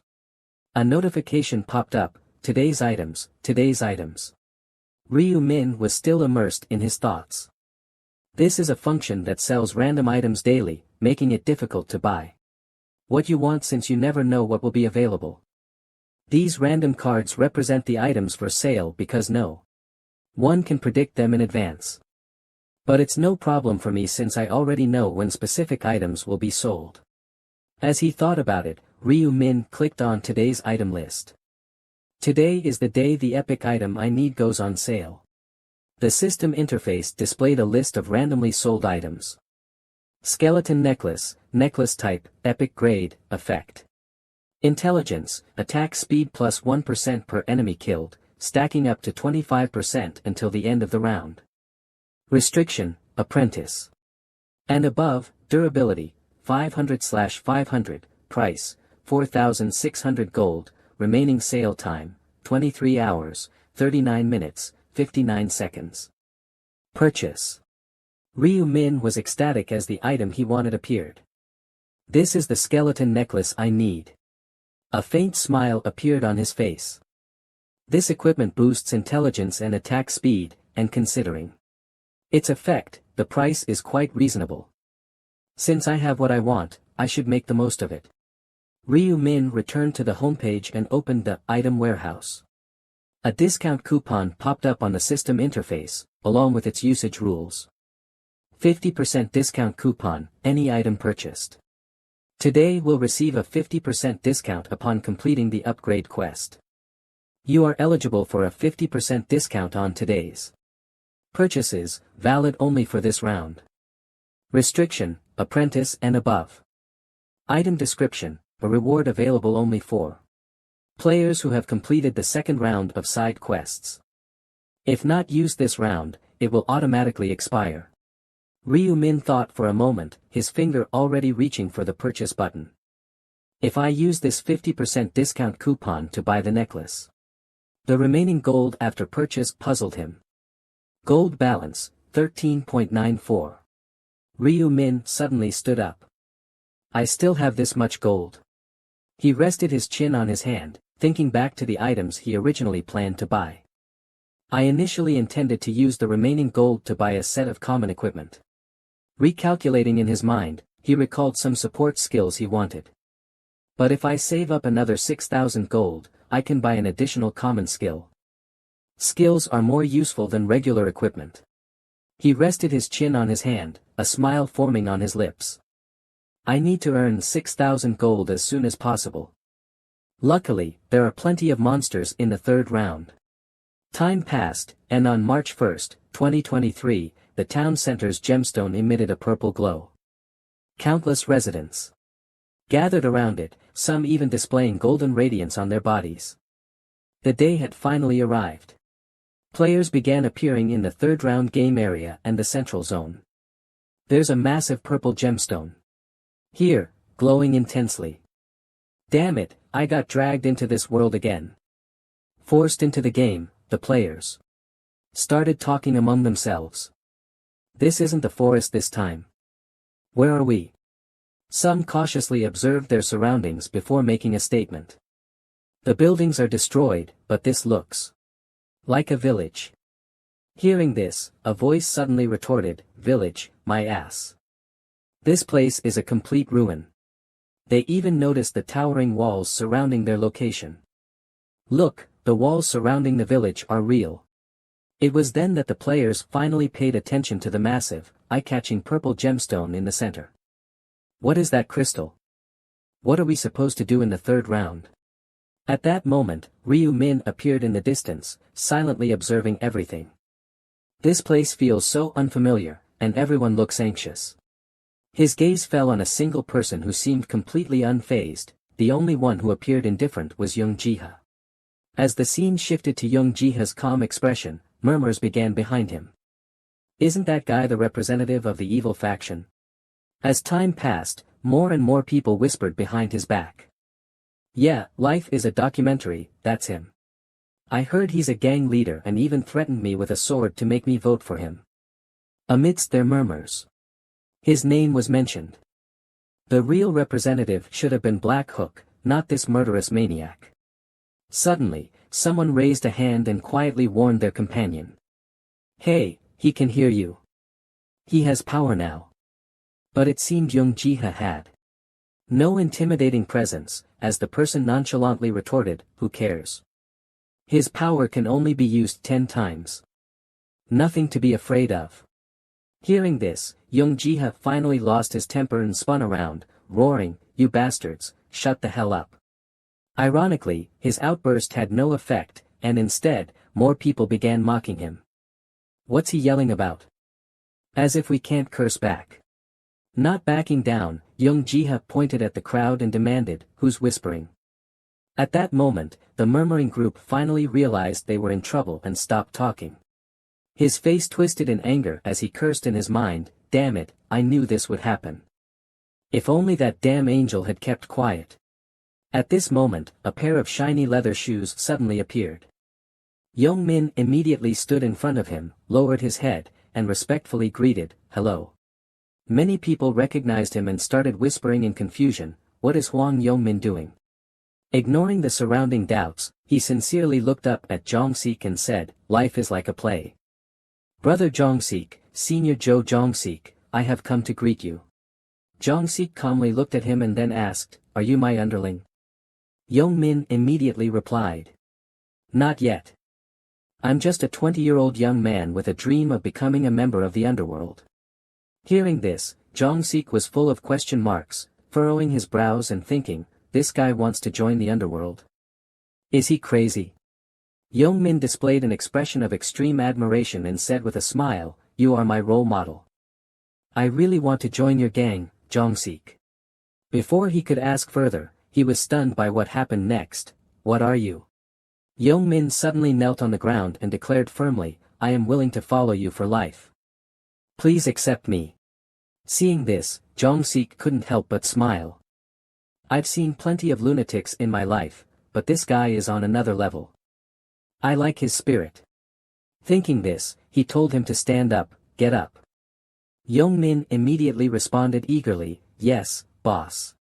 Afterward, Jongsik curiously asked, are you blind? Don't you know my reputation has fallen? You still want to follow me? Young Min shamelessly answered, so what? Clenching his fist and pounding his chest, he continued, you are someone I admire. He looked Jongsik in the eye and said something touching, as long as you accept me, I don't care what others think. Being so praised and idolized, Jongsik couldn't help but smile. I like your answer. Fine, I'll take responsibility for teaching you. Overwhelmed with gratitude, Young Min repeatedly bowed and said, thank you, big brother. It's my honor. Seeing his crazy actions, everyone around was shocked. This guy just joined the team. Life is like a play. Is he insane? Someone couldn't help but sigh, birds of a feather flocked together. From afar, Ryu Min had been watching everything and nodded in satisfaction. This time, he's teamed up with Joe Jongsik again. That's definitely a good thing. Just then, an angel suddenly appeared in the sky and asked, is everyone here? She slowly scanned the players below and then smiled, saying, look, 90 more people are missing today. Some players didn't understand what she meant and asked in confusion, missing people. Another player couldn't help but ask, what do you mean? But before he could finish his sentence, a system notification popped up in front of him. One after another, players received the same notification, main quest, protect the holy relic across all regions for 3 hours. Total participants, 856,030,200. Completed, 0/214,007,550. Current region X45-5, total participants, 4,900. Completed, 0/1, 225. Upon seeing the third round notification, the other players immediately grew restless. Are we really short on people? How did this happen?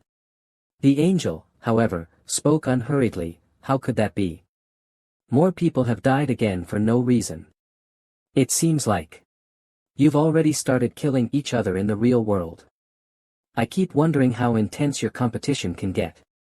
At that moment, a player suddenly noticed a crucial detail and urgently shouted to the others, "Wait, everyone, look at the number of people who can pass this round." Other players noticed that some people could actually pass such a harsh third-round test, and they were immediately terrified. 1,225. People. What's going on? Only a quarter left. One person boldly asked the angel, "This is too strange. Is there an error?" Hearing his question, the angel burst out laughing. An error? Then, she casually voiced the player's thoughts. What do you want? There's no mistake at all. It seems you're scared because fewer people are able to complete the task. She then asked, but did you forget? The players below looked at each other in shock as she spoke. In every round, only half of the people survive. The angel didn't stop smiling. Instead, she cruelly explained, but everyone survived the last round, so it's reasonable that only a quarter survived this round, right? The players were stunned when they heard this. This. Her beautiful but vicious eyes coldly swept over the people below as she said bluntly, "There's nothing unfair. You just need to try to get into the top 25%. Then, she started explaining the rules for this round. Alright, now I will explain the rules for the third round. The angel slowly explained. Every 30 minutes, monsters from my army will appear in front of the castle gate, with the goal of the holy relic at the center of the village. Her figure still hovered in the air, looking down at the ground. There will be a total of 4 waves of attacks, and everyone must cooperate to protect the holy relic. She continued to explain the importance of the purple gem. If you can protect the holy relic within 3 hours, you will receive an additional reward. If you fail, you will face severe punishment. She didn't forget to mention the player rankings either. In the end, whether you succeed in protecting the relic or not, your rank will be determined by the number of monsters you kill. While listening to the rules, the players anxiously looked at the castle gates. Due to the nature of this round, more monsters will appear than usual, but they only have strength, so they should be easy to deal with, right? Of course, the corresponding gold and experience points will be reduced. The screeching sounds outside the castle gates were constant. Dong-sik, after hearing the ranking rules, confidently smirked, so as long as I kill enough monsters, it's fine. After all, I have command authority. This round will be a breeze. At this moment, the angel suddenly clasped her hands together. I almost forgot. Then, she maliciously added, the representative chosen from the previous round was "Life is like a documentary, right?" She casually continued, from this round on, he can use the command authority, but I bet everyone here is curious about what will happen. After saying this, she emphasized, if the representative dies. When this provocative topic was brought up, a cruel smile appeared on her face. If the representative dies because of monsters or other environmental factors, his position will be vacant. But what if he is killed by another player? Hearing this, Dong-sik froze instantly, his eyes wide open. As the angel's tone became increasingly suggestive, the players around them started to have malicious thoughts. In that case, the player who kills the representative will immediately become the new representative and receive a full 10 chances to command. After finishing, she happily clapped her hands. Well then, that's it. The monsters will appear in 10 minutes, and for the next 3 hours, please work together to survive. Lastly, she said disdainfully, though I'm not sure you can actually manage it. After saying that, she vanished in a flash of light, leaving Dong-sik with a face like he'd eaten something disgusting. He was filled with rage, shouting at the direction where the angel had disappeared. But the next moment, his gaze immediately shifted as he noticed a killing intent behind him. Other players were not preparing to fight the monsters but were instead aiming their weapons at their own kind. Dongji saw their actions and was utterly enraged. He summoned his weapon and loudly threatened, "Bastards, come here. I'll deal with each of you one by one." The players stared at him with malicious intent, showing no fear. "You act tough, but you can only use the command authority 10 times.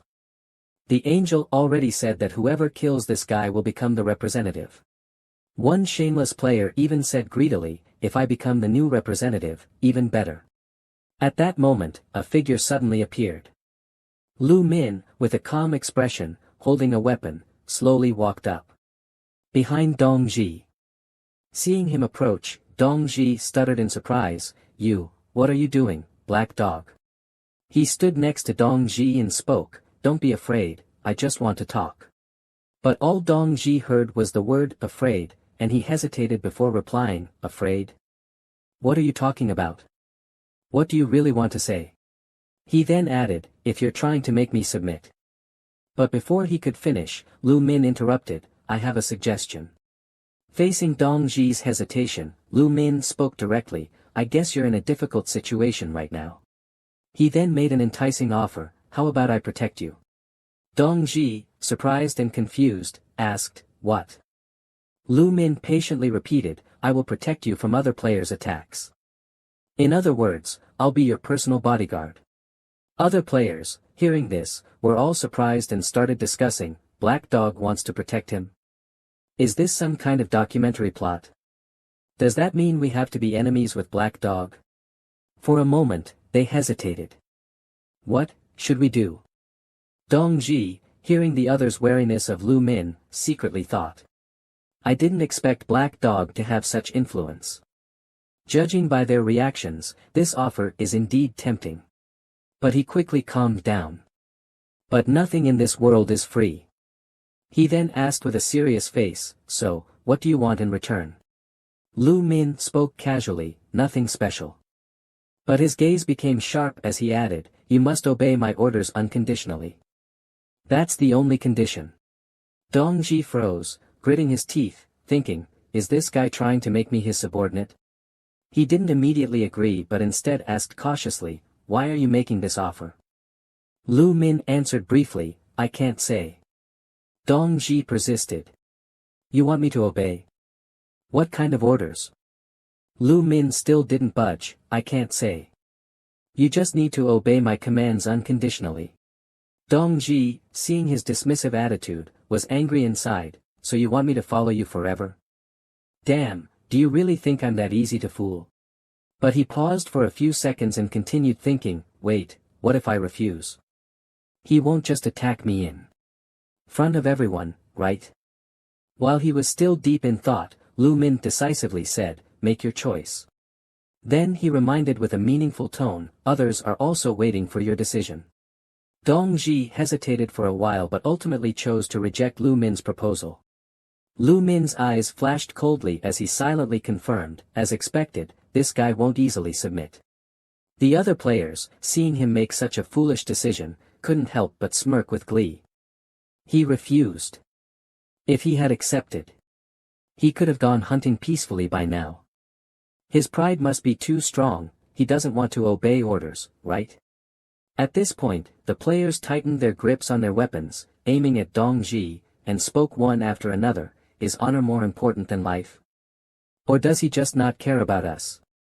Lu Min silently observed everyone's reaction, mentally muttering, "Just like in the previous life."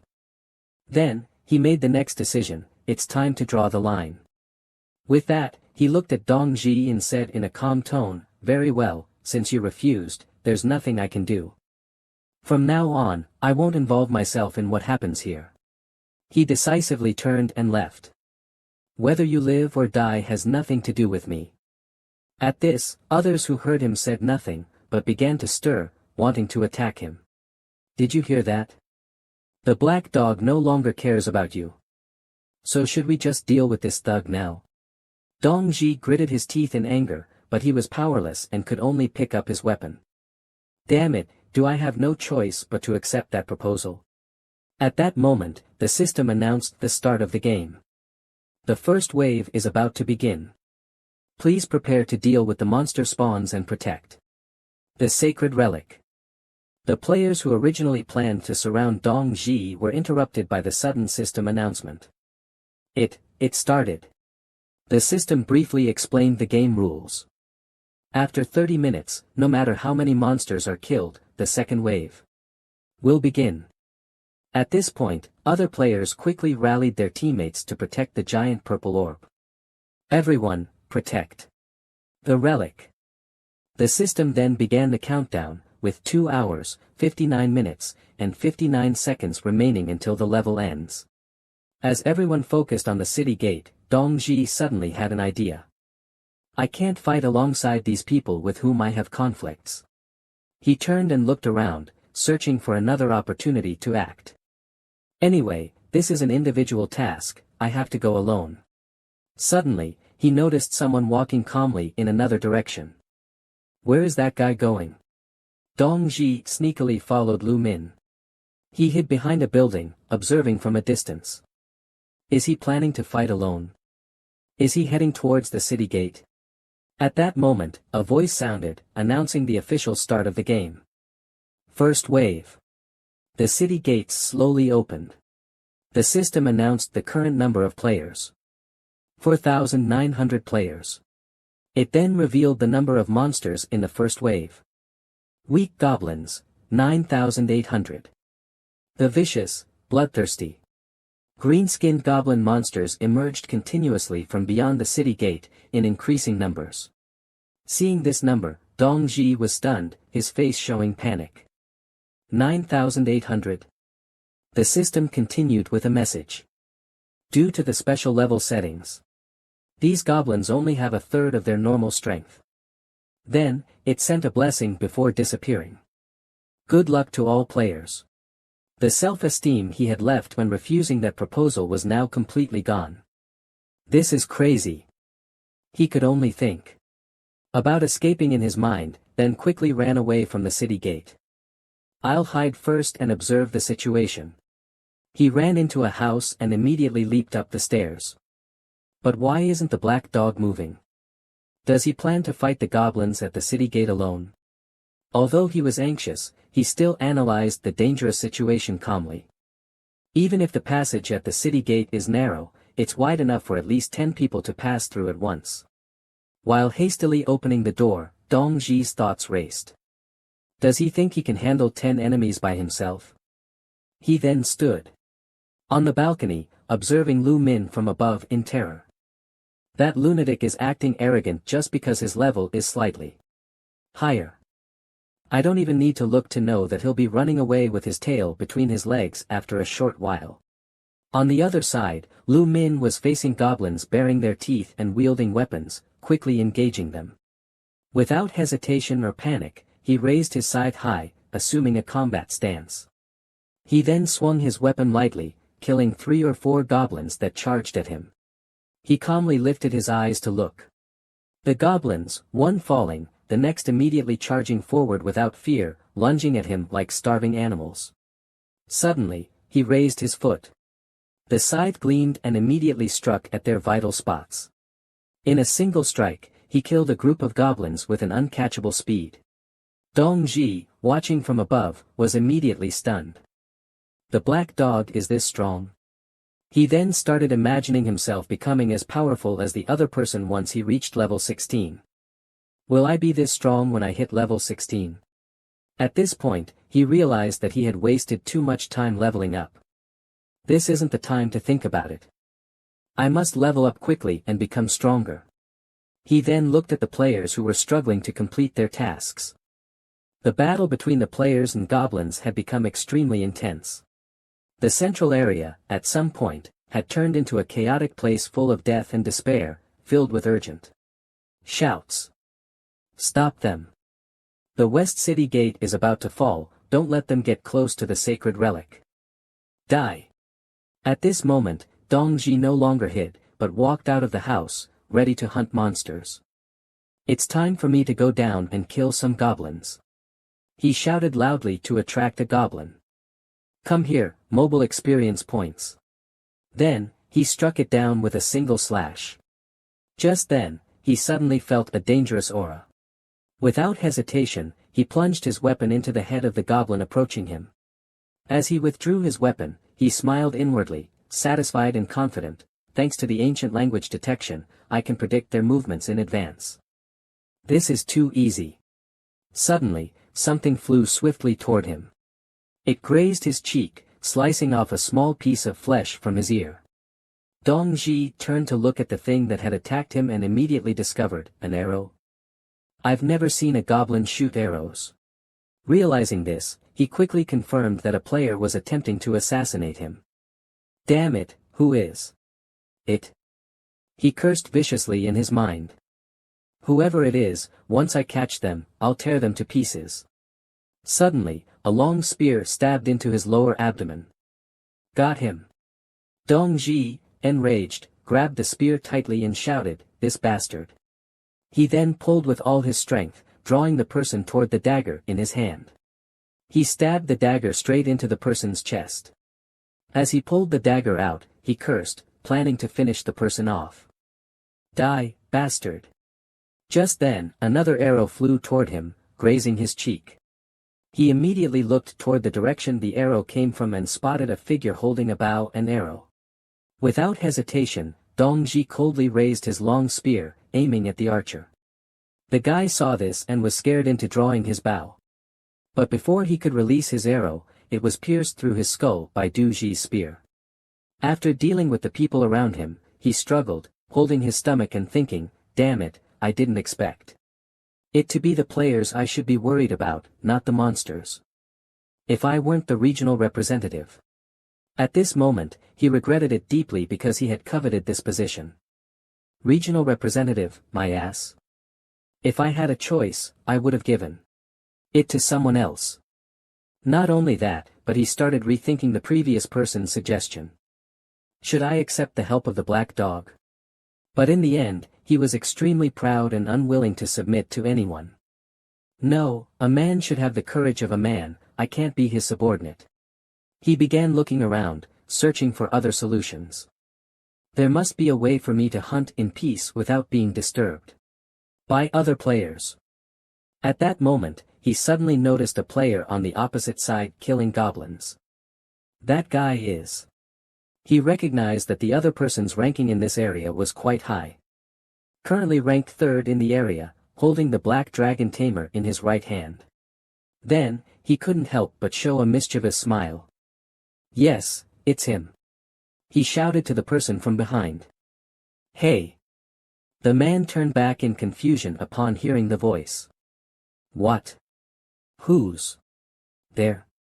Before the other person could react, he immediately used his command power to control the man in front of him. Holding the black dragon tamer in his right hand, he gave the order with a sly grin. From now on, protect me. Lu Min swung his sword to slay a monster, and the system prompt sounded. The effect of the skull necklace is activated. Increasing attack speed by 25%. You have defeated a goblin. Current kill count 502/1000. Triple experience potion used. All attributes increased by 100% due to the slaughter rune effect. Gold plus 3.33, additional reward gold plus 1.66. He focused intently on the system panel, thinking about the status window. Lu Min opened his backpack to check and couldn't help but exclaim, I've already earned nearly 2,000 gold. A joyful expression appeared on his face, and he slightly raised the corners of his mouth, talking to himself. At this rate, by the second wave of attacks, I can easily earn 20,000 gold, right? The monsters in the distance began to stir, approaching Lu Min, but he remained calm, still thinking. No, in this round. I must accumulate a large amount of gold and then buy 2 universal skills. If I do that, I can get the true heart rune. He gave a cold glance at the monsters, his scarlet eyes sharp as a knife. Lu Min swung his scythe and delivered a fatal blow to the monsters. The monsters behind him growled softly, watching him warily, while he sneered and spoke. What? Not planning to charge? Lu Min raised his scythe high and suddenly charged into the monster group. Then let me strike first. A fiery magic light erupted suddenly, exploding with a deafening sound, causing everyone to panic. What? That sound? What happened? The monster that had been suppressing the young man disappeared in an instant, and the remaining monsters evaporated. As well. The system interface displayed, "You have successfully stopped the first wave of attacks." Everyone breathed a sigh of relief. I'm still alive. The system then prompted, surviving players, 3,933, dead players, 967. Surviving players will receive a 500 gold reward. A young man collapsed to the ground and said, "Before the second wave of attacks, I need to rest for a bit." Lu Min looked at the players lying in pools of blood, silently thinking. 967 people died. Even though they weakened the goblins, we still can't let our guard down. He looked around, searching for someone. By the way, where did he go? Lu Min saw Duji gritting his teeth, his face tense, and couldn't help but think. Found him, Duji. Not. Surprisingly, he's still alive, but he's probably going to have a hard time making it through this round. He gasped for breath, clenched his dagger, looked around, and then roared, "Damn it." Dongji frowned in thought but didn't realize the enemy was quietly approaching. These bastards aren't killing the goblins, they're just focusing on me. That guy shouted angrily and suddenly thrust his dagger toward him. Die, Zhao Chong. Before he could reach Dongji, he was attacked by two other people and painfully collapsed to the ground. The command symbol on his head flashed with light, making him secretly smile with pride. Thank goodness for them, command. Authority is really powerful. If they hadn't used their bodies as shields, would have died in the first wave of attacks. Yong Min stood in front of Dongji and asked, "Are you okay?" He looked at Yong Min in confusion, thinking. This madman has been following me the whole time, even though I never forced him with my power. A wound on his abdomen oozed fresh blood, and he let out a painful groan. The blood slowly flowed to Dongji's hand, and his worry deepened. Too much blood loss, in this state, can he survive this round? He gritted his teeth and cursed under his breath. Damn it. Sweat dripped from his forehead, and with each intense pain, he gritted his teeth and persisted, thinking resolutely, I must stay strong and survive this round easily. Suddenly, Dongji and Yongmin both looked behind them. The monsters rushed into the system interface. Second wave, players 3,933 and goblins have been weakened, while jumping goblin 7866 retains only normal strength due to the competition rules. The monsters swung their knives and charged toward Lu Min, and the system displayed a blessing message, "Wish you victory." In this battle, he moved lightly, swinging his scythe, and the sharp blade slashed through the monsters' bodies. Lu Min used the momentum to leap into the air. He decisively rushed toward the enemy and launched an attack. The sharp scythe swung down, killing the monsters one by one. The monsters' corpses piled up on the ground. Lu Min spun his scythe, delivering a slash that tore through the air. After a moment, he looked up at the system interface. You have reached level 20, your rank has increased from intern to normal level. You can now use the synthesis function.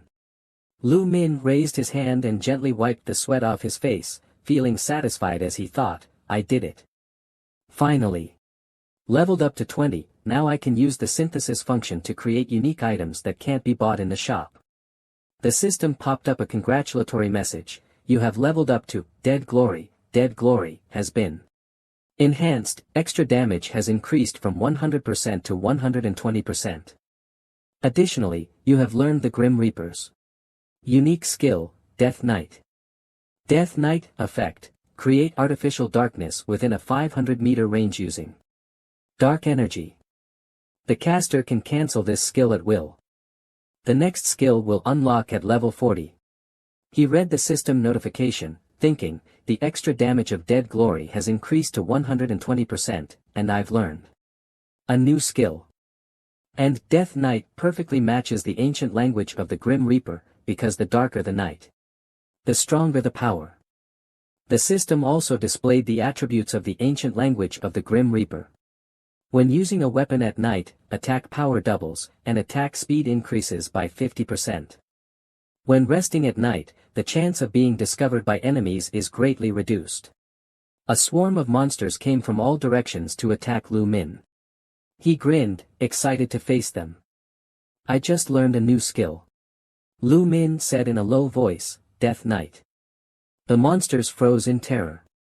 A sharp slash was aimed at them.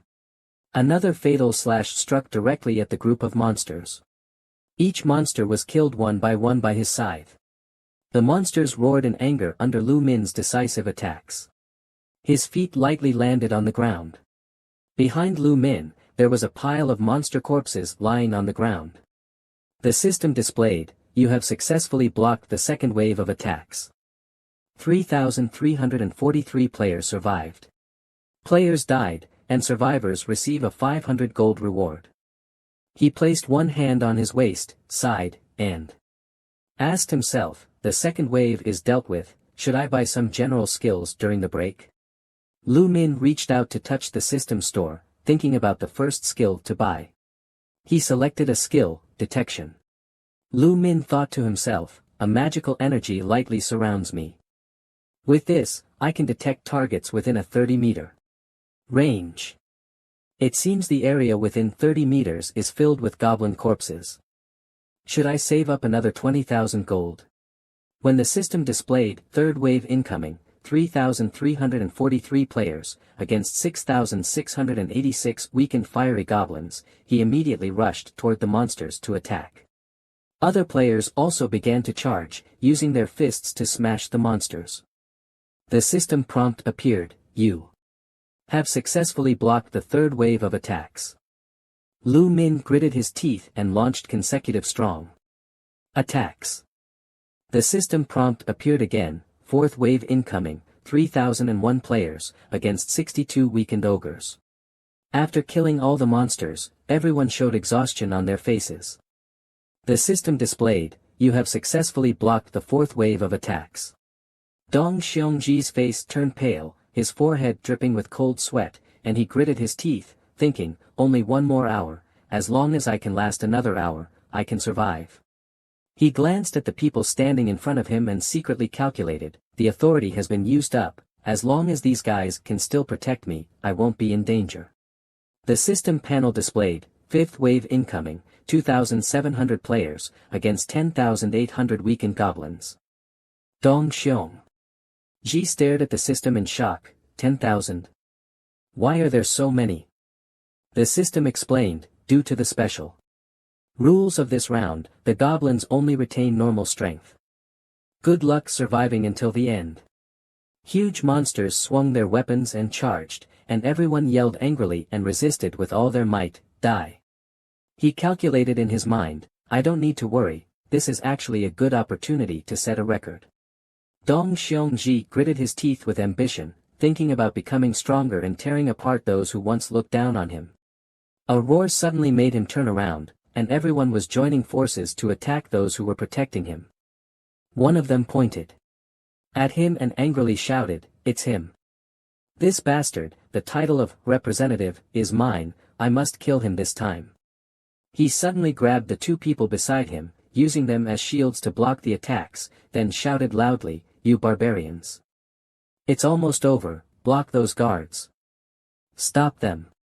The two people didn't have time to react before they were killed by the combined attackers. Dong Xiongji's eyes were filled with fear. He took a small step back, looking panicked, damn, it's over. He quickly turned and ran, his only thought in mind, this is not the time for hunting. Angry shouts came from behind, he's running. Chase him. Catch him. His legs kept running, and in his mind, he desperately chanted, damn it, just need to survive this wave, only one wave left. Dong Sik stopped and saw Min standing in front of the monster. Black ball. He quickly ran to his side and anxiously said, black ball. I agree to your request. I'll do whatever you say. Please protect me. Lu Min thoughtfully looked at Dong Sik, and he eagerly spoke, I already said I accept this proposal. Black ball, protect me.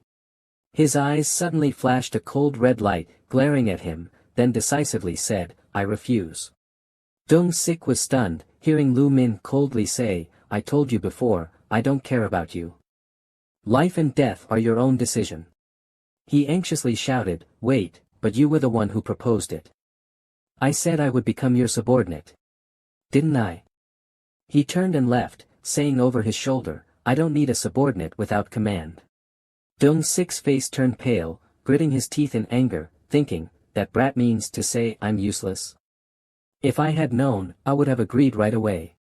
He suddenly heard a voice from afar, did you see? He already refused.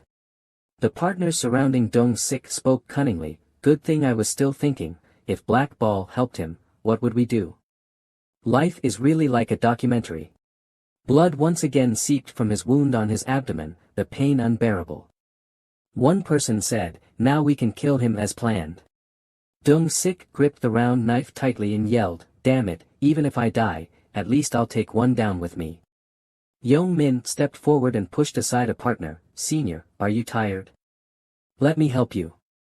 He looked at him blankly. Hwang Yong-min. He looked at him happily, yes, I have you. If I survive and leave here, I'll take good care of you. Before Dong-sik finished speaking, Yong-min punched him and sent him spinning. He fell heavily to the ground. Dong-sik covered his face, crying out in pain. He called out, Senior. Yong-min showed a dangerous smile and looked at him, saying, I might as well kill you and let you die quickly. Dong-sik's collar was grabbed by him, and he angrily shouted, bastard. He punched him hard. Yong-min kept hitting Dong-sik's face, making him scream in pain. His face became swollen, and blood spilled from his wounds. Dong-sik lay on the ground, eyes wide open, his mind in chaos. Damn it. Give Dong-sik. He glanced at the person standing in front of him, sneering coldly, thinking angrily, betrayed by this bastard again. Yong-min forcefully raised his foot, concentrating all his power, and kicked Dong-sik fiercely. The system notification appeared, the documentary life region representative has been killed, and the representative's power has transferred to the attacker Hwang Yong-min. He has become the new representative of the region, ESC 45-5. He clenched his fist and excitedly shouted, now I am the representative of this region, I am the king here. The system shows that you have become the regional representative. You have gained exclusive command authority as the representative.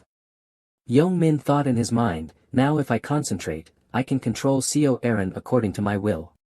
He slightly narrowed his eyes. Yong-min looked at the already dead Dong-sik and thought, I'll make good use of this command power. Don't be angry. Isn't this just Dong-sik's gang leader always running away? He turned and walked away, his mind filled with sarcasm. How embarrassing. Yong-min turned to look at the collaborators and pointed at Dong-sik loudly, did you see that? I beat him badly. Didn't I say I could win? The others responded, yes, okay. The others looked at his blood-stained hands, thinking to themselves, this bastard killed someone with his bare hands, it's really creepy. What a psycho, who would have thought he'd actually die?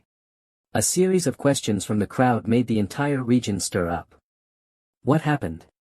Was this bastard always someone who licked up to thugs? Was he planning to betray from the start? Someone who was frightened said, and the person next to him disagreed, how could someone like him become a regional representative? The surrounding discussions became chaotic. Hey, everyone, we have a new representative. Yeah, really. Yong-min remained silent, quickly running, his mind racing, are they planning to target me now? But unfortunately, I know one thing that can help me get out of this situation. He ran in front of Ryu Min and shouted loudly, Black Ball. He asked in confusion, what's wrong? Yong-min eagerly said, did you see the notification? I'm the regional representative now.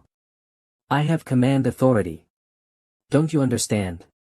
He placed his hand on his chest and smiled, I accept the suggestion you made. Life is like a documentary, I will obey, in exchange, please protect me. Yong-min thought in his mind, Dong-sik was abandoned because he had no command authority, so Ryu Min will definitely accept my suggestion, right? Ryu Min decisively spoke, you don't like my attitude. He was surprised, what? He coldly proposed, if you kneel and beg me, maybe I'll consider it. Yong Min crouched down, pointing at himself with both hands, didn't I say? I have command authority. He coldly stared at him, so. What? What do you want me to do? You seem to have misunderstood something, but the one at a disadvantage here is you, not me. He fell silent, and Ryu Min sneered. You want me to protect you?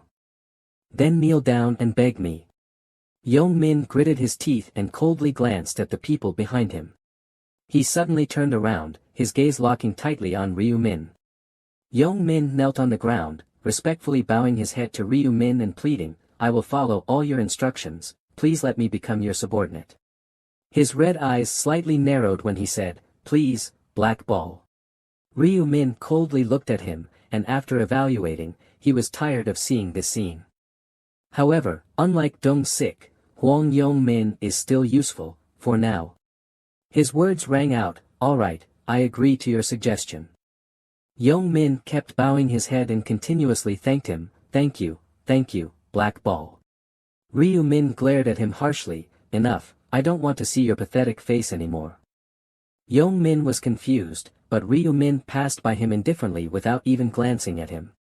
The people around whispered, how did it come to this? Will Black Ball protect Yong Min? This is bad, let's attack him together. A guy holding a spear fearfully retorted, haven't you seen Black Dog fight?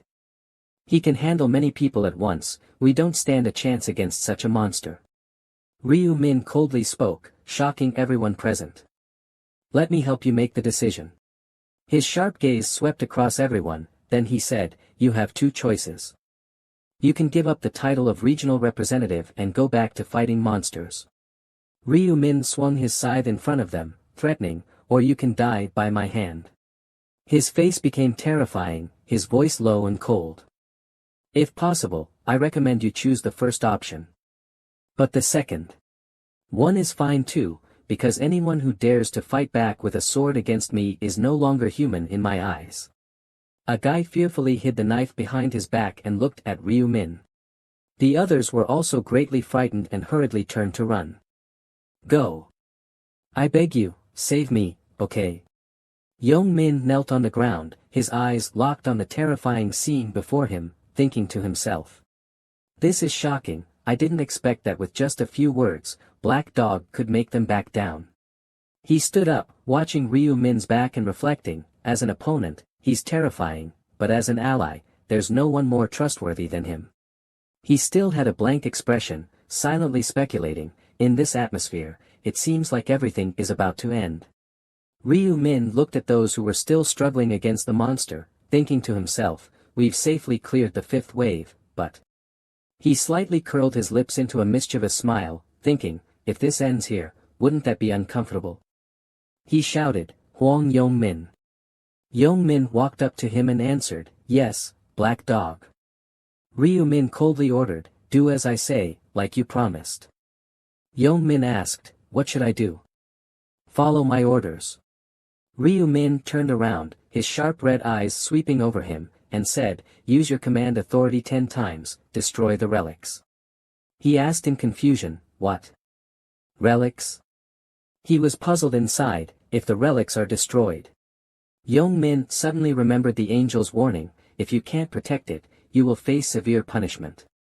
He gritted his teeth, full of doubt, but why? If I use the command authority 10 times, can't I turn Co Aaron into my slave? Yong Min asked in confusion, can I ask why? Ryu Min didn't explain, just ordered, shut up, do as I say. Yong Min suggested, can it be 9 times, instead of 10? Ryu Min coldly replied, I won't repeat myself.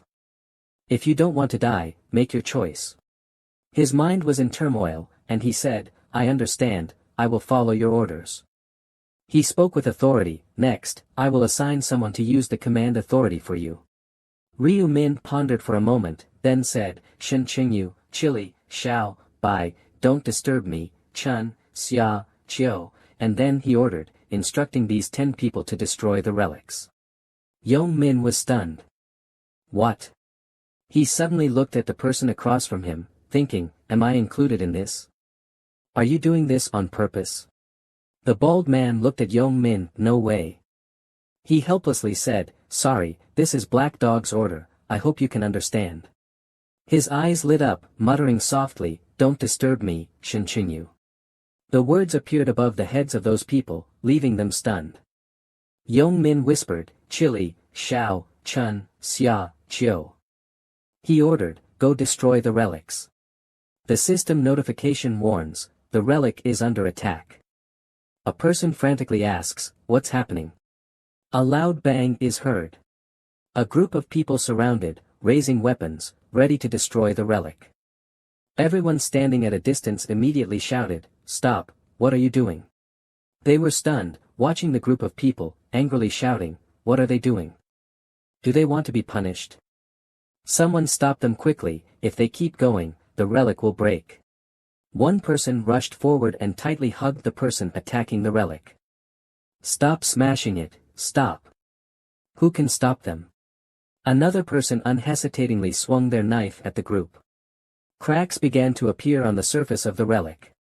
Soon, the relic completely shattered, and the system notified that the relic had been destroyed. Main mission failed. The system displayed that as punishment for failure, the Divine Punishment Avatar would be summoned within 30 minutes. Everyone panicked. What is a Divine Punishment Avatar? The system displayed, to survive when the Divine Punishment Avatar appears, the game will end within 30 minutes. One person anxiously asked, is that a boss? Ryu Min smiled with interest, looking at the text on the system mission board. Dungeon Mission 3, resist the Divine Punishment Avatar and survive. Reward 3,000 gold coins. Remaining time, 2 hours, 59 minutes, 59 seconds. The system displayed Dungeon Mission 3, resist the Divine Punishment Avatar and survive for 30 minutes, complete it and earn 3,000 gold coins. Remaining time, 0:29:59 seconds. Everyone excitedly discussed, the system says if we survive, we'll get 3,000 gold coins, I told you so. Protecting the relic gives 2,000 gold coins, looks like we're making a big profit this time. I think so too. Ryu Min thought deeply. Observing everyone's joy. The reward for the task was clearly much greater than the relic protection reward. After completing the 5th round, I let Huang Yongmin destroy the relic, but I didn't destroy the relic myself because the crowd panicked as the system suddenly issued a notification, player is attacking the relic. 10 players attacking the relic will be punished. The system displayed that all attributes would be permanently reduced by 50%. The people who attacked the relic turned pale and quickly retorted, what? Attributes reduced? We were just following orders, damn it. A brown-haired man angrily pointed at Yong Min's face and cursed, Huang Yong Min, you bastard. Yong Min panicked, sorry, who knew there would be such a punishment? He froze, seeing the system continue its notification, due to failing to protect the relic, the area representative will also be punished. Yong Min anxiously received the system message, all attributes will be permanently reduced by 50%. He angrily kicked the wall. Ryu Min stood at a distance, observing the chaotic scene, thinking, permanent attribute reduction is directly related to life and death, it's a fatal blow. It's time to prepare to capture the Divine Punishment Avatar. He shouted loudly, and the system immediately displayed the shop. Ryu Min reached out and selected an item, thinking, use the remaining gold coins to purchase regular items. The system displayed, Assassin's Helmet, Normal Armor, Defense 20, Agility +3, Durability 250 restricts use to normal level and above. After use, always has a blood-stained smell, like an unwashed hat. Long boots, heavy normal armor, defense 15, agility +2, movement speed +5%, durability 250 restricts use to normal level and above. The black, tight-fitting long boots looked tight but were very comfortable when worn. Unexpected, he thought, though it only adds a little to the attributes, it helps capture the target. He entered the synthesis area. The next step was synthesizing items. Ryu Min reached out and selected an item, placing it inside. He began synthesizing this item with another and combined it with a magic stone. The system notified that the synthesis was successful, selection complete. All attributes have been added to the mummy necklace. Lu Min focused on the synthesis panel, thinking. I can embed a low-level magic stone in each piece of equipment, so the remaining items can be treated the same way. The system beeped, synthesis successful, select. The damage reduction attribute has been added to the hunter's armor. He selected another item, and the system displayed. Synthesis successful, select. The strength bonus has been added to the death's dagger. Lu Min closed the system panel and thought to himself, low-level magic stones aren't very helpful, but they're better than nothing. The crowd below was in an uproar. Is this starting now? A girl nervously gripped her spear, her face filled with anxiety. I'm a bit nervous. The man next to her patted his hands and suggested, just hold on for 30 minutes. Yang Min gritted his teeth and looked around. The people nearby all agreed. He's right, as long as we keep running, we'll be fine. Lu Min looked up and pondered. That's not necessarily true. Escaping God's punishment manifestation is not easy. In my previous life, out of 2,700 people, only about 500 survived. Everyone lost their combat stance, collapsing on the ground, and it was extremely difficult to save themselves. In the beginning, the God's punishment manifestation was a monster that required 5 level 40 players to barely defeat. He looked up at the shimmering crack in the sky, thinking he would just kill it directly and get the big reward. Lu Min recalled the moment he defeated the Angel Brill. Because I have that title, Killing Brill. The system prompt appeared, first kill of the Angel title achieved, fulfilling the conditions to become the first to kill an angel. Effect, all attributes are doubled when fighting against divine creatures. A dazzling angel appeared, spreading its wings, and the God's punishment manifestation was a divine creature. The figure of the God's punishment manifestation attracted everyone's attention, and the crowd began to stir. Is that the God's punishment manifestation? Then we just need to avoid it to survive, right? Why does it seem so simple? I thought there would at least be a monster. Yang Min relaxed his body and breathed a sigh of relief. Damn, that scared me. The people next to him raised their hands to observe, but saw nothing. The bell on the staff of the God's punishment manifestation jingled gently. The God's punishment manifestation stepped forward, one step at a time. He glanced at the staff, then raised it high. The staff struck the ground with a sudden force, emitting a strong magical fluctuation. The magical fluctuation quickly spread, shocking everyone. Everyone looked in surprise at the dazzling light, and the entire space was covered. The system prompt appeared, the God's punishment manifestation has set the restriction range. People within the magical range panicked, trying to break out, but to no avail. What's going on? Restriction. Range. The system displayed, unless the creator cancels the area, you cannot leave this area. The faces of those who had damaged the relics gradually turned pale, anxiously asking, can we not leave? Won't we be trapped here? The system beeped, the attributes of those within the range have permanently decreased by 50%. They beat the magic circle within the magical range, calling for help, get us out. Lu Min thought, looking at them, pondering. Nearly 300 people are trapped. A player asked curiously, what's that big ball? He thought regretfully, it's a pity, but I can't save those 300 people. The God's punishment manifestation bent down. Soon, thousands of swords appeared around the God's punishment manifestation. He turned his head to look elsewhere, slightly curling his lips, thinking, it's starting now. The people inside the circle screamed in agony, as groups of swords stabbed towards them. They shouted loudly, desperately trying to avoid the sharp sword tips. Damn it, is it trying to make us dodge these things? It's hard to see with the naked eye. Countless swords kept appearing from the god's body. The screams echoed in all directions, as groups of corpses fell under the sword rain. Trapped in the restricted area, avoiding these light swords was nearly impossible. The atmosphere became gloomy, but on the other hand, as long as we avoid these, there's nothing difficult. Ryu Min suddenly left, seizing the opportunity while everyone was distracted. He watched the god's back, thinking to himself. As expected, when it hunts humans, it doesn't care about what's behind. When it drops its shield, I'll attack.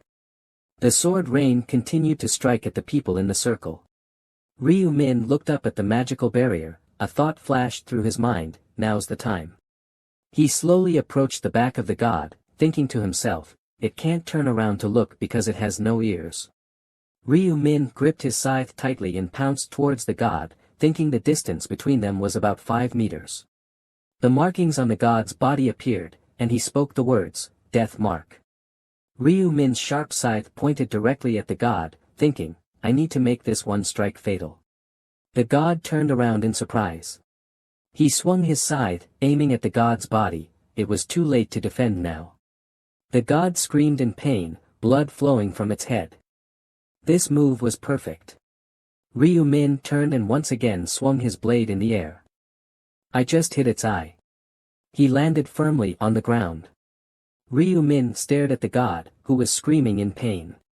He thought to himself, watching the god's health bar above its head, thanks to the death mark, it only had 60% health left. I reduced its health by 40% with one strike, not bad. Ryu Min immediately ran away without looking back. It should be preparing to set up a restriction area to find me now. The god raised its wand, and the system displayed, the god's avatar has set up a restriction area. He quickly jumped out of the magic circle, glancing back, but once it realized the restriction area couldn't catch anyone, it would destroy the area. Ryu Min dashed towards the god like lightning. His sharp gaze fixed on the god, because I had already taken one of its eyes. Ryu Min swung his scythe, forming a sharp magical wave that rushed towards the god's figure.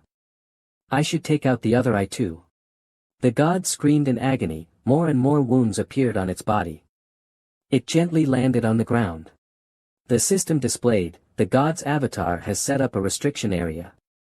Player attributes in the area have decreased by 50%. Ryu Min sneered, this is nothing, without its eyes, it's just an empty shell of a sandbag. The god roared in anger, creating a series of sharp swords. He frowned and muttered, it seems it plans to shoot light arrows in all directions to kill me. The god's swords flew into the air, and Ryu Min stood behind it, chanting, Death Knight. Dark magic erupted, devouring those swords. The god was astonished. Ryu Min leaped up, swinging his scythe towards the god's light shadow. The darkness cannot be defeated by light because the system of this world has already been set. His eyes turned blood red as he swung his scythe toward the god's figure. It's time to end this. Ryu Min decisively swung his scythe, striking towards the god's wing. The god screamed in pain as one of its wings fell off. The god turned sharply and glared at him. Ryu Min launched another attack on the god. He quickly dodged the god's attack. Ryu Min swung his scythe again, attacking the god's other wing. The god roared loudly as the other wing was taken away. He landed lightly on the ground. Ryu Min glanced at the god's health bar, thinking, its health has dropped to 10% now. He watched as the god stood still, quickly running further away. Let's stay a little farther for now, no need to rush to kill it. The god's body flashed with light, and the system notified that the conditions were met, activating the passive skill. The god's avatar was finally glowing brilliantly, now in an immortal state. Ryu Min stared at the god, calmly thinking, once its health drops below 10%, it enters this stage. If I had decapitated it earlier, I might not have been able to kill it now. The god roared in anger, raising its staff and creating a series of magic circles. He observed the surrounding magical waves, thinking to himself, let me see your final struggle. The god's staff triggered countless spells, and the system prompt appeared, the final glorious time remaining is 50 seconds. The god crazily attacked everywhere, and the system countdown was 30 seconds. Divine punishment forcefully thrust the staff into the ground, and the system prompted again, 10 seconds, 5 seconds. Ryu Min sneered while watching the time. The system was counting down the seconds. All of Divine Punishment's magic was drawn away, and the system displayed that the immortality status had been. Immediately, he charged towards Divine Punishment. Ryu Min coldly raised his scythe, his eyes sharp like a blade. He decisively struck at Divine Punishment, and the system continuously prompted, "You have defeated the avatar of Divine Punishment. You have leveled up. You have leveled up. You have leveled up. Gold 8200, extra gold 4100. Ryu Min calmly watched as the avatar of Divine Punishment fell, and the system displayed, "You are the first to defeat the avatar of Divine Punishment." The system prompted the reward title, Divine Punishment Challenger. He watched as the avatar of Divine Punishment gradually collapsed, and the system displayed the Divine Punishment Challenger title. The unlock condition was to be the first to defeat the avatar of Divine Punishment. Effect: reduces 80% of damage from holy creatures. 2 items appeared in Ryu Min's hands, and the system gave a prompt. You have obtained refined item, first kill of Divine Punishment's avatar reward. You have obtained glorious ancient language, first kill of Divine Punishment's avatar reward. He tightly held on to the 2 items, and the system prompt indicated that the obtained ancient language had been automatically engraved into the player's body. Ryu Min looked at the attributes in the system panel and thought, as expected, he had obtained refinement.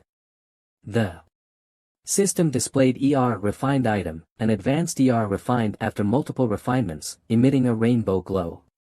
Observing from different angles, he thought this was the only reason for his kill of the avatar of Divine Punishment. He looked at the items in his backpack, thinking that refinement was needed to craft god-level items. Ryu Min focused on the items he had just obtained. He also acquired the glorious ancient language. The system displayed glorious ancient language effect, intelligence +1, increases the effect of holy skills by 1%, based on level. He smiled slightly, no need to worry about intelligence anymore. The system prompted that the hidden subtask had been completed, reward 3000 gold. Everyone cheered, watching. Ryu Min did it, I survived, oh my god. They discussed in confusion, focusing on Ryu Min. Black Hook killed the avatar of Divine Punishment alone, truly a monster. A loud sound surprised everyone, and they turned around, truly unbelievable. Another angel hovered in the air, hands clasped, staring at Ryu Min and said, You defeated the avatar of Divine Punishment alone, this is the first time. Oliver, I admit the power of one person. Angel Oliver flew beside him and enthusiastically asked, Shall I interview you, player Black Hook?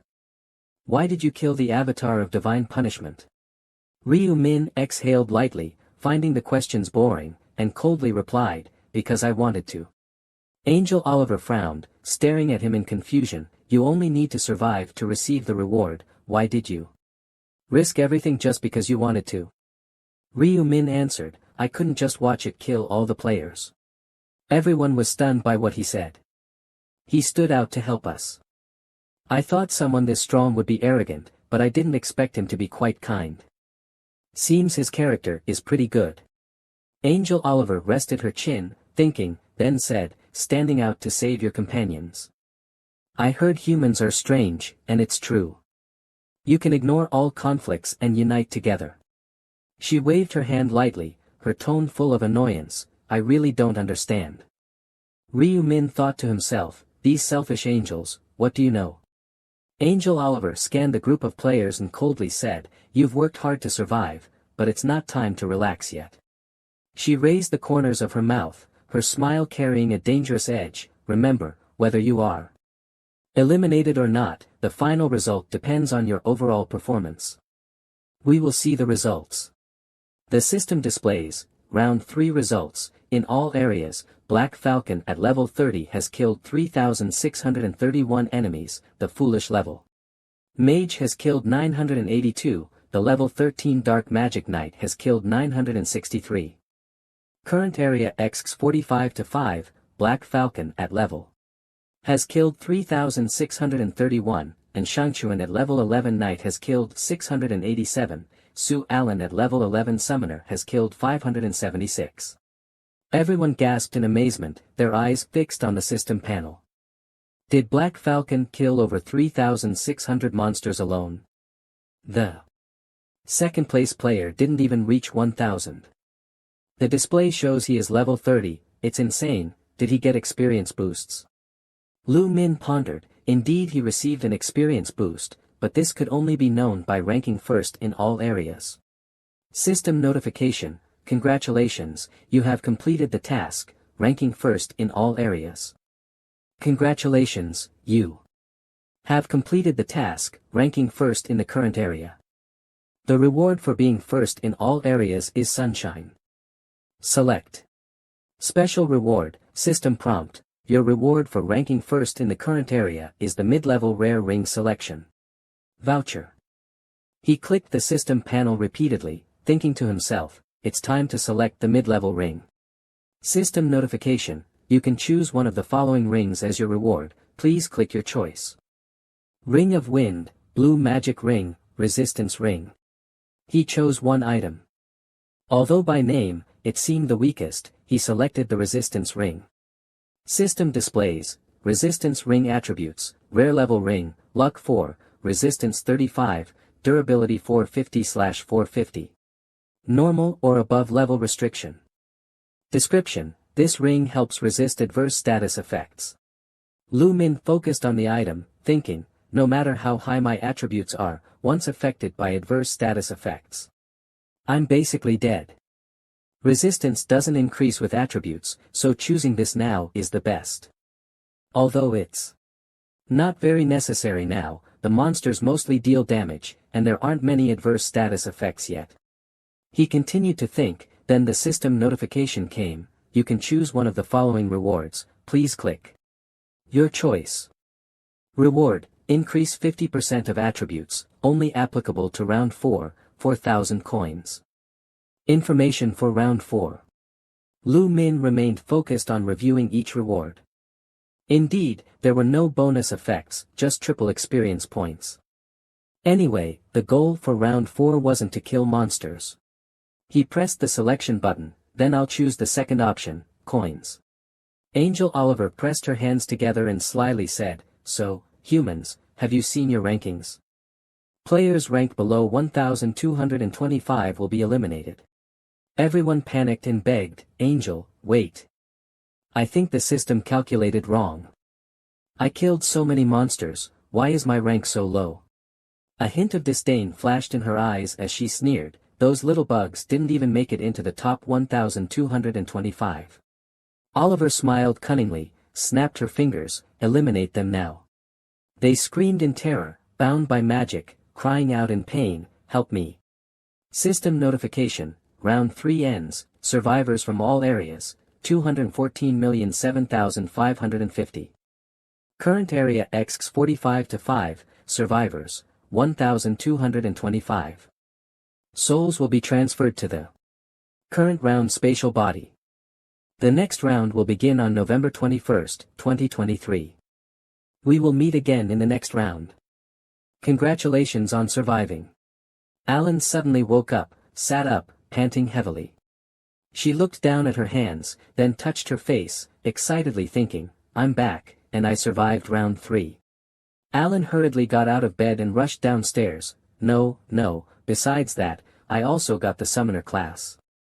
She smiled and looked up at the winged creature that had just appeared, summoning the fairy spirit. Alan gently smiled, watching the winged creature resting on her shoulder. It always stays by her side, accompanying her through every round. I was able to safely complete round 3 because these adorable spirits shielded me, and my guardians diverted the enemy's attention. There's another reason. Erin focused on the system panel in front of her, thinking to herself that she was ranked in the top 3. She reached out and took an item from the system panel. Erin held the magic stone in her hand, wondering if the black dog would like the magic stone she had just received as a reward. Yong Min reached out and grabbed the bedside lamp. He threw the bedside lamp at the wall, and the lamp shattered into pieces, then he screamed loudly. Yong Min gritted his teeth and roared in anger, damn it, black dog.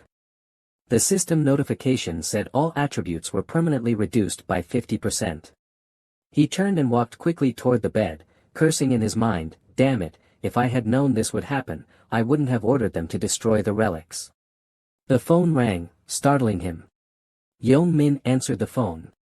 When he saw the screen on the phone, his face instantly turned pale. It's over. Yong-min looked at the phone in confusion and saw that Sung-han was calling. He thought, it's over for me. He picked up the phone and heard Sung-han shouting on the other end, hello, are you crazy? Sung-han gritted his teeth and listened to Yong-min speak, what the hell is wrong with you guys? He angrily cursed, stop pretending. Don't you know that because of you, the fate of our group is ruined? How could you use your command power to manipulate your friends and still call yourself human? Yong-min loudly defended himself, hey, Tao, I had no choice. If I didn't do what they said, I would have been dealt with by the black dog. Sung-han, after hearing this, said, then you should have just died. This left him stunned. He continued angrily, saying harsh words, rather than hurting your friends, you might as well have died. Yong-min angrily retorted, bastard, what kind of fairness is this? Didn't you see my attributes were reduced because I became a regional representative? Sung-han immediately lost his patience and scolded him, as if you're the only one who was weakened. We were all used by our friends. If you hadn't been so greedy for that regional representative position, none of this would have happened. You rebellious dog. The voice on the other end became increasingly uncontrolled, making Yong-min fall silent. He anxiously shouted, hey, Kim Sung. But Sung-han didn't listen and decisively declared, don't call me again, either. In the real world or that world. Pretend you never knew me. Because if I see you again, I will go crazy and kill you. He sighed helplessly and looked at the phone in his hand. Then he kept dialing other people's numbers, thinking, what did I do wrong? How did it turn out like this? I'm also a victim. He thought in his mind that he should have someone else overpower that bastard, but the phone displayed, the number you dialed cannot be reached, which shocked him. As the call was still not over, Yong-min, furious, threw the phone away, please try again later.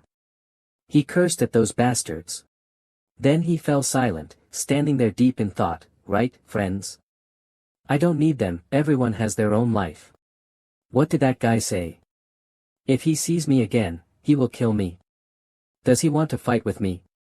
Immediately, he gritted his teeth in anger, if you run into me again, I'll kill you all.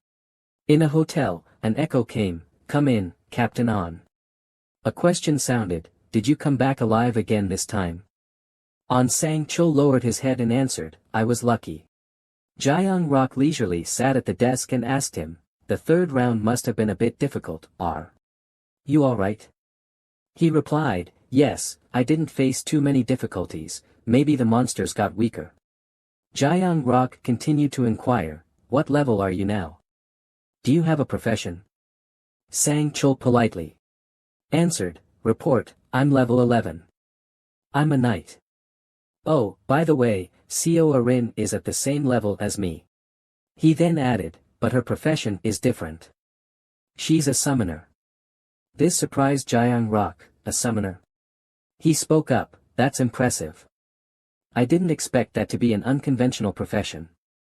Sang-chul raised his hand in recollection, I was also surprised. After changing her profession, she summoned an elemental spirit to act as a shield.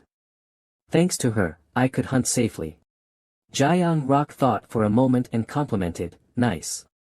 He said with interest, keep the relationship with Seo Arin like it is now. If you like, you can date her.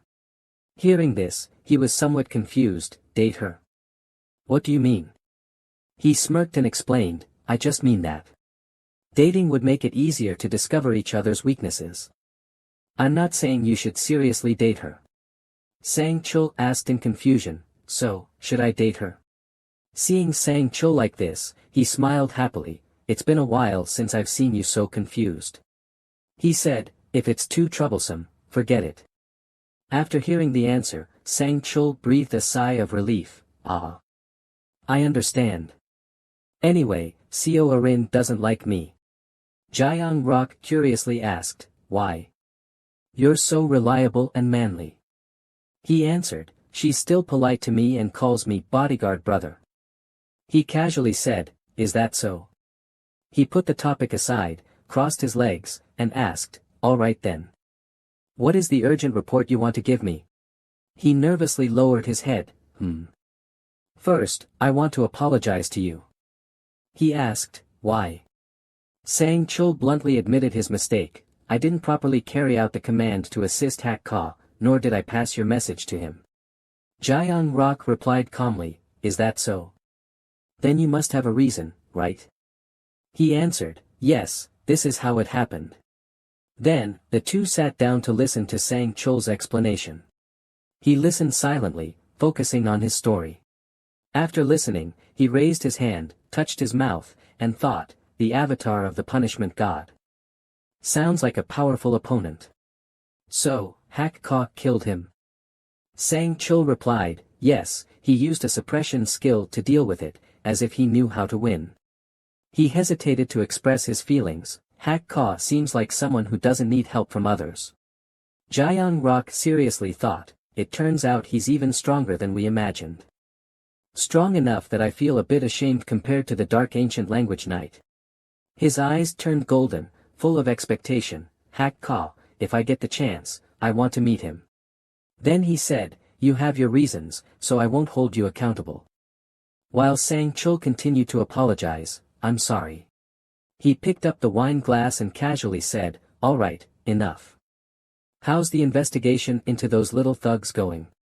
He reported, the first person's nickname is Huang Yongmin. If that's his real name, there are dozens of people with the same name nationwide. But if he's around 20 years old and lives in Seoul, then there are only about 5 people left. Jiang Rock asked, what about their locations? He awkwardly replied, the detective agency said it would take a month to confirm their addresses. He sighed with some disappointment, a month? Then we'll have to wait until the 4th round to find out. He poured wine for him, yes, no rush, we can take our time. He curiously asked, how much gold have you saved? He answered, about 10,000 gold. Jiang Rock thought for a moment and reminded, that's already half. There's a common skill in the store called tracking. When you have 20,000 gold, remember to learn it. Sang Chul responded alertly, got it. Then he remembered something else and immediately reported, oh, sir, I got distracted and forgot to tell you. Last month, a shareholder bought a large number of shares in your company. He questioned, you're talking about my company? Which company? He quickly replied, MANHWA Consulting, the company you're focusing on now. He pondered, oh. Jiang Rock put down his wine glass, how much of a stake did that person buy? Sang Chul revealed, please don't be too shocked, they bought 31% of the shares. He froze, what? One person bought 31% of the shares. He confirmed, yes, when I saw it on the screen, I couldn't believe my eyes. He thought, MANHWA Consulting's market value is 900 billion Korean won. So 31% of the shares means that person invested 280 billion Korean won. One person has so much money. His eyes turned yellow, focusing intently, is it some rich person I don't know? Or did my brothers do this? Then Jiang Rock reached for the phone, anyway, I'm sure that person invested 31% to directly participate in management. Holding the phone, he asked, Captain On, what's the contact info for that major shareholder? The other person was also on the phone, waiting. It was Yumin, eagerly expecting, it should be him contacting me now. I can't call him first. As the major shareholder, I have to maintain face. Suddenly, Yu1 rushed in and burst through the door, bro, what level are you at now? It startled him, and the phone fell on his face. He sat up painfully and asked in confusion, why are you suddenly asking me this? Yu1 hurriedly said. There's this guy who's so arrogant, he keeps bragging about how his brother's level is really high. He said angrily, they always make fun of me, saying his brother is only level 11 and has already gotten a profession. Yumin sighed helplessly, level 11. I'm higher than him, don't worry. Yuan asked skeptically, really? Then what level are you? He rubbed his neck, awkwardly thinking, how should I tell her? If I tell the truth, I might run into a lot of trouble. Then, he lied, level 12. Yuan excitedly asked, really? Then you must have a profession, right? He replied, of course. This made Yuan even more curious, what profession? What profession? But Yumin simply covered herself with the blanket and lay down, it's a secret. This disappointed Yuan, who said, forget it, there can't be secrets between brothers. He coldly answered, there are, of course. You can go out, I need to sleep a bit more. Yuan walked out angrily, fine. He slammed the door shut. At this moment, Lu Min's phone rang. He picked it up, it's here. He sat up and answered the phone, hello. A voice on the other end said, may I speak with Mr. Lu Min? He replied, yes, who's this? The person introduced themselves, hello, I'm Ma Jiang Rock, Executive Director of Tianma Consulting. Upon hearing this, he smiled and thought, I should pretend to be clueless at first. The more I seem like an easy target, the more he'll relax his guard. Lu Min said, oh, hello. Ma Jiang Rock happily asked, last month, you invested a large sum into our company, right? He pretended not to know, what's the matter? He wanted to meet Lu Min, since you've become the largest shareholder of Tianma Consulting, I'd like to meet you. I'd like to treat you to a meal. He replied, oh, okay. Ma Jiang Rock happily said, great. Ma Jiang Rock proposed, how about this Friday? Lu Min flipped open his calendar, thinking, this Friday is important to me, I can gain some ancient wisdom on inner thoughts. He suggested, I have plans this Friday, it won't work. How about Saturday? Ma Jiang Rock immediately agreed, okay, we'll meet on Saturday. He propped his hand up, a bit curious inside, great, I knew Ma Jiang Rock would call. After all, he founded Tianma Consulting to gain his father's approval. He wouldn't treat a major shareholder badly. Lu Min excitedly said, before meeting Ma Jiang Rock, I should go get some of the ancient wisdom I need, right? In another space, there are many ways to obtain ancient wisdom. It can be found in certain fixed locations, or as special rewards. It could also drop from defeating monster bosses. Or, in rare cases, ordinary monsters might drop it, but that can happen. However, Lu Min discovered a little-known method, which is that you can also obtain ancient wisdom in real life. He walked into a large warehouse. He climbed the stairs, knowing in his mind, of course, the conditions for ancient wisdom to appear are a bit complicated. He hid in a corner, thinking, soon, Zhang Xixian will appear here. Lu Min recalled with dissatisfaction the nickname, Zhang Xixian is also his real name. I'll never forget this name because he was the one who kidnapped my brother. I still remember his voice from that time. When Zhang Xixian kidnapped Lu Yuan, he asked, do you want to see him? Then he held a knife to Lu Min's neck and threatened, then you'll have to pay the price and tell me hidden information that no one else knows. At the time, he tried to explain, what is this nonsense? How could I know any information? Upon hearing what he said, he laughed. Then he turned and glared at Lu Min, don't lie to me. You're a fake returner. Lu Min froze, what? How did he know? Just as he was feeling confused, Zhang Xixian walked over and said, you're wondering how I knew, right? I have thought wisdom, and I used it to scan your brother's thoughts. Of course, I know what you're thinking right now. Then, he lay still in the pool of blood on the ground while Lu Min helped Lu Yuan leave. After that incident, I've been looking for opportunities to take revenge on Zhang Xixian ever since my 11th return. That's why my goal has no personal grudges, but... He then put on a mask. His gaze was full of determination, I will definitely get the ancient sayings of inner thoughts before that guy. Immediately, the door of the warehouse was opened, and Suk Hyun walked in carrying a woman.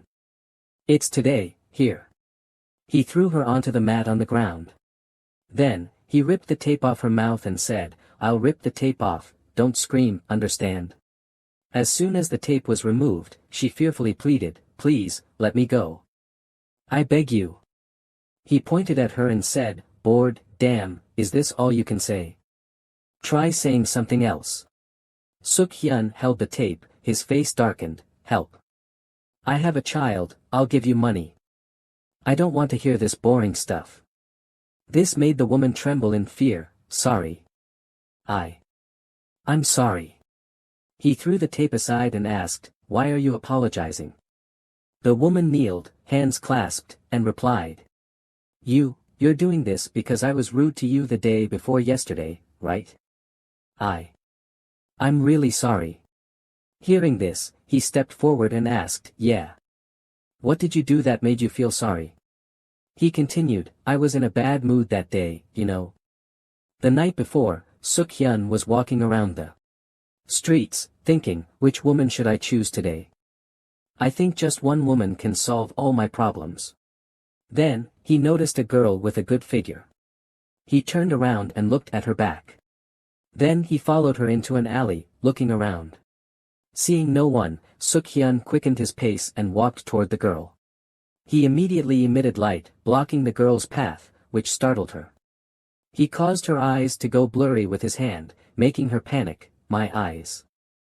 I can't see anything." Her items and buttons fell to the ground, accompanied by her scream, Who are you? Chi-han." After doing his bad deed, he left, smugly leaving her behind. I really enjoy this. The situation now makes me feel like I can do anything I want. It's so satisfying. He had previously been in a reform center. My previous life was so boring. I don't care if I die. Then, that day, he found the ancient sayings. The glowing ancient sayings could make the body glow and blind the other person's eyes. For him, this was a new source of fun. These ancient sayings are perfect, they allow me to find fun. He walked into a store. The female clerk greeted him enthusiastically, "Welcome." Suk-hyun grinned wickedly, "She's really quite beautiful." He walked to the counter and ordered, "Give me a large iced Americano." She politely replied, "Sure, your order is 5,000 Korean won." After paying, he tentatively asked, "Oh, are you a part-time worker here?" "I'm a regular customer, but you're not one of the regular staff I usually see." She forced a smile and replied, "Oh, so you're a regular. I'm sorry, I didn't recognize you. All part-time workers are off right now. You know, the world is so strange now." After hearing this, he thought, that makes sense. They could die at any time, who has time for part-time jobs? Suk-hyun started a conversation with her while she was preparing a drink. "Are you the owner of this store?" She replied, "Yes." He continued, "How old are you? You look pretty young." She answered, I'm 32 years old." After learning her age, he smiled and said, "So you're not the type to have fun, huh?" She replied, "Yes, I'm quite happy." He then leaned in directly, "Can I have your phone number? I like you." This made her a little flustered. Seeing her silently stare at him in confusion, he asked, "What's wrong?" He then showed a dissatisfied attitude. "Why are you making that face? Do you dislike me?" She panicked and said, "What?" He yelled, "Do you find the bumps on my face disgusting?" Suk-hyun angrily slammed the table and cursed, "Damn it. This is so annoying. I won't drink that coffee, refund me. It's disgusting." Seeing his attitude, the woman was cautious. She fearfully returned the money to him, then, "The money, here's your refund." Immediately, he rudely snatched the money from her. Suk-hyun angrily walked out of the store, "You bitch. Just because I'm good looking, you judge me by my appearance, look down on others." In his anger, he decided, "I'm going to make you pay for looking down on me." Then, as she walked out of the store, he knocked her unconscious with a stick.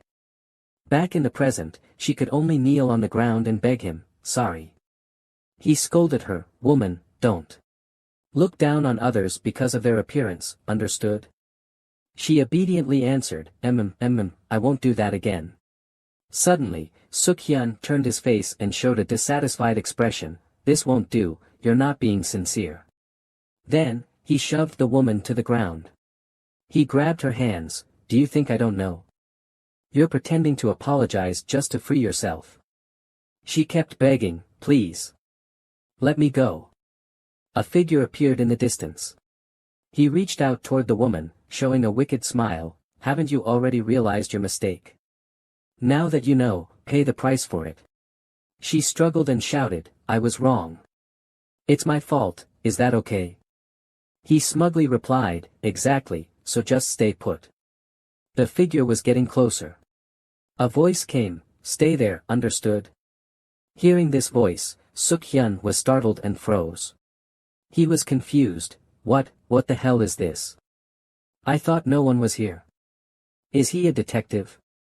He suddenly turned around and shouted, damn, who's there? The voice calmly replied, don't curse. Ryu Min appeared holding a scythe and declared, anyway, you'll be screaming sooner or later. Suk-hyun stood stunned, what's with that huge scythe? And the white mask? He sneered at him, this madman. Do you think this is a place to play with toys? Ryu Min raised the scythe, looks like you haven't figured out the situation yet. Do you think this is a toy? He suddenly swung the scythe. He began to panic, wait. Then he shouted loudly, is this real? What? What are you playing at? He sneered, so stupid. What do you think? Then, he looked at the woman and said, this lady can leave now, this is her only chance. Suk-hyun turned around and yelled at her, who said that? A noise sounded from the ground. It was the sound of Ryu Min stepping off the ground and quickly rushing toward him. He gripped the handle of the scythe and lunged at his vital point. Suk-hyun, in excruciating pain, kneeled on the ground, shouting in agony and cursing, damn it. He calmly stood in front of him and said, I told you, you'd keep cursing. Ryu Min turned to the woman and said, go ahead, leave this guy to me. She gratefully thanked him, thank you. As she ran off, he swung the scythe at the ground and said, now it's just the two of us, right? Ryu Min looked at Suk-hyun and smiled, let's start the real game now. He angrily picked up a dagger from the ground, stood up, and cursed, damn you. I'll kill you. I'll kill you, you dog. He quietly watched him and taunted, your attitude isn't bad. If you'd given up earlier, what would have been the point? Then Suk-hyun swung the knife wildly, but he dodged all of his attacks. His attacks became sluggish, panic setting in, what the hell is this? How did he dodge all my attacks? As he dodged an attack, Ryu Min glanced at the dagger, didn't expect you to still be carrying a goblin's dagger. He then swung the scythe sharply, aiming for his hand. The pain of his severed arm made Suk-hyun scream in agony. Seeing this, Ryu Min slipped a hand into his pants pocket and asked, does it hurt? Watching him tremble and clutch his arm, he said, I haven't even started yet. He then moved at incredible speed. In the blink of an eye, he dodged and severed Suk-hyun's remaining arm. Hearing his scream, Ryu Min coldly said, look at how you're overreacting.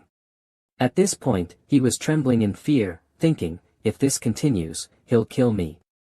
If I want to leave here alive. He looked at him, trying to find a way to escape, thinking he should blind this bastard's eyes. Then he activated his ability, creating an invisible light, and shouted, die, you little bastard. Just as he was about to attack fiercely, he suddenly stopped.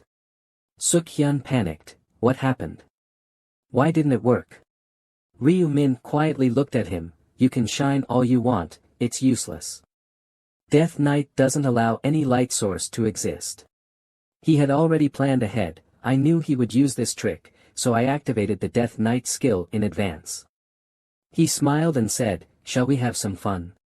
He decided in his mind, even without Death Knight, I would still sever his wrists and ankles first. With that, he swung the scythe. Ryu Min decisively chopped off Suk-hyun's 2 legs. He fell to the ground, accompanied by a scream of agony. Filled with fear and pain, tears streamed down his face as he questioned him, you demon. Why are you doing this to me? Why? He spoke, why? At the same time, the scythe moved again. It pierced into his thigh. Ryu Min withdrew the scythe and retorted, then why do people get rid of pests? He then asked and answered himself, because letting them live only causes harm. Every word he spoke was another strike to his body. But Suk-hyun still didn't change his attitude, cursing arrogantly, "Damn, you madman." Seeing this, he said, "Let's see how long you can keep this attitude." Soon, the room was filled with blood and screams. Suk-hyun lay on the ground, his body covered in wounds. In his heart, he wondered, damn it. Why is this guy doing this to me? What did I ever do to him? He angrily said, this is so unfair, so fucking unfair. He bit his lip and hesitated, rather than enduring this torture, maybe I should just kill myself. Tears poured out as he tightly closed his eyes, preparing to bite his tongue to end his life, then. I'll just die. But then, Ryu Min's scythe pressed tightly against Suk-hyun's neck, surprising him. He looked up at him, full of questions. Ryu Min looked at him coldly, what's wrong? Planning to bite your tongue and die? You think I'll just let you go like this? He declared, you can't die until you kneel and beg me to end it. After saying that, the scythe once again swung toward his body. Then, it kept swinging at Suk-hyun's body. He turned pale from the torture. He thought to himself, I have to make this pain stop. He trembled and said, kill, please. Ryu Min stood there watching and asked, what did you say? Suk-hyun begged, kill me, please. He asked in confusion, are you serious? Suk-hyun was still lying on the ground, pleading, please, kill me. He sighed. He placed the scythe on his shoulder and asked, don't you know why? Do I have to do this? After all, we're total strangers. Lu Min revealed, actually, it's not completely accurate to say he was a stranger. Zhang Shixian was like this. We met before. Shixian was stunned. Does he know my name? He curiously asked, don't tell me you have something to do with that woman. He turned around and replied, no, I have nothing to do with her. He wondered, then why? Lu Min said, you kidnapped my brother and threatened me to tell you hidden information. Shixian couldn't remember and asked, did I do that? But I. He continued, to me, that's already in the past. If I don't intervene now, you will get the ancient language of reverse thinking. Upon hearing this, he still didn't understand what the ancient language of reverse thinking was. Lu Min told him, there is a hidden ancient language here. Do you know the condition for it to appear? It's hearing another person's sincere voice. He was still confused. Sincere voice? He explained, it's a voice that comes from the heart and is not hypocritical. He looked at him with disdain. If I hadn't shown up, you would have raped and threatened that woman. She would have used her sincere voice to beg you to spare her. At that point, you would have obtained the ancient language of reverse thinking and used it to do more evil. Shixian remained silent in the face of his accusations. He continued, this has been verified by my multiple returns. Even if it wasn't because of this, your 12 judgments are enough to prove you're a damn bastard. He pleaded, if I deserve to die, then please kill me quickly. But he refused, no, I won't touch you. These words shocked him because he couldn't end his suffering immediately. He extended the handle of the scythe. Lu Min pressed it tightly against Shixian's mouth, preventing him from speaking. He looked at him with disgust. What do you think I was doing just now? I was waiting for you to die on your own. He was in pain but couldn't ask, I clearly said I wanted to die quickly, it's too painful to bear. Didn't you want the ancient language of reverse thinking? Didn't you want to hear the sincere voice from my heart? He closed his eyes tightly, feeling the pain. Then why won't you let me speak? Why? He read his thoughts. And answered, I won't let you speak because I want to try the ancient language of reverse thinking. Shixian's eyes widened. What? He said coldly, sorry, but I already obtained the ancient language.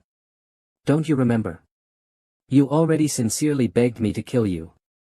That was your inner voice. When he suffered pain from his limbs being cut, Lu Min sensed it. At that time, the ancient language responded to his sincere voice. At that moment, the system prompt appeared. You made the target use their sincere voice, the activation condition has been met. You discovered the hidden ancient language of reverse thinking here. The ancient language hovered in front of him, emitting light. The system prompt said, the ancient language will automatically imprint into the player's body. Effect, reads the thoughts of the target in front of you. If you observe the target, you can slightly read their inner purpose. Can only be used within a 30-meter range of the target. Then it fragmented and merged into Lu Min's body. He calmly said, let me try its effect. As you can see, the ancient language is very effective. Upon hearing this, he couldn't respond, only thinking to himself, you've already gotten what you wanted, so hurry up and kill me. He answered his inner doubt, forget it, how could I kill you so easily? That would be too unfair to all your victims. The last thing Shixian could think of was, damn demon. His body was completely still. He stood up, looked at the motionless body, and thought, he's dead, there should be no one to testify. But I need to clean up this mess. I'll use the ordinary skill I just learned. Lu Min immediately used, erase traces. Its effect appeared, ordinary skill, erase traces effect, erase all traces at the scene, including the body, blood, fingerprints, and footprints. Then, everything was covered by a green glow. Watching the glow gradually disappear, he was sure it was effective. It's best not to leave any mess behind. After completing the task, Lu Min took off the mask and left, preparing for the next plan. Now that I have what I want, tomorrow I should meet Ma Qinglu. Morning in the city center. Seeing Lu Min dressed sharply, Lu Yuan was surprised. Lu Min looked at him and asked curiously, brother, are you going on a date today? He denied it, putting his hands in his pockets, how could it be a date? Lu Yuan asked suspiciously, have you ever dressed this formally before? He replied, this is an important occasion. I'm preparing to meet a business partner. Lu Yuan was stunned, stepping forward to ask, are you planning to enter the business field?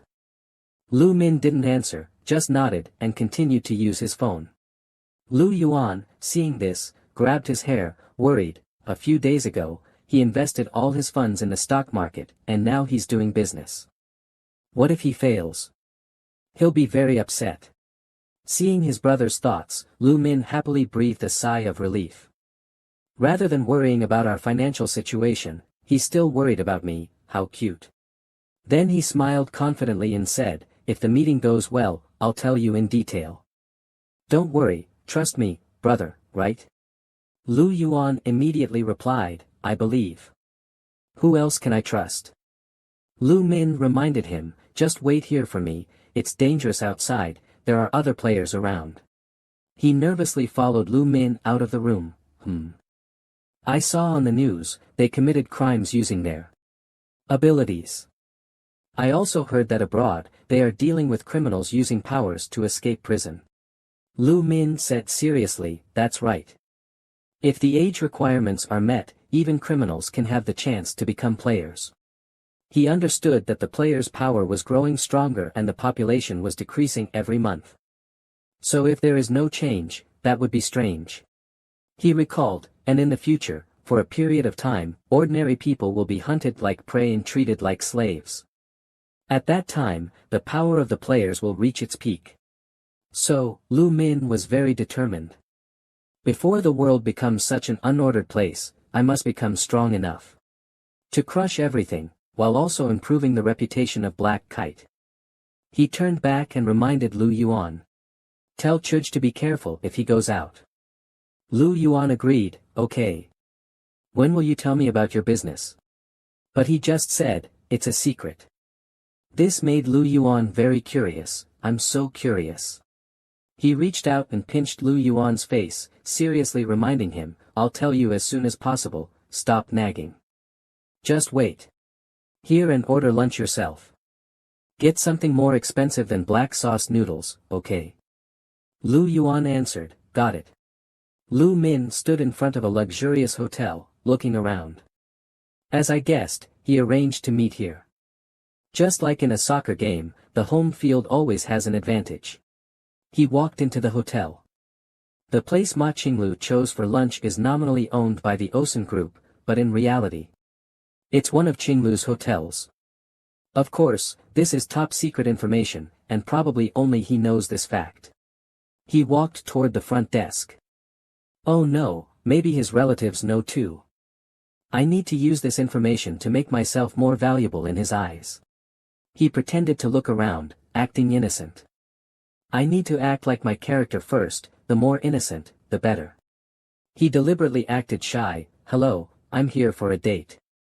I was told to go to the front desk. The female receptionist professionally asked, are you here to meet with the chairman of MANHWA Consulting? He answered, that's right. She stepped out and guided Lu Min, the chairman will be here soon, you can sit over there. He looked down and smiled, okay, thank you. Sitting in the chair, he looked around as if everything was unfamiliar. Great, now I just need to sit there and act dumb, pretending to be one of those country folks who just arrived in the city. He looked up at the chandelier and intentionally said loudly, that chandelier is so cool. Someone walked up to him and asked, are you Lu Min? He thought, finally, he's here. Lu Min quickly stood up, yes. It's me. Upon seeing him, Shangja looked a little surprised. He extended his hand, curiously asking, have we met before? At the Galleria Forest Long-Term Hotel? He acknowledged, yes. I think we bumped into each other when I moved in, I brought rice cakes to visit, and you were with actress Su A-Lin. He politely looked down and said, yes, I'm sorry for my improper behavior back then. Shangja was stunned. He looks younger than 20, and this little guy is the major shareholder who invested 280 billion Korean won.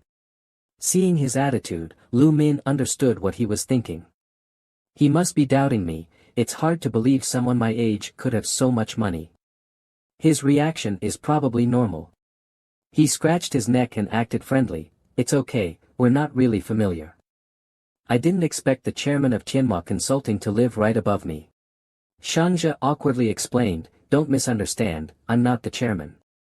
He put his hand on his chest and introduced himself, sorry for the late introduction. I'm Shangja, the department head.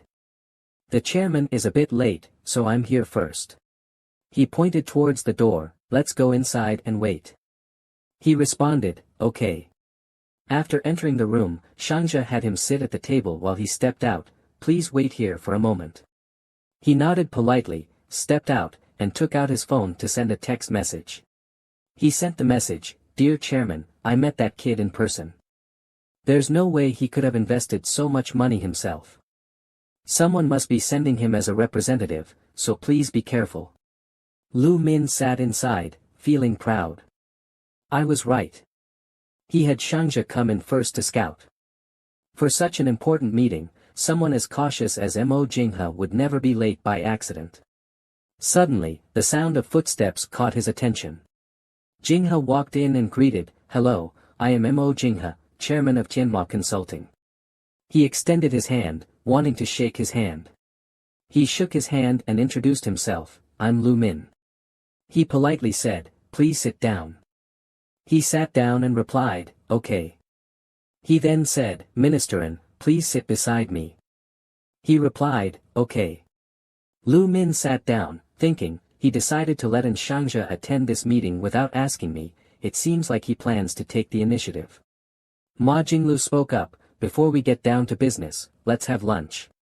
I've prepared Korean food, I hope it suits your taste. Then, a team of people brought in the dishes. Looking at the lavish spread on the table, he pretended to really like it. In such a luxurious hotel, everything tastes great. Lu Min then picked up some dishes and ate while praising, it's really delicious.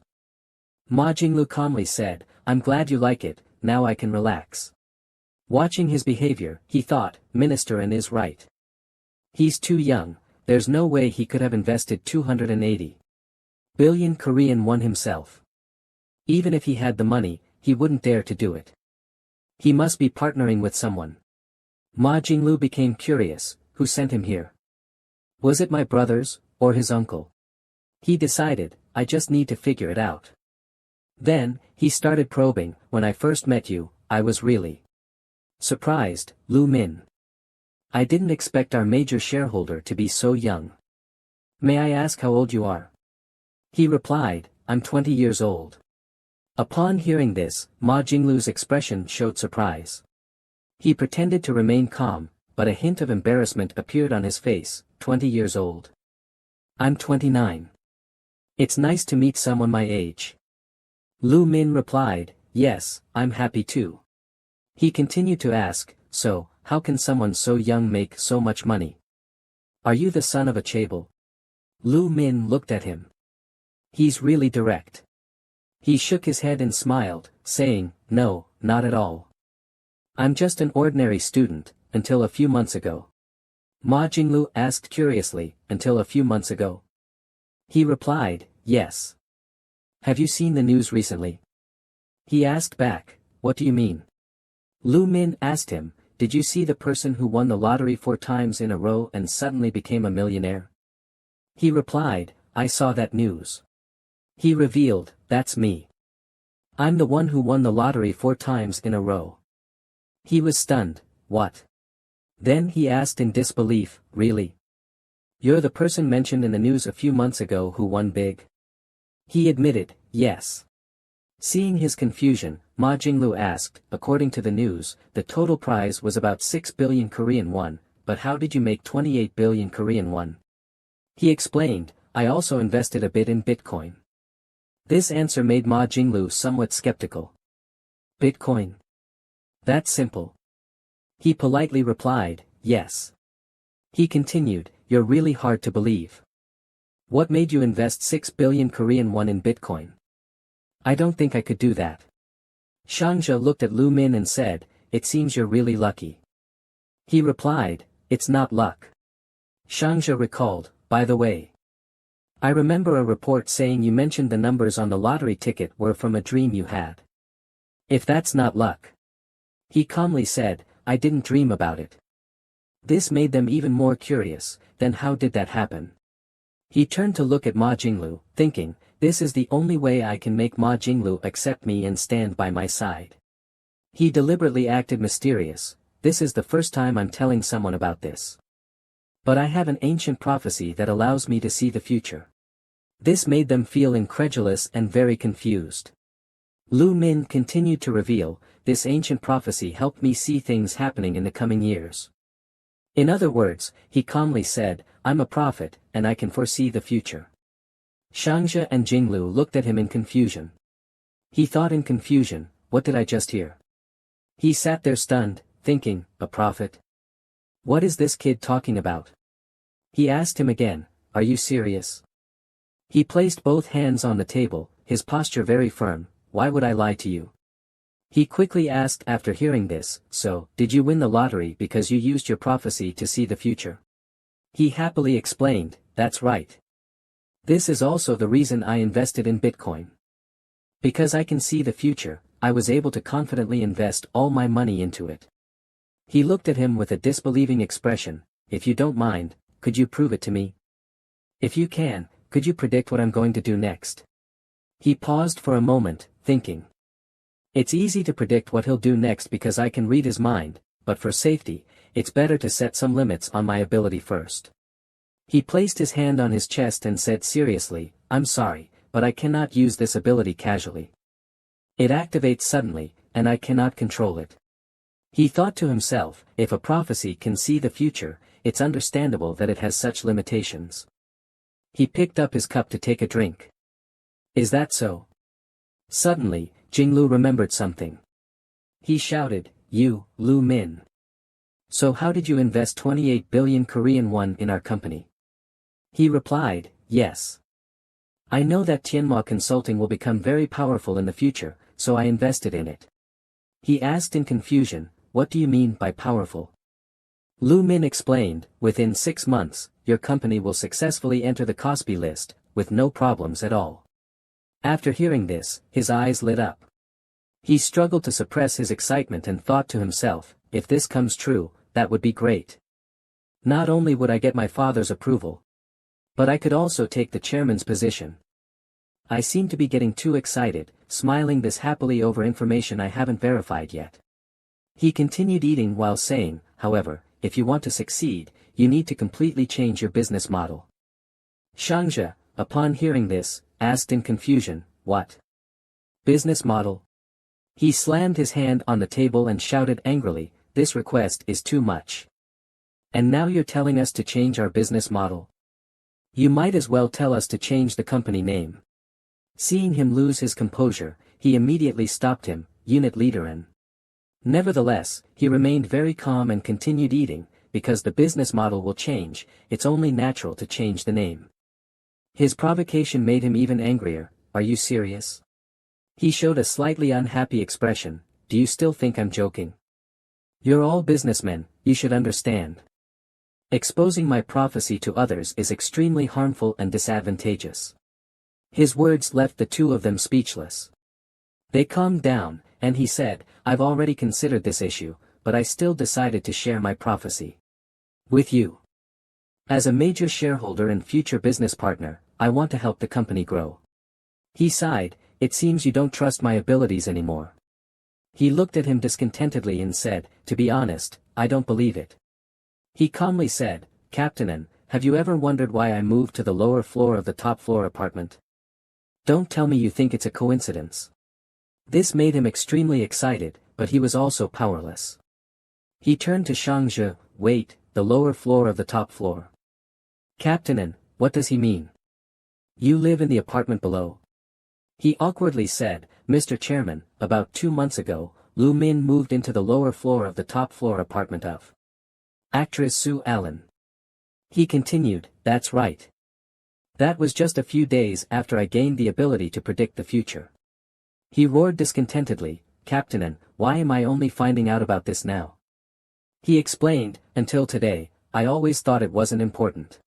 He sat up straight, his expression anxious, thinking, if that was in January, it was earlier than his investment in Bitcoin. He watched him eat and thought, he actually moved into the house of someone close to the company he's about to invest in. Unless he can foresee the future, he couldn't have done that. He speculated, no, maybe he knows I'm supporting Sue Allen. He secretly concluded, that's right, but that alone is not enough. He sneered, seems like you still don't trust me.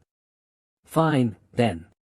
He stopped eating, said seriously, the hotel we're staying in, is it yours, Chairman Ma Jinglu? As for identity, you're the eldest son of the Wucheng Group. The Tianhua Consulting Company was secretly established to seek your father's approval. Am I right? Shangzhe stood up after hearing this, shouting angrily, who are you? How do you know this information that only our family knows? Before he finished, he was interrupted, calm down, Captain. He breathed a sigh of relief and regained his composure, sorry. His expression was displeased, his hands showing signs of anxiety, yes, everything you said is correct. He said seriously, however, if you say you knew these things through predicting the future, that's not enough to convince me. As Captain said, my family already knows these things.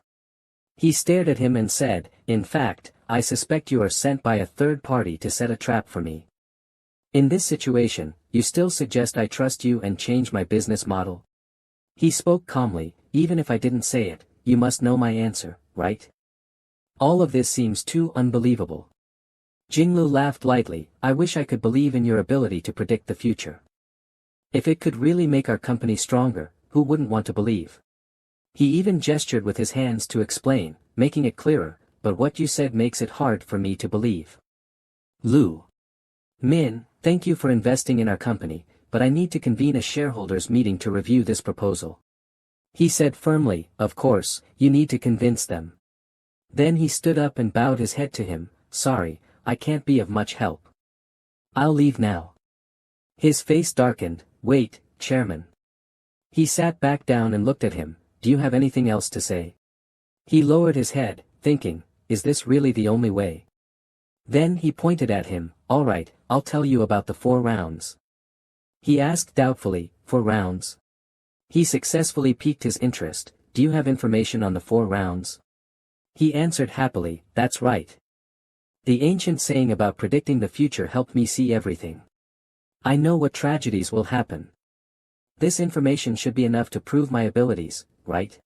Shangja stood up, bowed his head, and said, "Sorry, Mr. Chairman. I was a bit over the top earlier, shouting in front of you." He was holding his phone, waving his hand, with a cheerful expression. "It's all right, you did it because you were worried about me." He hesitantly said, "Well. I suddenly remembered something. Can I tell you?" He looked at him and answered, "Say whatever you want." He shared his thoughts. "I really doubt Lu Min. He can see the future. If he really had this ability, why would he remain silent and live an easy life? Why would he help us?" He began to show a dissatisfied expression. Has he ever said that he wanted to develop with the company? It seems he just wants to make more money. He placed his hand on his chin. What is he doing this for? If he has 28 billion Korean won, that's already a huge fortune. He could relax and never work again. Shangja tried to persuade him that money might not be enough for him. Human greed is endless. Even so, the ancient saying is so unbelievable. Does it really exist, or is that still a question? He slowly answered, "I agree, but..." He placed his hand on his chest. "If he really is a prophet who can foresee the future, we need to make him our ally." He stood up. "Just think, if we always knew the information for the next stage and were prepared, how helpful would that be? If this can help the company grow, it would be a benefit." He wanted to ask more, but is he really a prophet? He replied, "About that thing." He laughed happily. "We just need to wait and see, don't we?" Lu Min walked out, thinking about something as he went. He looked around, thinking, after the fourth round ends, he will definitely confirm that he's a prophet. He was confusing himself, but I haven't revealed some important information to him, like the subtasks or how to get on the leaderboard. He recalled the scene of the three people sitting at the dining table. The fourth round task isn't about killing monsters. Instead, there will be a massacre among the players. You can't let your guard down at any time. Lu Min put his hands in his pants pockets, thinking seriously, this should be enough to prove that I am a prophet. He smartly reasoned, after this, their attitude toward me will change. They will treat me better, trying to protect me, because I am the prophet. He thought while looking into the distance, having the prophet on your side is always better than having him on someone else's side. Lu Min picked up his phone. Now that I've taken on the role of the prophet, should I play it out to the end? Then he started typing on the keyboard. So first, I should contact. On the sidewalk, Julie was running desperately, thinking, at this rate, I'll be late. The traffic light turned red. She was afraid of missing the appointment, thinking, hurry up, turn green. She looked at the red car with confusion. What's up with that car? It's blocking the shop door. What a careless person. The car's window slowly rolled down. He shouted loudly, Yuri. She saw him and panicked, Ryu Min. The traffic light turned green. She quickly walked toward him. She approached the car and asked, is this your car? He replied cheerfully, sorry for parking the car in front of the shop. Get in, we'll talk while driving around. Yuri was still a little surprised, okay. The car started moving and looked very cool. She cautiously said to him, this is my first time in a car like this. He laughed and replied, really? Me too. I just bought this car. She understood, I see. She looked at him and asked, how much is this car?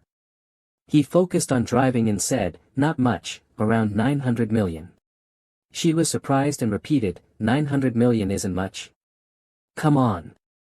Do you know how many convenience stores you could open with 900 million? He seemed indifferent and said, compared to the money I won from the lottery, this is nothing. Really?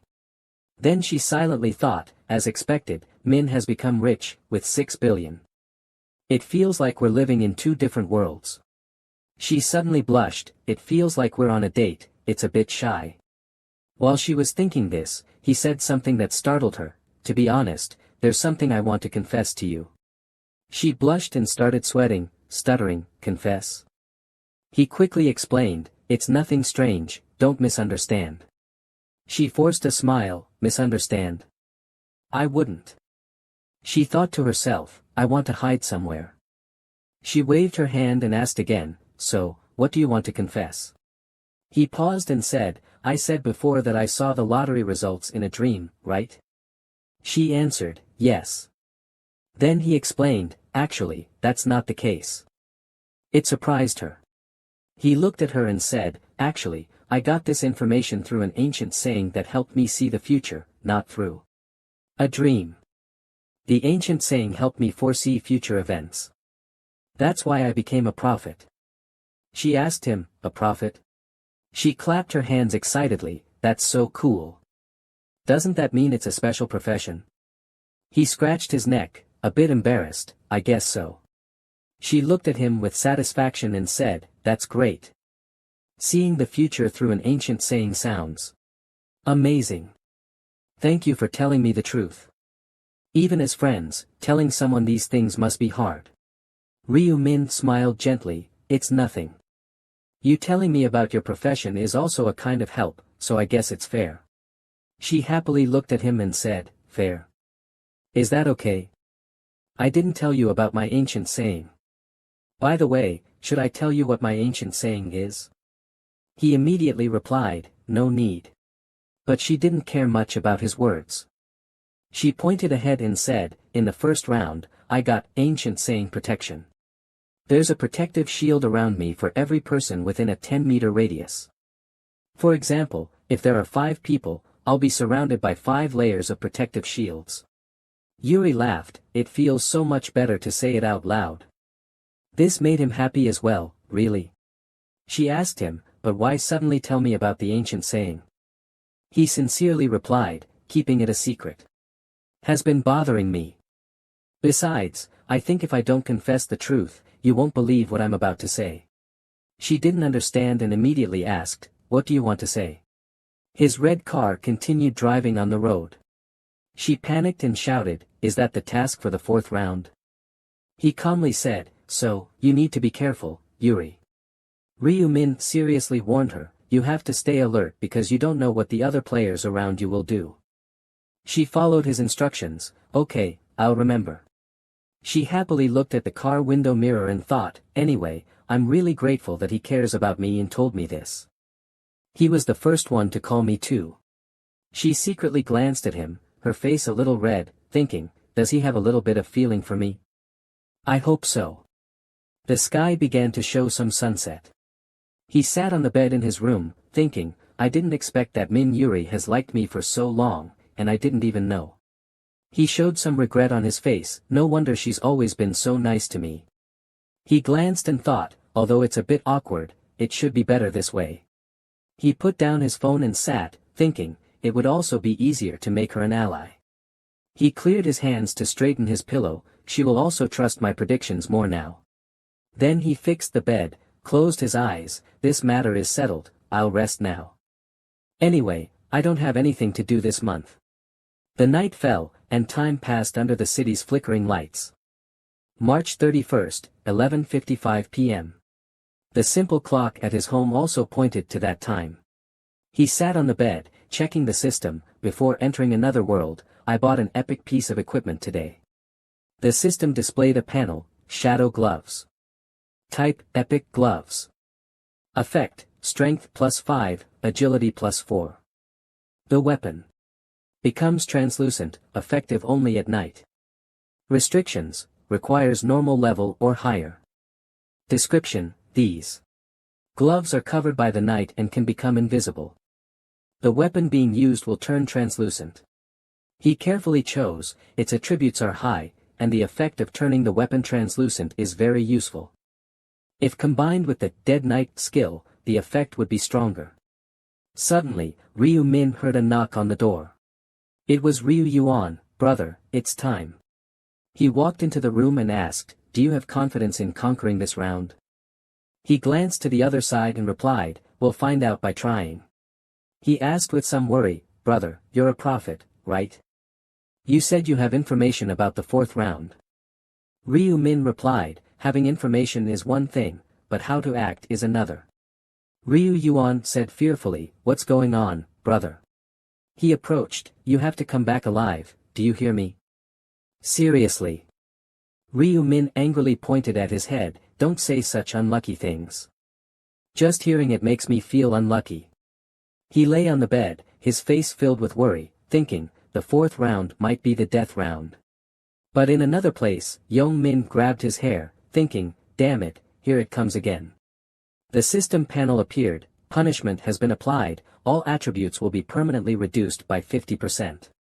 He angrily thought, damn it. I can't believe this is the result of betraying Cui Zhongji. I don't even have 10 commands, how am I supposed to survive the fourth round? He was extremely irritated, even gritting his teeth, walking while thinking. Those who want to steal the regional representative position might target me, or old friends coming for revenge. He suddenly looked up at the sky. Then he realized, and, where is this? He frantically looked around, what kind of task is this, making us start from such a hellish place? These piles of white stuff make me feel like a lab rat. He saw Lu Min and thought to himself, Black Hook.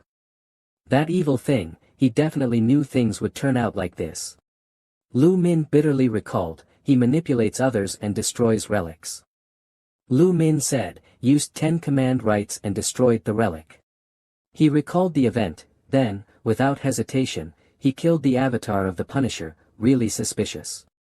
His face darkened as he stood behind Lu Min, if I were strong enough, I would have smashed that bastard's face into pieces. He was angry but powerless. This really pisses me off, but I have no choice. At least, if I want to survive, I can only cooperate with that demon. He calmed down and walked over, hey, Black Hook. Lu Min turned around and said, what is it? He forced a smile, our previous agreement is still valid, right? He wondered, agreement? Didn't you say if I became your subordinate, you'd protect me? He smiled helplessly, I don't need a subordinate like you. He didn't believe what he said, what? He crossed his arms and said, you are no longer of any value. You're just a live target now. He angrily thought to himself, a live target. While in a state of fear, he suddenly heard someone speaking and immediately turned his head. Lu Min crossed his arms, his face confident, don't worry too much, you're just a nominal live target. No one actually wants to kill you. He confusedly walked to his side, they won't target me. Lu Min explained, you know the fate of a regional representative, everyone understands that being a representative actually has no benefits. Lu Min said seriously, and as people level up, the number of people they can control with command rights becomes smaller. Instead of taking risks, it's better to give up. Young Min hesitated and thought, Black Hook is right. If possible, I would also want to give up this command right. Aaron walked toward him lightly. When he saw them, his face turned red, thinking, why are they here? Aaron happily shouted, hello, Black Eel. Sang Chul had the same expression as her, hello. Do you still remember us? He replied, of course. Young Min was stunned, what's going on? His face seemed to carry a mocking expression, you once saved us from that thug standing here. We wanted to thank you again. Young Min angrily said, what? Thug. Ryu Min stopped him just in time. His expression wasn't pleased, thanking me once was enough. No need to come looking for me again. Sang Chul responded, we are still very grateful to you. Our company's chairman also wants to thank you for saving us. He was about to say more, by the way, about our chairman. But was ignored midway, that's enough. I'm not interested. Seeing this, Aaron quickly spoke up, Mr. Black Eel, this is a small token of our gratitude for saving us. She handed him a sparkling purple gem, please accept it. He thought to himself, a low-grade purple magic stone. What a pleasant surprise. She looked a bit uneasy, I felt just saying thank you wasn't enough, so. Ryu Min took the gem from her hand, it's nice that you think this way. Thank you. He looked at the gem, thinking, since she gave me such a rare item, there's no need to refuse. I should try making a low-grade magic stone when I get back. She anxiously wondered while looking at his expression, will he like it? She looked at him, puzzled, he won't be mad that I gave him a seemingly useless stone, right? He thought. As expected, she doesn't know the value of a magic stone. If she did, she wouldn't have given it to me. Young Min looked at him and said, I have something similar too. Hearing this, he thought, he also has a magic stone. He placed his hand on his face, thinking, I think it's called the Black Gold Power Stone. Ryu Min was a bit surprised. What? Black Gold Power Stone. Ryu Min analyzed, the Black Gold Power Stone is dropped from monsters, an item with an extremely low drop rate. Something even harder to obtain than a magic stone. At this stage, it's impossible to actively acquire one. He thought smugly, now I know he has such a valuable item. Is this luck or misfortune? Aaron stammered, Mr. Black Eel, do you need a protective shield? He asked back, protective shield? She replied a bit nervously, I got promoted to summoner. She excitedly said to him, if you need it, I can summon a spirit to create a shield for you. Before she could finish, he interrupted, thank you for your kindness, but I refuse. I don't think it's necessary. Aaron shyly said, I understand. She bowed her head politely and said, then we'll be leaving. I wish you all the best in this round. He responded, good luck to you too. He turned around and saw Young Min getting ready to leave. Ryu Min immediately called out loudly, wait a minute. Ryu Min looked at him and warned, if you keep going like this, you'll regret it. He asked in confusion, what do you mean?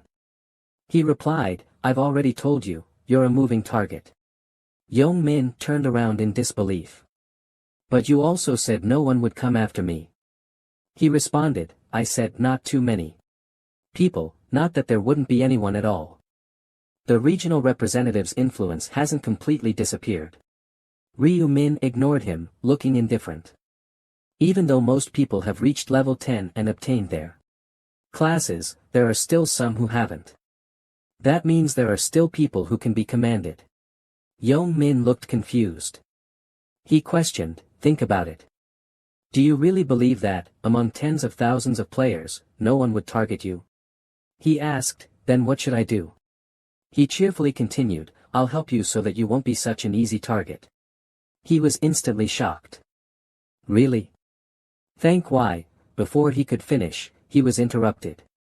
I never said I'd help you. For free.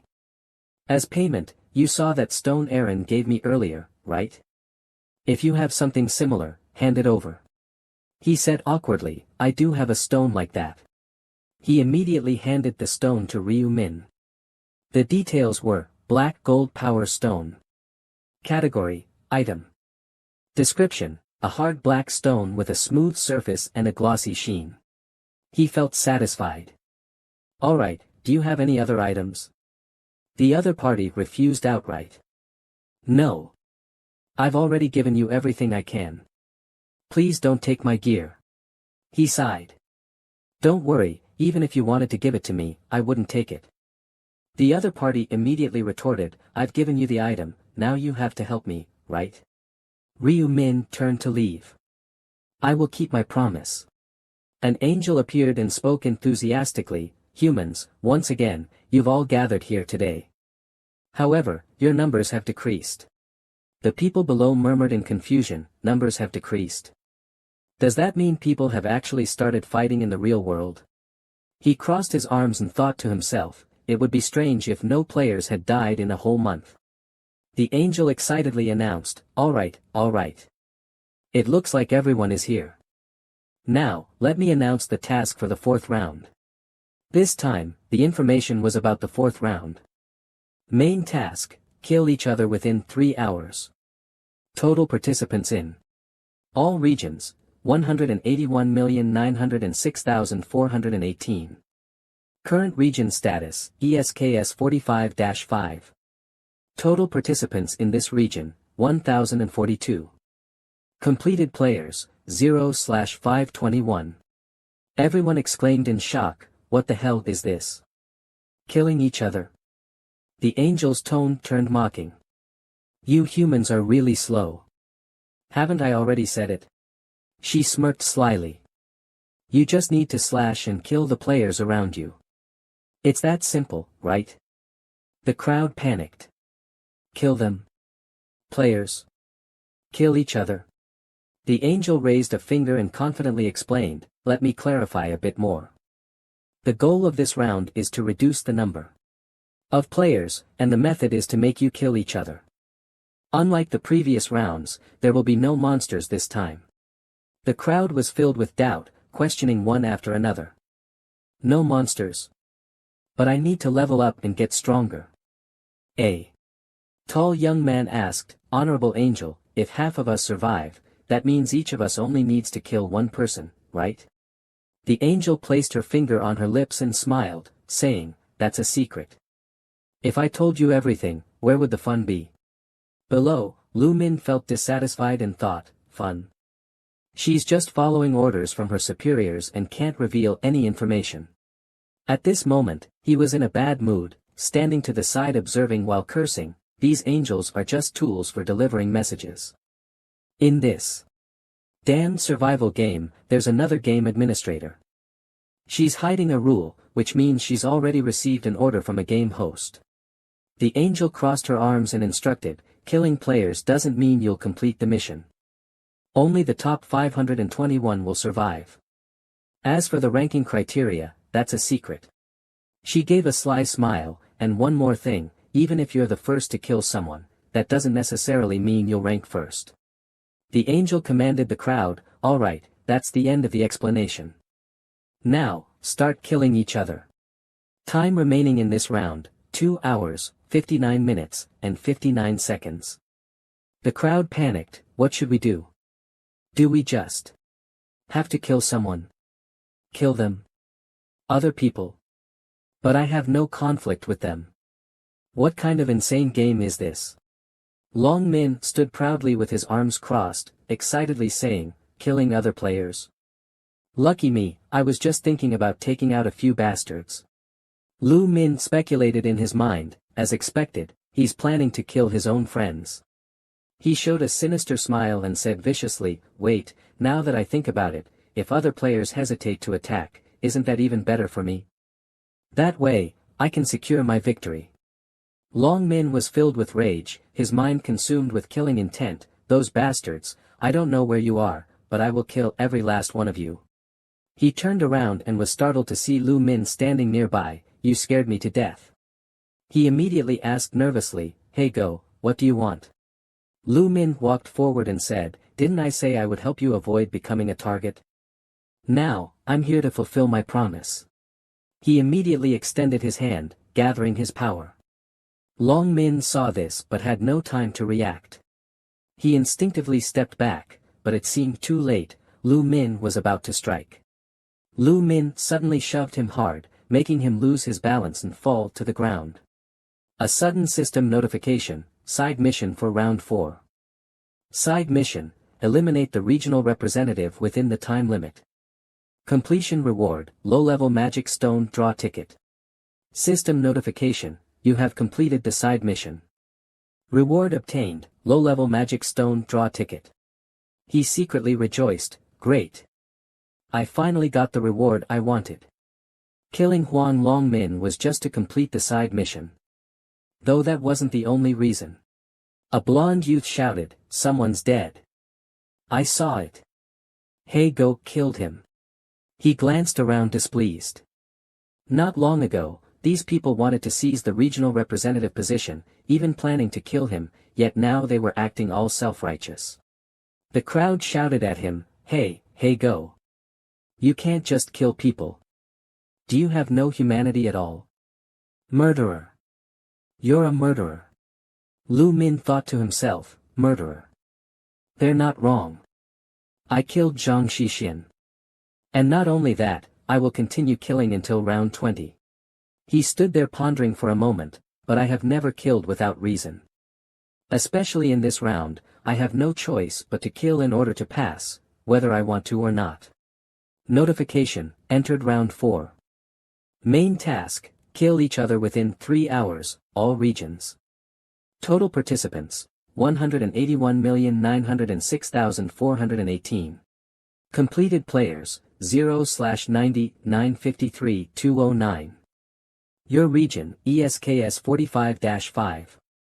Total participants, 1,042. Completed players, 0/521. He secretly speculated, they knew this would happen, yet they still choose to blame me.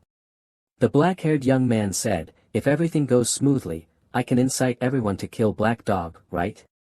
The hat-wearing young man had the same thought, I have to take this opportunity to ruin Black Dog's reputation.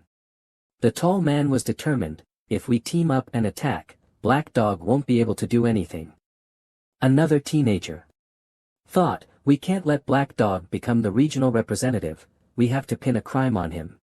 He smiled slightly and let out a sigh of relief, they think they've found the perfect opportunity. What a joke. The boy shouted angrily, do you think this is funny? The girl beside him added, you're insane. Doing something like this and still daring to laugh. System notification, player Black Dog has become the new representative of SX45 district. The boy was shocked, Black Dog is the regional representative now. The black-haired man's face changed, if that's the case, what should we do? This is like giving wings to a tiger. Lu Min spoke confidently, what's wrong? Why aren't you arguing anymore? Or are you scared now that I've become the regional representative? Crossing his arms, he became even more arrogant, afraid of the command authority. Then you must not have changed your class yet. The blond man was shocked, what did you say? The tall young man shouted, look over there. He exclaimed, Black Dog's name changed color. The people around started murmuring, he's right, his name really changed color. Why is he the only one? He calmly thought, it probably changed from bright yellow to red. Lu Min somewhat understood, in this kind of round, as long as someone killed, their nickname would turn red, and the more they killed, the deeper the red would become. That man had a savage look, and the name color change was meant to distinguish players who had killed. The crowd rushed toward Lu Min, primitive shotgun. Kill this murderer. He somewhat understood, rather than killing innocent players, people preferred to kill a murderer, that way, at least their conscience wouldn't be too burdened. In a way, he also realized that those who killed murderers would themselves become murderers. No one understood this better than he did. In the end, they were just encouraging each other to kill those around them. Lu Min thought, they may still hesitate now, unwilling to kill, but that hesitation is exactly what will lead to countless deaths. He asked sternly, what are you all doing? I'm sure you don't have time to waste here. Two of them retorted, hey, stop right there. Yeah, murderer. He reached out his hand and explained, you all seem to think I'm the only one who wanted to kill the regional representative. What? About those who swarmed at Choi Yong-suk last round? Or were you planning to give him a kiss instead? The man stammered, this. He continued, kill, or be killed. Don't tell me you've survived this long without understanding such a simple rule. He addressed the people around him, stop pretending to be morally superior. Face reality. If your life is threatened, you won't hesitate to point your blade at the one threatening you. He glared at them viciously, this is no time for chit-chat. If you're really afraid, then vote like last time. He muttered to himself as he turned away, even if I don't say these things, they'll start killing each other sooner or later. Lu Min secretly speculated that by then, it would already be too late. If I at least don't say anything, they'll keep wasting time. He turned to look at the crowd, thinking, if that happens, the number of people who pass this round might not be 521. Even if I make them fight each other, encouraging them to complete the task is a way to ensure more people survive. A strong-willed woman tried to persuade the group, I don't think we should just stand here right now. Like Black Dog said, shouldn't we be doing something? The man next to her questioned, so what do you suggest? Just chatting. She retorted, why are you mocking me? I'm just discussing what we should do. The man provoked her, how about a one-on-one duel? Keep it fair. A silver-haired man immediately stopped him, fighting to the death is fair. And a duel? Do you think this is a game? He urged, we don't have much time left. Another man angrily shouted, what did you just say? The argument escalated into a heated dispute. Arlene hesitantly asked, Big Brother Bodyguard, what should we do? Do we really have to kill, like Black Dog said? Sang Jun looked at her gently and answered, of course we have to kill, or else we'll be killed ourselves. Why should we care about the lives of strangers? He silently advised himself, I completely agree with Black Dog. Arlene, you need to make up your mind too because killing isn't an easy thing. She looked at him and said worriedly, you sound like you've killed someone before. His expression darkened, how could I? I was just speculating. She looked around at the crowd, feeling troubled, then who should we kill? He replied, depends on the situation. At this moment, the argument grew even more intense. Stop hesitating. We need to decide who to kill. Then tell us who you want to kill. The ones who have already killed are the perfect targets. Focus on those whose titles have turned red. Who gave you the right to decide that? A long-haired man offered his opinion, are you saying we should kill Black Dog? A black-haired man smirked, Black Dog? Are you crazy? How could you possibly kill someone who's already level 30? A blonde man pondered and said, I bet even if we all attacked together, we wouldn't be able to kill him. A brown-haired man grew more cautious, stop talking. What if he hears us? Lu Min sighed in frustration, thinking, I can hear everything. They were in the middle of arguing when they suddenly fell silent. A gray-haired man shouted, what the hell are you all saying? Life is precious. Even if that person is a murderer, we shouldn't kill. The man in the hat agreed, this brother is right. If you kill someone, you'll become a murderer just like him. Another man argued, then what do you want us to do? Someone has to die for me to survive, right? Someone nearby tried to stop the fight, enough. Let's just agree to kill criminals, alright? The strong-willed woman spoke up, and how do we determine who's a criminal? Are you expecting them to raise their hands and confess? They'd have to be idiots to admit it themselves. A long-haired man furiously roared, you filthy bitch, who do you think you are looking down on others? Why don't you come up with an idea, you whore? Another man immediately shot back, why the fuck are you insulting me? You bastard. Maybe I should just kill you. The other man fearlessly retorted, oh yeah. Come at me, you mongrel. Let's see what you've got, you son of a bitch. A young boy fanned the flames from the side, stop talking and start fighting. Growing impatient, he snapped, who are you to provoke us? She pointed directly at his face and cursed, hiding behind others to stir things up is the most despicable thing, you filthy coward. He cast his spell, what did you just say? Damn it. You bastards, I'm going to kill you all. She also prepared to attack, if you're so confident, come at me, idiot. Lu Min shook his head helplessly, what a mess. They just talk big but won't actually do anything. However, he calmly observed, there's nothing to worry about. Sooner or later, they'll start killing. A mature-looking young man voiced his opinion, everyone, stop shouting. Calm down and be realistic. Suddenly, his expression turned to horror, Young Min yawned as he sat, mumbling in confusion, isn't that?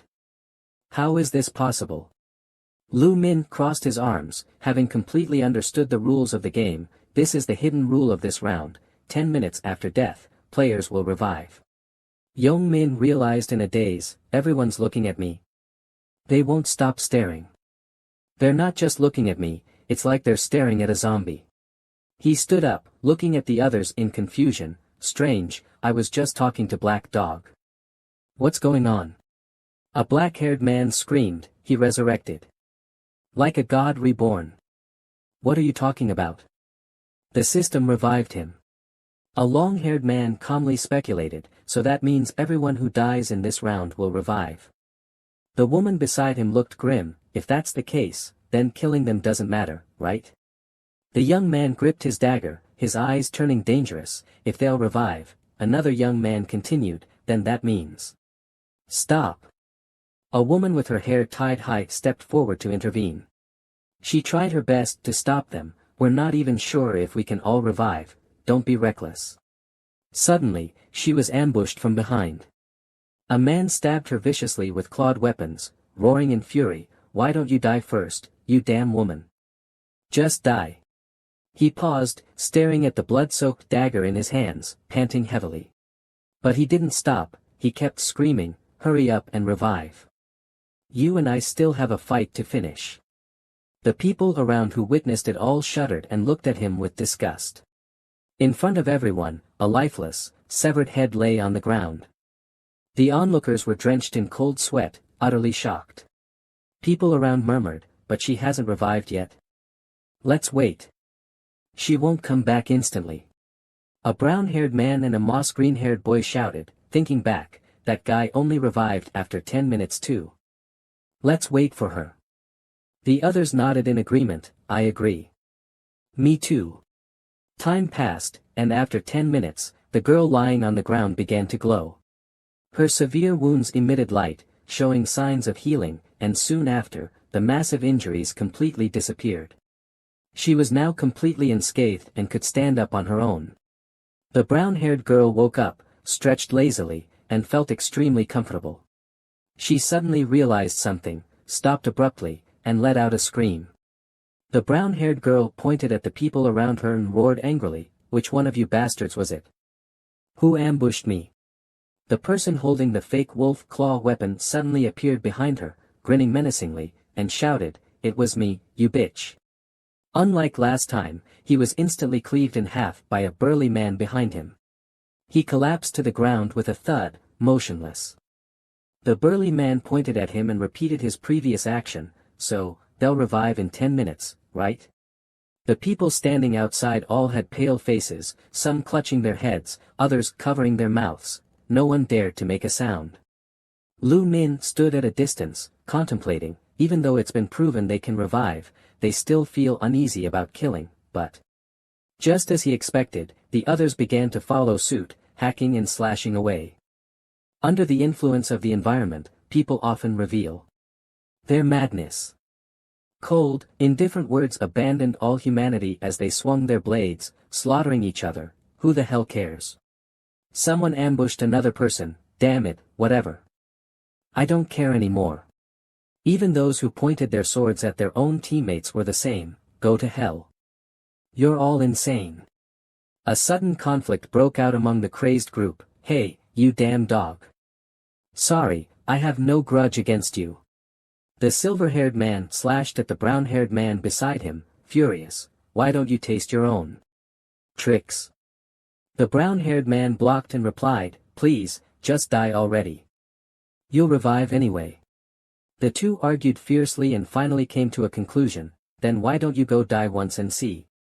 In this area, a chaotic melee was unfolding, blood splattering everywhere. Lu Min stood at a distance, observing and assessing. About 1,000 players are engaged in a frenzied slaughter. This place is a battlefield. He activated his magic, and a red glow appeared in his palm. Yu Min lifted his head confidently and stepped forward. Guess it's my turn to make a move. One of the people fighting in the melee noticed Lu Min, Black Crow. Suddenly, a red flash of light appeared. He swung his scythe in a full circle, sending everyone in front of him flying. Lu Min easily dealt with them, leaving a group of immobilized players lying around him. The others exchanged glances, signaling to each other. They rushed forward simultaneously. This is our chance, kill. Before their captain could finish his sentence, a series of muffled bang bang bang sounds rang out. In the next second, all 3 of them collapsed to the ground. I saw through you from the start, so there was never a chance you could ambush me. Behind Ryu Min, Black Dragon Yu wielded his blade, relentlessly attacking the weak players crawling on the ground. Die. He glanced behind him. Oh right, that guy too. He laughed excitedly as he attacked repeatedly, then pondered with satisfaction, calling the 4th round Black Fire Dragon's exclusive. Battlefield isn't an exaggeration. With Devour Ancient Script in hand, this situation is nothing short of a feast for him. Ryu Min observed him moving from one kill to another and thought, judging by the deep color of his name, he's probably killed around 10 people. This guy needs to experience revival a few times. Black Dragon looked at his information panel and burst into laughter, secretly gloating, I didn't expect my stats to increase every time I kill a player. This is a goldmine. Overjoyed by his gains, he thought, I knew killing monsters increased stats, but I never expected killing players to have the same effect. The Devour Ancient Scripts progress bar is filling up. Its effect is that every time I kill an enemy, the bar rises. Once it's full, I get a random stat point, and the enemy's level determines how much the bar progresses. Black Dragon slaughtered without restraint, using every method at his disposal. He even shouted excitedly with a radiant smile, die. Die. Die. The Devour Ancient Scripts progress bar is constantly increasing. It's filling up so fast. Is it because their levels are high? Black Dragon turned to look at a player, grinning widely. He's the same level as me, yet the bar went up so much. His eyes widened with excitement as he considered killing Black Dog. If I kill Black Dog, how much will the bar increase? It might fill up instantly, and I'll get a stat point. With that thought, Black Dragon scanned the surroundings for Ryu Min but then changed his mind. Forget it. Who knows what terrifying thing might happen if I mess with that guy. He shifted his target to the low-level players. I'll just clean up this trash first and level up as much as possible. Without hesitation, Black Dragon sneaked up on a player with a grin. Sorry, nothing personal. He swung his battle axe, thinking, this is the best way to relieve stress. Still searching for his next target, he continued swinging his axe powerfully. Because of that bastard, I can't even hunt properly. He didn't notice someone sneaking up behind him, preparing to launch a surprise attack. This round is practically tailor-made for me. The attacker suddenly lunged forward with a thrust of his sword, but Black Dragon effortlessly sidestepped. Other players get nothing from killing. Wearing a sinister grin, he raised his battle axe and swung hard. But my stats increase. I grow stronger. And the Devour Ancient Scripts progress bar keeps rising. The players he had killed were now starting to revive. Some remained motionless, while others clutched their heads in agony. But Black Dragon only laughed in excitement. The best part is that my prey keeps reviving and delivering themselves to me. He set his sights on the revived players, gripping his battle axe in anticipation. Is there a better opportunity than this? The sound of slashing echoed as another player fell. Black Dragon efficiently wrapped up the fight and then gazed at the distant chaos. How many people have I killed so far? I need to kill more. That way, I can reach the top of the rankings. Should I head in that direction now? Suddenly, footsteps sounded in the distance, approaching his location. Ryu Min strolled toward him leisurely, prompting Black Dragon to exclaim in shock, Black Dog. Panicked, Black Dragon frantically looked around, while Ryu Min spoke slowly, uttering just 2 words, Death Knight. The battling players all stopped, looking around in confusion and shock. What's going on? What happened? Why did the sky suddenly go dark? Black Dragon was drenched in sweat, silently watching Ryu Min. His scythe has become semi-transparent. Whatever it is, I need to be extremely careful. A familiar red slash appeared. From Black Dragon's perspective, he could look down at Ryu Min from above. After a moment, he realized that his head had already been sliced off by Ryu Min, so I died. As expected of Black Hook. I should have avoided fighting him in the first place. The scene shifted slightly, and the sound of blades clashing echoed. The chaotic battle was still ongoing, with all players desperately fighting. Die. Just die already. Die, you bastard. Young Min had just resurrected and blankly looked to the side. He saw a recently revived girl yawning. She resurrected. So it's true that you can come back to life after 10 minutes?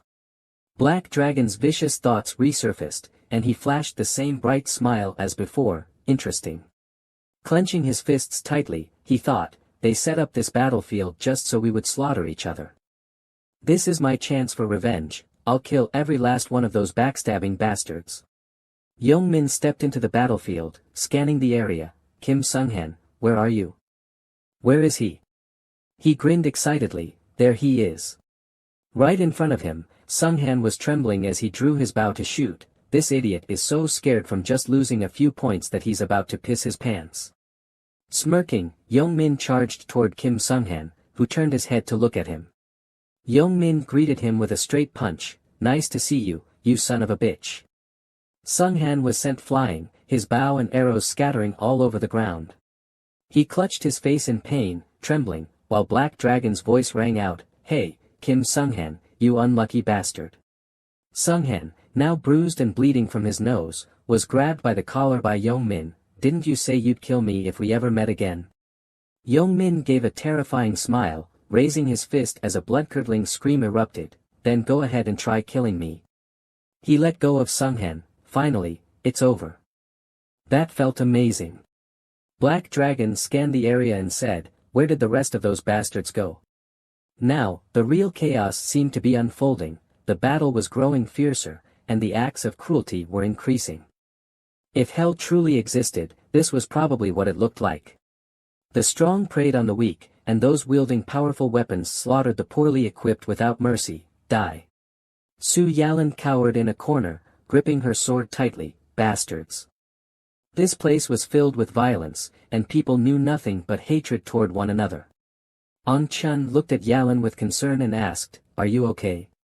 Su Yalan tried to calm herself, forcing a smile. "I'm fine, I'm not tired, but mentally, it's still affecting me a bit." He looked back and thought, "I can endure it for a while, but Co Aaron might have trouble. If this affects her mentally and interferes with her work, I won't have the face to meet the chairman." Suddenly, Sang Chun's gaze fell on her, carefully observing her. A hand reached out from somewhere, grabbing at Co Aaron. That hand did not belong to a kind person, it viciously seized her hair. The man raised a knife, pressing down on Co Aaron, shouting, "Die." On Chun rushed over from a distance to rescue her. "In your dreams." He swung his sword, slashing the weapon out of the man's hand. Sang Chun swiftly and skillfully switched the sword to his other hand. In a fluid motion, he drove his sword straight into the man's shoulder. With ease, Sang Chun took him down. "Miss Aaron." Co Aaron was still trembling, staring at the blood-stained sword in front of her, drenched in sweat. She clenched her teeth, fixing her gaze firmly on the long sword. Co Aaron suddenly charged forward. She rushed at the man kneeling on the ground, shivering, and stabbed him fiercely. The scene shifted, the sky seemed even darker than before. Co Aaron covered her mouth and knelt on the ground, shaking. Sang Chun glanced at her, thinking, "If I tell her to do it, she'll still listen to me." She stood up and turned to ask him, "Mr. Bodyguard, how much longer do we have to fight?" Sang Chun answered immediately, "At least another hour." Co Aaron's face turned pale as she muttered, "Just watching them die makes me feel sick. I don't understand how people can be so cold-blooded, killing each other like this." Sang Chun clenched his teeth, his gaze locked onto Co Aaron with a hint of anger. "Too weak. She's far too soft. Looks like she's been protected all her life." He made an effort to hide his true emotions and asked with concern, "If you're tired, take a break. Haven't you already killed around 50 people?" Co Aaron couldn't even remember. "I think so." Sang Chun turned to her and said, "That should be enough to get you on the leaderboard. Leave the rest to me." Co Aaron looked up at him with gratitude. "Thank you so much." He turned around, a slight smile on his face, as if a heavy burden had been lifted. "I should be the one thanking you. I don't have to keep bringing them to you for execution anymore."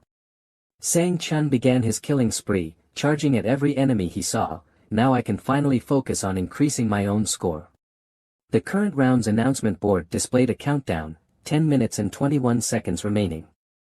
The familiar scythe appeared once more, and a red slash cut across. Ryu Min leisurely handled one enemy after another, striking down each opponent that came his way. About 10 minutes left. The fourth round really is the toughest. He sensed someone behind him and immediately turned around, his gaze icy cold, swinging his scythe, but he looked at his opponent, swinging his scythe like a beast as he charged forward. "I can't miss out on the first place rewards for all regions. I must use every means to grow stronger and reach the 20th round." After taking down his target, Lu Min immediately sprinted off to find the next one. Everyone who saw him turned pale and fled in terror. "I have no way of predicting how strong the final boss will be. Yumin easily caught up with and hunted down every target, so I must become as strong as possible. He remained on high alert, raising his scythe and locking onto his prey. The player being chased by Lu Min was so terrified that tears streamed down his face. Black dog. Lu Min suddenly burst out from behind, bypassed him, and continued sprinting ahead. The player collapsed to the ground, gasping in disbelief, I survived. I made it out alive. As he ran, Lu Min pondered, when choosing targets, there's no need to kill those I've already taken down. I have to pick new ones. The rankings in the fourth round weren't just based on kill count but on eliminating as many different players as possible. Killing the same person twice only counted as one. Lu Min cast a wary glance behind him. Behind him was a familiar figure, Black Dragon, who was viciously beating another player. Lu Min frowned slightly, looks like I can't kill that guy. Black Dragon was still excitedly smashing his opponent's face, die. Die. Bastard. On the other side, Along grinned in satisfaction. Lu Min glanced at Black Dragon and thought, he's been killing his own 3 friends non-stop. These guys probably won't last through this round. Suddenly, someone revived behind Black Dragon, making him instantly alert as he turned around. Without hesitation, he slapped the newly revived Cheng Han, hey, revive faster. Lu Min thought, if you get killed right after reviving, you won't even have a chance to earn points. The game system's notification popped up again. The countdown had begun, only 1 minute left in this round. Lu Min sprinted quickly, scanning his surroundings, only 1 minute left, not much time. I need to rack up as many points as possible. His gaze locked onto a silver-haired man grinning at him, I've already killed this guy before.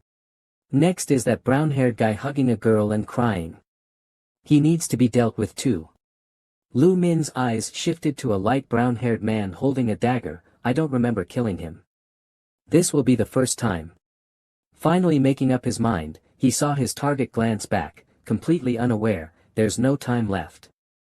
I have to kill him in one strike. With a single slash, the man was instantly cut down. The moment Lu Min's final strike landed, the match came to an end. The scene around them changed, and golden auroras appeared in the sky. A protective barrier appeared around every player. An angel descended from the sky, how does it feel to slaughter each other? The players below looked grim, glaring at her in anger. Lu Min glanced sideways at the angel, sneering inwardly, we have to kill to survive. How could this possibly be enjoyable? The angel leaned forward and smiled kindly, look at that filthy pile of blood, this once clean space has become such a mess. She sneered, anyway, you've done a great job slaughtering each other. Before checking the results, let's revive those who died in front of you. Lu Min didn't care much and thought, she makes it sound like she's the one reviving them, but it's actually the system's ability. Suddenly, a player who had lost an arm saw his limb slowly regrowing. The same happened to the other players, no matter how severe their injuries were, they were all healed. Cheng Han was no exception. After being healed, Black Dragon's friends all cursed angrily, Wang Yongmin. You bastard. I'm going to kill you. Yongmin glanced at them with a smile, listening to their words, you useless dogs only lost to Choi Yongshik. What are you all barking about? Bunch of idiots. The angel interrupted, silence. She glared impatiently and warned, from now on, any human who dares to speak will have their head blown up. No one below dared to make a sound. The angel instantly changed her expression, smiling brightly, ah, now it's finally quiet. Since everyone is revived, let's take a look at the results. She began to announce, before that, we need to check what the side mission for this round was. The players murmured in confusion, there was a side mission this round. The angel snapped her fingers and grinned, of course. Did you really think there wasn't a side mission? Are you stupid? The game information panel popped up, round 4 side mission, eliminate the regional representative within the time limit. Reward, a low-grade magic stone lottery ticket. A panel appeared in front of each player, eliminating the regional representative was the side mission. She mocked, that's right, foolish humans. Only one person in this area completed the side mission. Lu Min's name was mentioned, and that person is Black Dog. The crowd turned to look at Black Dog. Now that we think about it, wasn't he the one who killed Wang Yongmin at the start? Yongmin's face darkened, and he gritted his teeth in anger. Damn it. So being the regional representative was actually a good thing. He silently stared at the panel without speaking. Meanwhile, others secretly glanced at Yongmin, thinking, if I had known this earlier, I would have killed Wang Yongmin myself. His face turned ashen as he was struck with shock. I died. I was killed by Black Dog. The information panel displayed a message, skills temporarily unavailable. Black Dragon panicked, everything's gone. My temporary command authority is gone. He recalled what Lu Min had said before, I'll help you so you won't become an easy target. Yongmin was puzzled, he said he'd help me avoid becoming a target, but he ended up stealing my representative position. The angel's voice echoed, now, let's see the final results. She slightly opened her eyes and smiled faintly, that's right, you're all curious about how the results are calculated, aren't you? Upon hearing the announcement, the players clutched their heads in regret, sighing, rankings are based on the number of different people you've killed. No matter how many times you kill the same person, it only counts as one kill. The crowd was shocked, different people. So that means we had to kill as many different players as possible. The angel laughed mockingly, a bunch of simple-minded fools. Do you think it's that easy? She snapped her fingers, alright, results announced. The statistics panel appeared, round 4 total battle record, Black Dog Reaper, 3,722 kills, Foolish Mage, 521 kills, Dark Demon Knight, 433 kills. Current regional rankings, S45.5 Black Dog Reaper, 3,722 kills, Cute Bird Warrior, 211 kills, on Sangchun Knight, 209 kills. She let out a surprised oh, and remarked, is Black Dog first place again this time? Lu Min remained expressionless, only looking at her with cold eyes. Everyone was shocked upon hearing the results. I can't believe he killed over 700 people alone. Is that even humanly possible? All of us combined only add up to about 1,000, right? That means he alone killed 70% of the people here. That's insane. The angel smiled happily. You killed 722 people all by yourself. Impressive. Such a performance definitely deserves a reward. Then, the announcement board displayed a message, congratulations on ranking first in this region's task. Congratulations on ranking first in all regions' tasks. The first place reward for this region is a mid-tier rare armor selection ticket, and the first place reward for all regions is a mid-tier special reward selection ticket. Lu Min nodded in satisfaction after reading it. Not bad, it's just the right time to change my armor. The system continued, you can choose one rare armor from the following options as your reward, Shining Bronze Armor, Bloodstained Assassin Suit, Dark Cloak. Lu Min pressed the option. I'll take the second one, Bloodstained Assassin Suit. The equipment details for the Bloodstained Assassin Suit appeared, Bloodstained Assassin Suit, Rare Grade Armor. Defense 60, Agility plus 4, Attack Speed plus 5%, Movement Speed plus 5%, Durability 600. Usage Restriction, Common Grade. And above. Description, a blood red armor once worn by an assassin, occasionally emitting a faint scent of blood. He turned to the system panel. Next is the special reward. The system displayed the options, you can choose one of the following special rewards. 1. All attributes. Increased by 50%, only for round 52. 2. 5,000 gold coins. 3. Information on the 5th round mission. Lu Min pondered.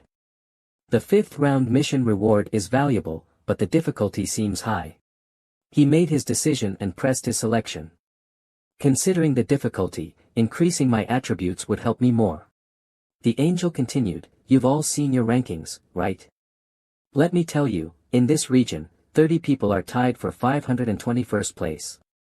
Everyone ranked below them will be eliminated. She smiled slyly. Now, let's begin the purge. Those who failed started to fade away. No. They screamed in terror. Wait. Angel-sama, are we really going to die this time? One by one, they disappeared. Some of Black Dragon's friends were among them. I don't want to die. Angel, please save us, give us another chance. Lu Min's lips curled slightly into a mocking smile. Barely passed. On the other side, Su Yalan covered her ears in fear, while Shang Chun remained indifferent as he watched them vanish. Please, save me, I don't want to die. Lu Min closed his eyes and listened silently to their cries. The purge ended, silence returned, and he looked up ahead. The summary panel for the fourth round appeared, fourth round complete. Total survivors across all regions, 90,983,209. Survivors in this region, 521. In a moment, your soul will be transmitted back into your body's current world. The fifth round will begin at midnight on February 3, 2024. See you in the next round, and congratulations on surviving. The scene shifted, and he found himself standing in front of a hotel as night fell. Suddenly, hurried footsteps echoed through the night. Shang Chun anxiously pushed open the door. My lord. Storm was lying on the bed, asleep. Upon hearing the noise, he stirred slightly. He woke up handsomely, Captain On. Whirlwind sat up in confusion. What are you doing here? I don't remember calling you. Shang Chun, panting, hurriedly said, I couldn't reach you, so I came in on my own. I thought something had happened to you. He blinked and smiled confidently. How could that be? You thought I would die in the fourth round? Didn't you see the results? Shang Chun wiped his sweat, his face full of concern. I saw your name on the rankings, but I was still worried. That last round was absolutely insane, wasn't it? Whirlwind, still a bit groggy, covered his face. That's why I collapsed onto the bed as soon as I got back. I'm mentally exhausted. Shang Chun said seriously, that makes sense. 433 people have already died. He finally became serious, his eyes sharp. If you count those who died multiple times, the number is probably even higher. I'm already this strong. What kind of monster is Black Dog? Is he even human? He curiously speculated. Do you think he could be an active-duty special forces soldier? In Korea, there aren't many people with that level of skill and courage. I've been wondering. Whirlwind pondered to himself, Black Dog. The more I think about him, the more I admire him. No matter his true identity, if I could work with him, I'd feel much more at ease. He was unaware of Lu Min's other identity in the real world. I must ask the Prophet about Black Dog in the future. Shang Chun added with concern, but, sir, the fourth round played out exactly as the Prophet predicted. It's really astonishing. To be honest, I had serious doubts about him before seeing it with my own eyes. Whirlwind nodded, so did I. He recalled Lu Min's prophecy. In the real world, the fourth round's mission wasn't about hunting monsters, it was a massacre between players. Whirlwind looked puzzled. A massacre. Back then, Lu Min had analyzed seriously. That's right, it's a disaster. Players must kill each other. You need to stay on high alert. Shang Chun asked for instructions. What should we do now? Commander Whirlwind, I still don't fully understand your intentions. He asked, regarding the Prophet Lu Min, do you really intend to make him a business partner? But Whirlwind firmly picked up his coat, of course. He's the major shareholder, holding 31% of the shares. What right do I have? In reality, the company is practically under Lu Min's control now. Shang Chun raised his hand in confusion. Then are you really planning to switch industries as he suggested? Whirlwind put on his coat and walked onto the balcony. What's the point of talking about it? This is the only way the company can grow. As he walked out, he said, besides, we need to pull him to our side. Don't underestimate him, and don't let his youth make you arrogant. Whirlwind gazed into the distance, deep in thought. Even if you don't like his attitude, you have to treat every word he says as gospel and follow it. Only by doing this. He turned back and smiled at Anshang Chun. Can we extract every sweet benefit from this profit, honey jar, understand? Anshang Chun lowered his head in acknowledgement. Yes, sir. From now on, I will be even more cautious when dealing with Lu Min. As the sky brightened, their conversation drew to a close. Good. Contact him immediately. Whirlwind suggested, tell him that to celebrate our survival, we should throw a party tonight. Have him bring his family along. In the morning light, he appeared both handsome and gentle. At times like this, of course, we should have celebrities celebrating with us, right? Scene transition to a cafe. Lu Min was already standing there at some point, smiling and waving, over here. July walked over to greet Ryumin. You look healthy. He smiled and replied, you too. She asked with concern, are you okay? Why did you suddenly invite me to dinner? Ryumin responded casually. I just thought we should celebrate successfully passing this round. Don't worry, it's my treat. July joked. Then I'll fully enjoy the perks of having a rich friend. Of course, as long as you don't mind. A red car started driving down the road. She smiled and thanked him. Thank you, Prophet. Thanks to you, I was able to prepare in advance for the fourth round. Ryumin asked in confusion, you don't think I might be lying? July believed in him without a doubt, but you would never do that. What would you gain from deceiving me? Ryumin replied happily, thank you for your trust. She felt a little uneasy and said, what are you thanking me for? I should be the one thanking you. If you hadn't told me that I had to kill at least 30 people, I would have been dead by now. Thank you. July thought to herself, in reality, he has no reason to thank me. She secretly glanced at him, thinking, even if I didn't reveal anything, he could still survive using ancient language protection. He's outstanding on his own. More importantly, compared to Co Aaron, a flower nurtured in a greenhouse, he's more like wild grass growing outside. They arrived at a Western restaurant with a Japanese-style ambience. Sitting at their reserved seats, Ryumin invited, let's eat. Thank you. Enjoy your meal. July looked at him thoughtfully, how many times has he said thank you already? She started sweating awkwardly, feeling a little uneasy. July remained silent, her face darkening as she thought, someone like me, who has killed people, should I really be doing this? I only came here because Ryumin invited me, but sitting here eating so peacefully just feels. Ryumin noticed something was off and asked, July, why aren't you eating? He guessed she was probably still feeling guilty. She casually made an excuse, I don't feel well. He asked directly, is it because you killed people? Ryumin reassured her, don't overthink it, and don't blame yourself. You have to survive. July still held doubts, that's true, but... He spoke gently, besides, it's not just you. The other players and I had no choice either. Still trapped in her emotions, she trembled, even so, I still killed, Ryumin interrupted, enough. He explained seriously, so what? If the same thing happens again in the future, should we just let it happen? If I don't wake up, what will happen to my family? He recalled his adorable younger brother, we have family waiting for us. July was stunned and murmured, my family. She remembered her father tightly hugging her and crying, if I don't wake up, Dad will be devastated. Clenching her fists, she showed a determined expression, you're right. I can't believe I forgot about my family, the ones who kept me going until now. She looked up at him, thank you for comforting me, Ryumin. Ryumin happily picked up his chopsticks and reminded her, it's nothing. Now, eat some of this delicious food to lift your mood. July regained her spirit, all right. Finally, they started eating properly. This tastes amazing. I feel like all the exhaustion from the fourth round has been wiped away. Hearing that makes me happy. As the sky darkened, thank you for the meal. Lu Min noticed, this is the first time you've called my name without the surname. She didn't mind and asked, really? If you don't mind, can I keep calling you this way?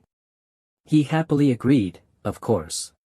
Lu Min thoughtfully considered, it looks like he's in a much better mood now. Should I bring up the main topic? He then said seriously, July, I called you here today to share information about the 5th round. July stopped in surprise. The 5th round? You can already predict the future. He got straight to the point. The 5th round will be the most difficult one so far, and all regions will merge. She didn't quite understand. And found it hard to imagine. Region merging? Lu Min summarized, simply put, the previously separated regions will fuse into one whole. July stood up in shock. Does that mean I can meet you? He calmly took a sip of tea. Yes, but not in the 5th round. Lu Min thought to himself, actually, we will meet in the 5th round, but if I tell him we'll be in the central region, he'll definitely want to see me. He put down his teacup and continued, I must meet you while remaining anonymous. To achieve this, you need to listen carefully to what I'm about to say. Lu Min gave her some advice. As I said, the 5th round will be even more difficult. You might not make it through, but there is a way. July eagerly asked, what is it? He mentioned a familiar name and told her how to pass. Black Dog. Find him and get his help. Min July's eyes widened in surprise. Black Dog? July wanted to confirm her thoughts. The black dog you're talking about, is it that black dog? The number 1 in all regions? Lu Min nodded. Yes, definitely him. She was a little unsure, pointing at herself awkwardly. So, you mean I should ask Black Dog for help in the 5th round? He suggested, rather than asking for help, it's more accurate to say you should work with him. Lu Min laid out the best plan.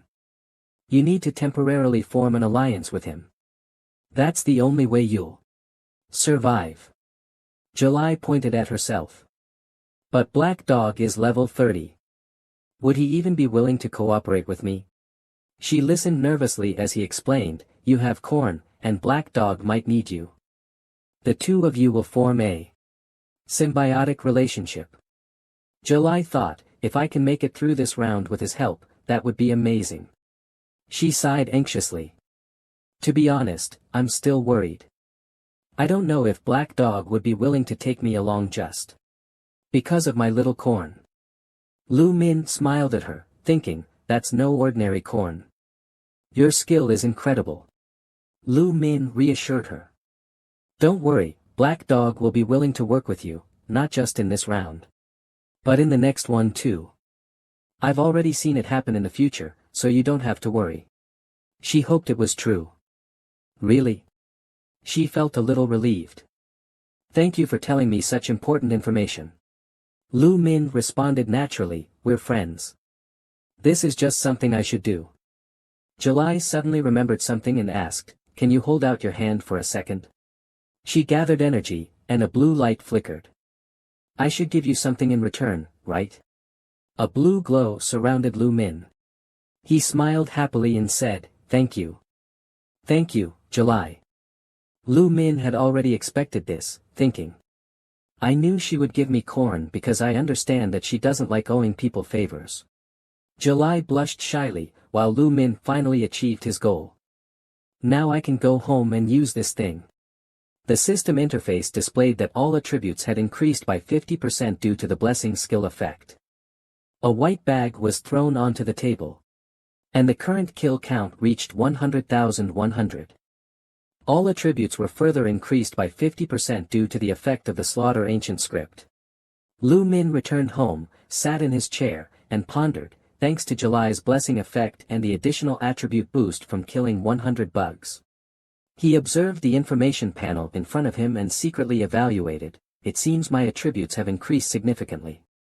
Status window, Lu Min, alias Black Bandit, level 30 normal class, profession, Reaper, title, Time Traveler, hidden.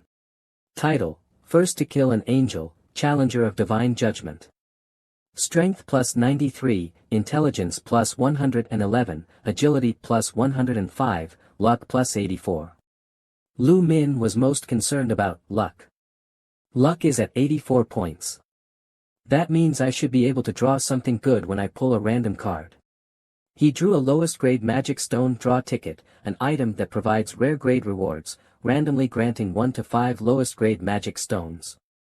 Usable only by trainees and above. It must be used before the next round, otherwise, the item will disappear automatically and be influenced by luck value.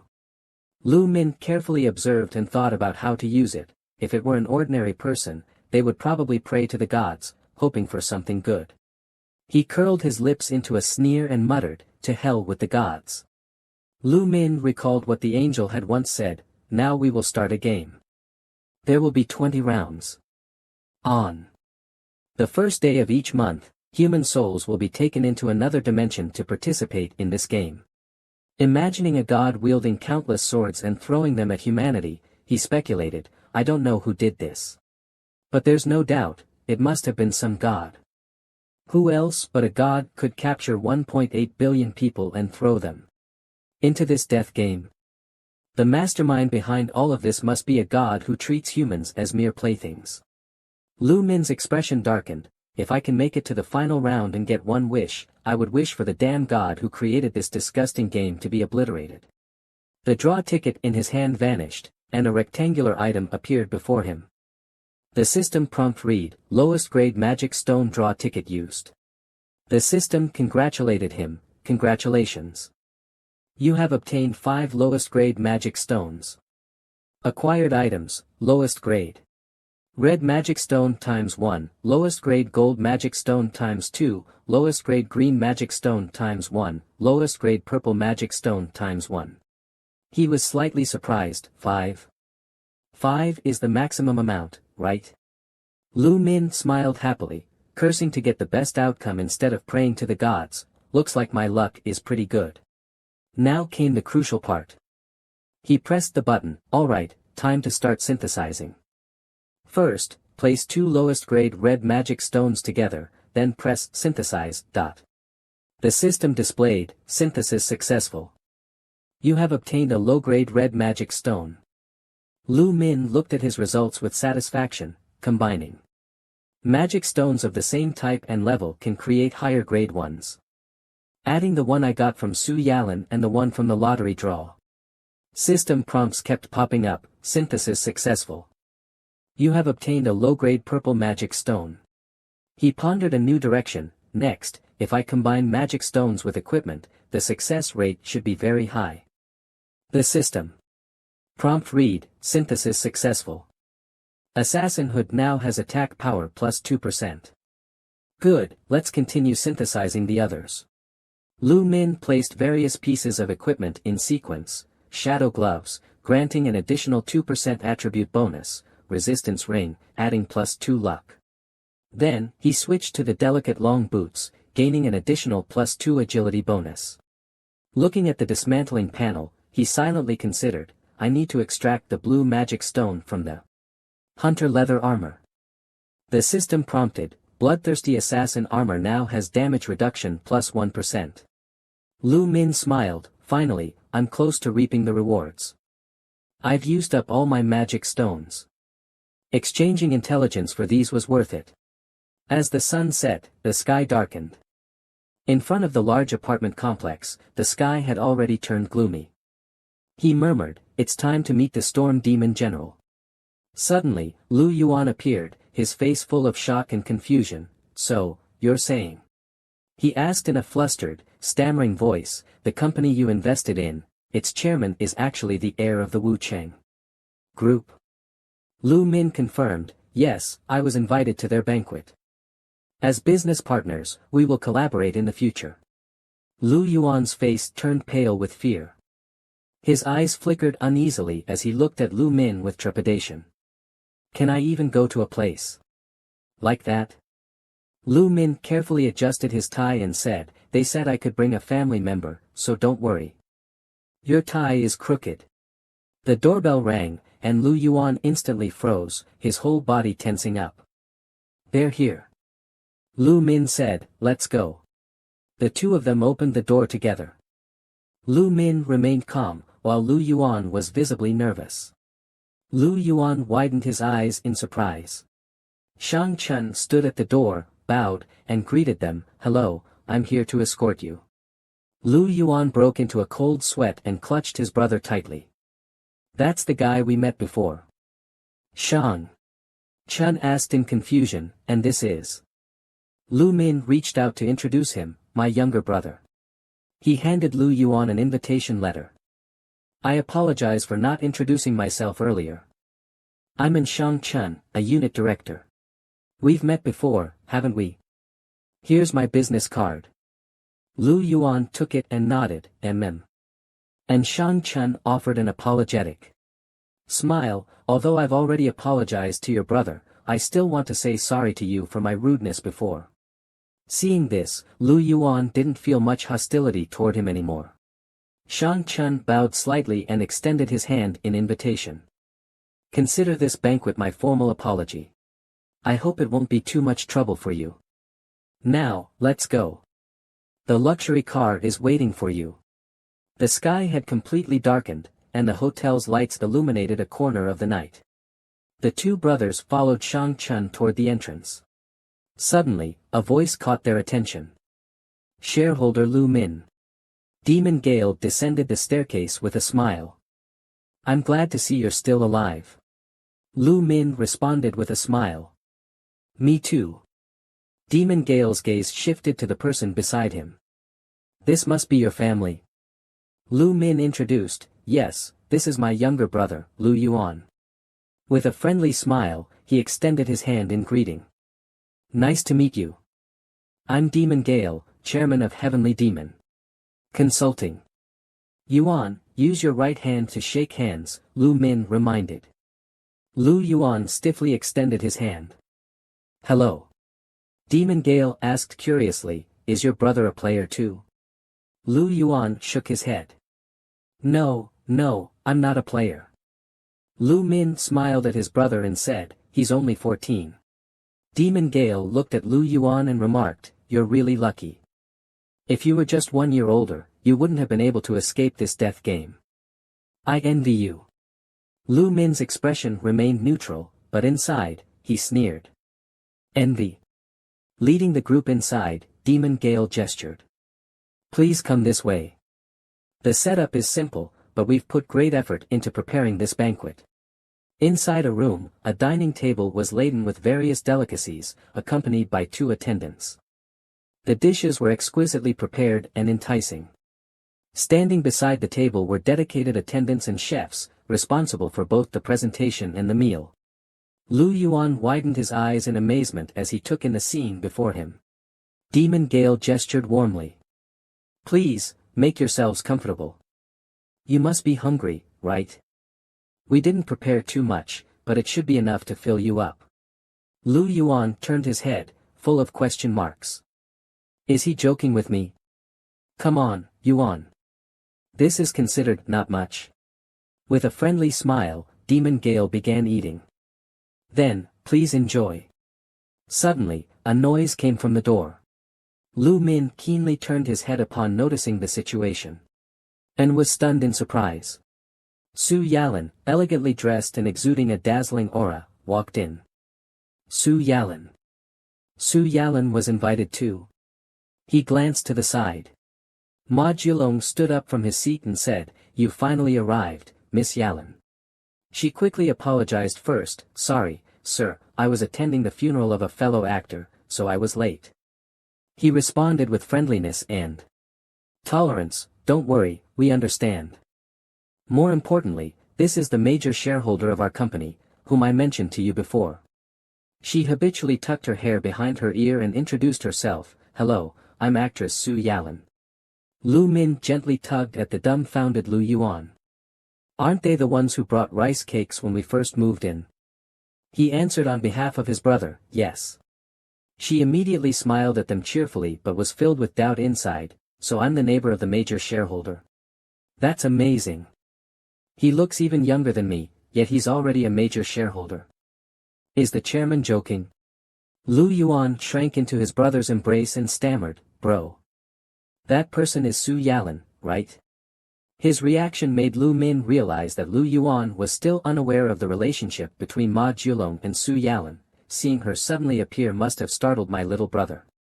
He looked at his brother's flushed face and thought, more importantly, anyone who sees her appearance would react like this, wouldn't they? To avoid suspicion, he also reminded himself, forget it, I should at least pretend to be a little interested. Ma Jilong noticed them and smirked subtly, this kid is still young, so even the so-called prophet is just like this? Inviting Su Yalan was indeed the right decision. He then displayed his signature smile and extended his hand in invitation, everyone must be hungry. Please enjoy the banquet without restraint. The guests took their seats and began indulging in the lavish feast. Lu Yuan was ecstatic, exclaiming with every bite, bro, this meat melts in my mouth. Lu Min smiled in satisfaction, does it? Then eat as much as you like. Ma Jilong waited until they had eaten for a while before probing, Mr. Major Shareholder, does the food suit your taste? I specifically instructed the chefs to prepare these dishes with great care. Lu Min was picking up food for his brother, and upon hearing the question, casually replied, it's delicious. Ma Jilong then shifted his focus to the person beside him, and you, Lu Yuan. Do you like it? Lu Yuan answered a bit nervously, yes, this is my first time eating food like this. Ma Jilong nodded in satisfaction, hearing that makes me happy. It seems my standards for the chefs are quite high. They continued dining at a leisurely pace, but Ma Jilong occasionally threw in questions, I noticed you didn't bring any other family members. Why is it just your brother accompanying you? Lu Min's expression immediately darkened with displeasure. My brother is my only family. Our parents have passed away. Ma Jilong was caught off guard by his reaction and felt a bit awkward. I see. I'm very sorry, my apologies. He clenched his teeth inwardly, why did I ask such a question? The harmonious atmosphere we just built has completely collapsed. Only now did he clearly see Ryu Wan's expression, on the verge of tears, and cursed inwardly, damn it. I should have kept my mouth shut until the atmosphere improved. Not long after, the tableware was cleared away, replaced by dessert. Zhang Lok impatiently sipped his tea, thinking that someone had to break the awkward atmosphere. He tried to glance at the person beside him and signaled desperately, Aaron, look over here. Aaron. But none of his signals got through, causing the chairman to lose patience and set his teacup down. He stood up and addressed Aaron during the banquet, Aaron, can we have a chat? She still looked bewildered but replied, all right. They walked outside, putting a considerable distance between themselves and the room. As they walked, Zhang Lok finally spoke, listen carefully, Aaron. The girl behind him instinctively responded, yes, Chairman. Then he stopped and carefully chose his words. With a tone full of hidden meaning, the chairman asked, was the food good? Aaron smiled and replied, it was delicious. But it was precisely her innocent response that made his expression turn dark in an instant. The chairman's face darkened as if he wanted to strangle someone. Do you think I invited you here just to eat and drink? He looked down at her, his tone laced with reprimand. I brought you here to liven up the atmosphere. How can you be so dense? Aaron hurriedly apologized, I'm sorry, I thought you just invited me to the banquet. He sighed helplessly, why would I invite you for dinner without a reason? Zhang Lok pressed his fingers against his forehead, trying to collect his thoughts, did director and not tell you who that person is? CEO Aaron hesitated and said what she knew, isn't he the major shareholder? The chairman immediately corrected her, he's not just a major shareholder, he's also a prophet. The young actress widened her eyes in shock, a prophet. He emphasized even more, that's right, a prophet. As the name suggests, his profession is very special, he can see the future. His fingers moved slightly, do you understand now? We have to make him happy. If we can learn information about the game room in advance, imagine what a huge advantage that would be.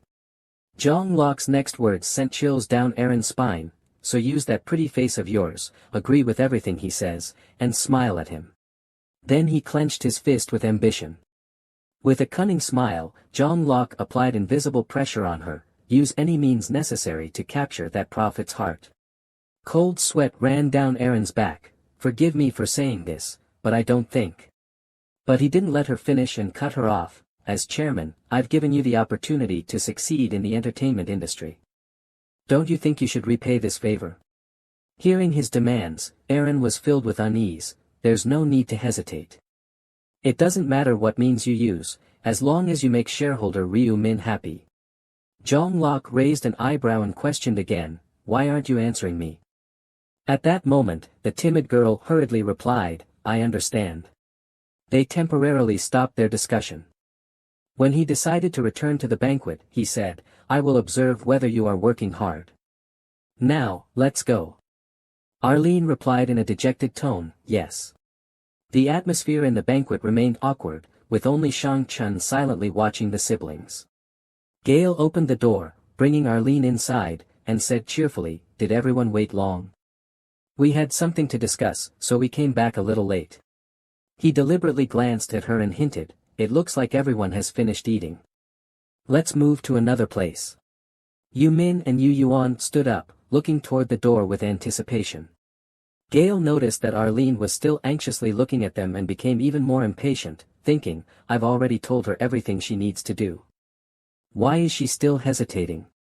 Fortunately, Yu Yuan took the initiative to start a conversation with her. Ah, Miss Su. She immediately responded, what is it? The young man's face turned bright red, and he shyly said, I'm your fan. You're even more beautiful than in the photos. Arlene politely covered her mouth and smiled, thank you. Yu Yuan then continued expressing his wish, if possible, I'd love to take a picture with you later. They chatted happily, and she agreed, of course. Gale immediately thought, is the younger brother more interested than the older one? Looks like we need to adjust our plan. Arlene's phone suddenly started vibrating non-stop. She immediately picked it up to check. A message from the chairman appeared before her eyes, change the target. Build a good relationship with the younger brother first. A clear look of hesitation appeared on Arlene's face. He's just an innocent fan, and yet I have to deceive him. Yu Min walked ahead, occasionally glancing in her direction.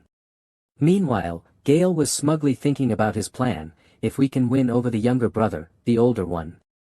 We'll have no choice but to join us as well. That way, we can easily obtain intelligence for the next round. He gestured toward a room and said, this is a private room prepared for VIPs. Of course, here you can order any drinks and snacks you like, accompanied by music. The room's decor, illuminated by red lighting, appeared simple yet elegant, fully showcasing the exclusivity of VIP treatment. Yu Yuan suddenly asked in confusion, huh? Drinks? If it's alcoholic, I'm still a high school student. He immediately waved his hand and suggested an alternative, no worries, you can choose another beverage. He then gave an order to Shang Chun beside him, Captain, order a special VIP set for this room, and get Yu Yuan a non-alcoholic drink. The other person immediately nodded, yes, Chairman. The door to the room gently closed. At this moment, Yu Min let out a long sigh and said, Chairman Ma, I can't drink alcohol either. The other party responded in surprise, oh. If you're already of legal age, why not take this opportunity to try? After hearing his response, Yu Min turned to Arlene and said, hey, Su Arlene, can you accompany my younger brother outside to take pictures? The kind-hearted girl obediently replied, of course. The two of them nodded at the others and then walked out together.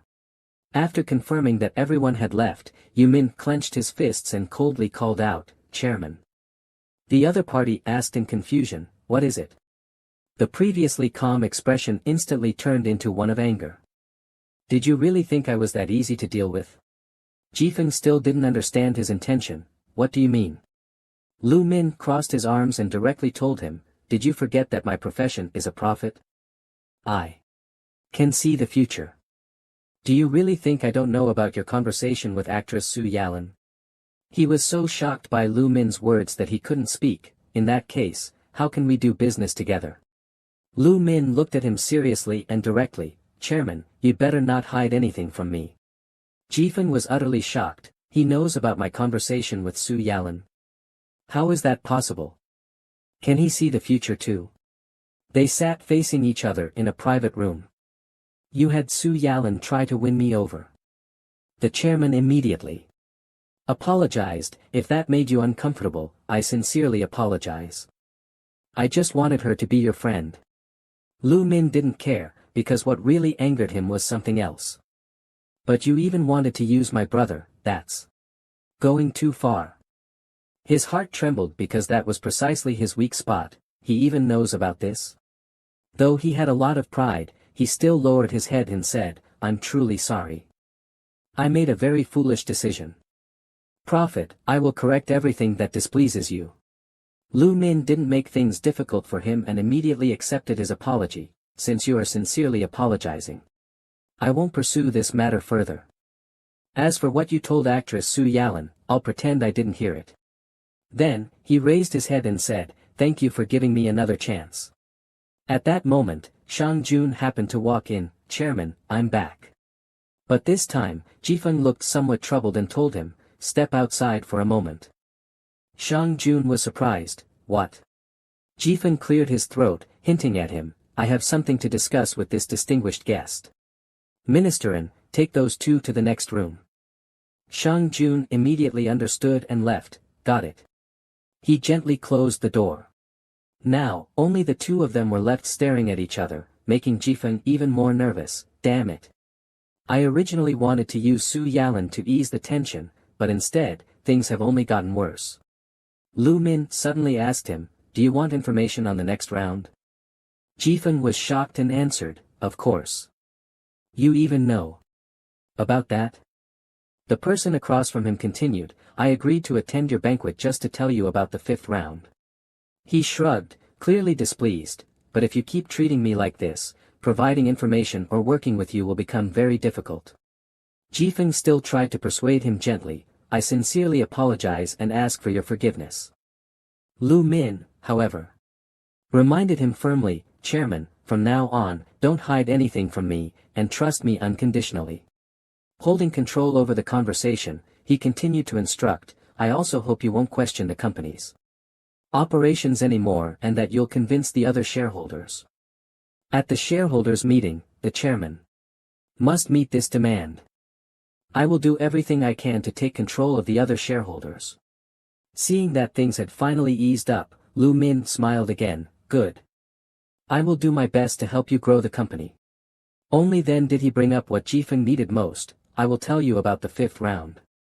But as soon as he started speaking, Jifeng tensed up again, the difficulty of the 5th round is the highest among all the rounds so far. Seeing his reaction, Lu Min added to reassure him, don't worry. If it's you, it shouldn't be too much of a problem. Jifeng anxiously asked, what is the mission for the 5th round? Lu Min raised 3 fingers, the mission is to kill 500 beast men, but it's not that simple. There was one more important thing he had to remind Jifeng, also, all the zones will merge. Jifeng's eyes widened in shock, all the zones. He cautiously stated the reason for this matter, because the number of players has drastically decreased, the divided regions will begin to merge. He asked expectantly, so we'll be able to meet players from other regions, like Black Hook? But Lu Min shook his head firmly and said, you won't be in the same region as the player named Black Hook. Quan Fong didn't press further but curiously asked, is that so? Do you also know Black Hook's identity? Lu Min chuckled and answered as usual, I don't know who he is either, but you'll see him soon. Aren't we already meeting now? Lu Min's expression turned serious again. There's one more thing. To increase his credibility, he revealed something unexpected, you're currently hunting someone, right? That person's name is Wang Yongmin. Quan Feng's mouth dropped open in shock. You even know about this? Lu Min leisurely crossed his arms and repeated what he had said before, I've already told you, trying to hide anything from me is futile. At this moment, the guild leader was completely convinced. Just as I thought. Your ancient foresight ability is truly beyond imagination, Prophet. If you know who that person is. Then, a cold statement escaped his lips, stop investigating. Quan Fong asked in confusion, is there a reason? Lu Min turned his head slightly and said meaningfully, if you encounter that guy, you'll suffer heavy losses. The guild leader wanted to know more details, can I know why? But Lu Min declined tactfully, "That's all I can tell you." Quan Fong fell into deep thought, contemplating the meaning of these words. Seeing how seriously he was thinking, Lu Min secretly laughed to himself. "The truth is, I'm keeping that guy alive because he's still useful." Quan Fong quickly came to a decision and nodded resolutely, "I understand. We'll stop investigating Wang Yongmin." After that, he left first. "Let's resume the banquet. This time, let's not drink. Keep the atmosphere harmonious. I'll go bring the others back." Lu Min nodded. "All right." After the conversation ended, Quan Fong let out a long sigh, his gaze turning cold. "Phew. I need to relax tonight." At that moment, a heavy downpour was falling outside, making the road slick. A strange man hurriedly ran out of an alley. One side of his sleeve was already soaked in blood, yet he continued running frantically through the rain. His mouth was wide open, gasping desperately for air, his body weakened from excessive blood loss. Looking closely now, one of his hands was already missing, and he had reached a dead end. The man stood still, staring at the lightning splitting through the night sky, illuminating the entire scene. Amidst the sound of rain, the rhythmic sound of footsteps slowly approached. The man turned back in terror. Just as he was about to scream for help, a cold blade was raised high. Then, the sharp edge slashed deep wounds across both of his legs. Now, with his legs severed, he wobbled unsteadily. His entire body trembled before he finally collapsed to the ground, letting out a blood-curdling scream, only to be forcefully silenced. "Shut up." A completely drenched Quang Fong also ordered the man, "Unless you want your tongue cut out." The man crawled on the ground, his face full of fear as he asked, "Why are you doing this to me? What did I do wrong?" The chairman coldly turned his sword and retorted, "A child rapist like you still dares to argue? Do you really not know what you've done?" The man cried and raised a hand to shield himself. "Wait, that happened a long time ago. Why are you attacking me now? I've already served my sentence, and now I've been released. I'm just an old man." There was no need to listen to his excuses. The sword swung down once again. Giant Glock mercilessly stabbed his sword into the man's shoulder. His expression darkened as he continued to warn, "If you don't want to die slowly and painfully, shut up. If your noise attracts witnesses, the body count will increase." Overwhelmed by pain and fear, the man immediately obeyed and fell silent. A dark energy emanated from Giant Glock's body. "That's more like it. You're this old, and your ears still work. Trash like you has no reason to live, right?" The dark energy coiled around the sword impaled in the man's body. Moreover, the powerful energy gathered more and more, concentrating at the point where the blade pierced him. Tears streamed down the man's face as he trembled in terror. "What is this?" Then, a magical force bound his mouth and face, preventing him from making another sound. These eerie forces slowly devoured every part of his body. His hands struggled, reaching into the air, desperately seeking rescue. Countless venomous snakes greedily gnawed at his soul, making him groan in agony. Giant Glock watched the scene unfold, yet he felt a tinge of dissatisfaction. "If it weren't for the fact that my dark magic needs replenishing, I would have just killed this trash outright." He gently lowered his sword, letting the magic flow into it. "There's no other way. If I want to use the dark aura, I need dark magic." Giant Glock raised his sword once more. "And to replenish dark magic, I must take lives." With a simple swing, the blade cleaved through the mangled corpse. "Now, you can die." The blood-stained arm went limp, completely lifeless. "Besides, whenever I kill someone, if the corpse is torn apart more violently, I can absorb more dark magic compared to killing monsters." Giant Glock mused to himself with a trace of excitement. "From the beginning, for someone like me who enjoys hunting criminals." He brushed aside his wet hair, revealing a satisfied grin. "The Dark Knight class is absolutely perfect for me, don't you think?" Then, he extended his sword toward the corpse again. "Cleaning up this garbage really is refreshing." He silently chanted a command in his mind, allowing the magic to flow out. "Devour." But after waiting for a moment, the magic merely lingered around the corpse without triggering any further reaction. He was somewhat disappointed. Just as I expected, it cannot devour corpses. The dark aura can only consume the life force of living targets. The trash can behind him suddenly shook. His eyes widened sharply, and he immediately turned his head to look. A calico cat sprinted through the rain. Maybe it was the one that made the noise just now. Qing Lu let out a sigh of relief. There couldn't have been any witnesses. This dark alley was a place he had deliberately chosen. I've already dragged him into a dead end, avoiding anyone's line of sight, and it's just before dawn. No. Maybe there is one person who knows. Then, he suddenly thought of someone. Prophet Lu Min. He can foresee the future through ancient language and must have seen this moment. Although his body was drenched by the heavy rain, Qing Lu's mind was elsewhere. If that's the case, it means he already knows I'm a serial killer, yet he still chose to approach me. The corner of his mouth curled up into a cold smile. Interesting. Then, out of habit, he picked up his phone and dialed his trusted assistant. Captain, come help me clean up some trash. Time flew by, and in the blink of an eye, 2 weeks had passed since Ma Qingluo's dinner. Lu Min sat leisurely on his bed, scrolling through his phone. There's nothing special to do anyway, so I've mostly stayed home. Always thinking about the future. Sometimes, I need a break too. A news notification popped up on the screen with a headline like, "Players will change the world." But today, that break was coming to an end. He pressed the red button on the screen. It's time to take action. A glint flashed in Lu Min's eyes. Now, let's find one of the 5 ancient words in the real world. Ancient word, copy. The headlines of trending news reported tragic stories about the game. 1.8 billion people dragged into another world, reduced to 90 million in 3 months.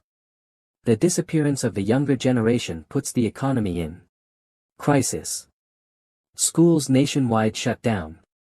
Endless sorrow, parents and siblings around the world drown in grief. The fat man smacked his lips as he sat in his chair. It's only the 4th round, and so many have already died. What a bunch of weaklings. Then, he continued scrolling through the news, sneering with schadenfreude. After the 4th round, player caused. Deaths surged, 45 minutes ago. Thousands of surveillance cameras destroyed, cities plunge into lawlessness. At night, 55 minutes ago. Anti-government players establish an online community, 2 hours ago. Public panic intensifies, emergency measures are, 3 hours ago. Criminal psychologists say humanity is losing its ability to function because. What a mess. If they were players, they'd do the same. He picked up his axe and muttered to himself, "Before I die, I'll do whatever I want." What's wrong with that? Those damn old bastards. That's exactly why they shouldn't keep chaining us with rules and laws, telling us what we can and can't do. It's all because of those restrictions. Black Dragonfire swung his axe in his hand. He roared in rage and smashed the ground hard. And that's why we're finally breaking free. Then, he stared blankly at the ceiling. Whatever, it doesn't matter anymore. No one can stop me now. His face twisted into a grotesque grin, the wrinkles on his face contorting with his laughter. After all, I'm a player. I'm stronger than all of them. Around him, corpses lay scattered in pools of blood. Now, who should I kill next? Black Dragon Fire Hand looked at his hand and thought, I just killed someone in reality, but I feel nothing at all. Is it because I went through hell in the 4th round? He nonchalantly sighed, but each person only gives 1 point. So stingy. Is it because they're just ordinary people? Remembering his performance in the previous round made him even more excited. The 4th round was amazing. Even more thrilling than killing monsters. His system panel displayed, Ancient Language Devour, effect. When you kill an enemy, your accumulation value increases. When full, you gain a random attribute point. The number of layers you gain is proportional to the enemy's level.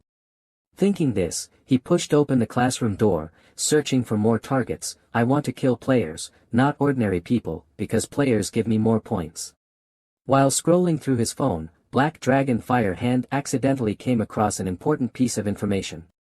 Is there an online community for players? Anti-government players created an online forum 2 hours ago. This was exactly what he wanted, and an idea formed in his mind. Can I join the forum and find other players to kill? That way, I can earn more points. After clicking in, a series of questions appeared. Join the forum. Description: the nation's first online forum to help players change the world. Welcome to PCW, choose yes or no. Guide: PCW is conducting interviews to screen suitable new members, ensuring only players can join. Choose yes or no. Question: please answer all the following questions truthfully. Failure to comply will have consequences. 1. Please enter your name, address, and phone number. Answer. 2. Please enter your level, iSky profession, and username. Answer. 3. Please enter your location. Answer. 4. Please enter your round number. Answer. 5. If you agree to the interview, type I agree. Answer. Black Dragon Fire Hand cursed in his mind. What? They want all my personal information and even an interview? What a hassle. Despite this, he quickly filled out his information, but I have to get in to find other players. As he typed on the keyboard, his twisted thoughts grew even more excited. Other players would never expect that there's someone out there hunting players specifically. After completing the process, he arrived in front of a shop in a lush green area. Is this the place? The screen clearly displayed the interview details. Please arrive at the Welcome Cafe in Wabu Namyang before noon. You can wear any attire. Seeing the sign in front of him, he confirmed he had found the right place. This is it. But a flash of anger crossed Black Dragon Fire Hand's mind. Damn it. They made me come to such a remote place, not even a bus passes by. Annoyed, he pushed open the cafe door and walked in. If that interviewer pisses me off, I'll kill him. The clean and tidy interior took him by surprise. What?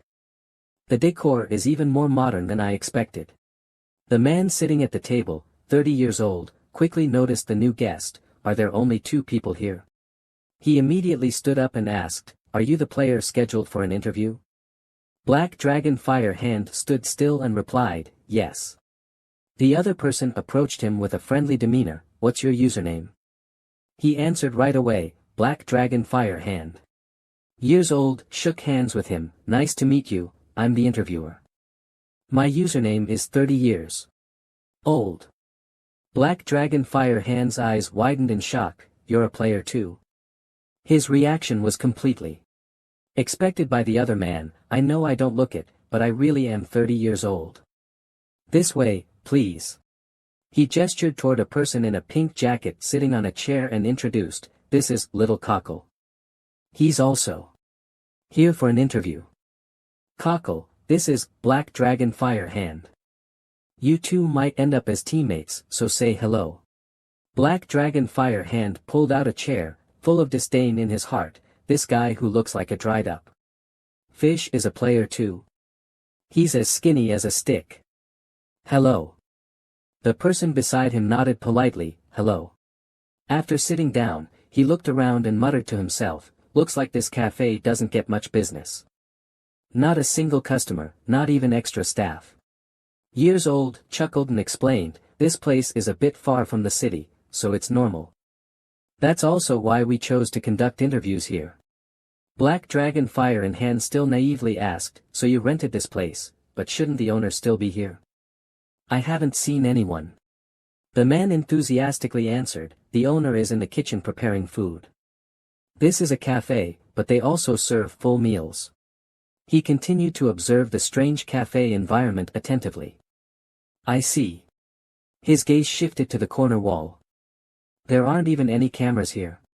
Then, Black Dragon Fire in Hand glanced at the pink-clothed person beside him. If I kill these two and escape, no one will know. But he immediately reassured himself, no, I can't waste this opportunity just to kill these two. Aren't we conducting an interview? The 30-year-old man said cheerfully, we're still waiting for one more person. We'll start once he arrives. He heard this and confirmed again, one more person. Don't we already have 3? As he answered, he looked out the window and suddenly exclaimed, yes, the appointed time is slightly later. Let's wait a little longer. He's here. The cafe door gently opened, accompanied by the chime of the welcome bell. The 30-year-old man politely greeted the newcomer. Are you here for the interview? The other party replied, yes. Then he asked, what is your username? An unexpected name slipped out, shocking him so much that he quickly covered his mouth. Black Hook. Time rewound to a few days earlier. An online meeting was taking place on a computer screen. Welcome, Yami. Nice to meet you. Welcome, Popering. The chairman crossed his hands and smiled as he spoke. Everyone is here except for jam made of honey. Now, let's begin the 3rd week meeting of April.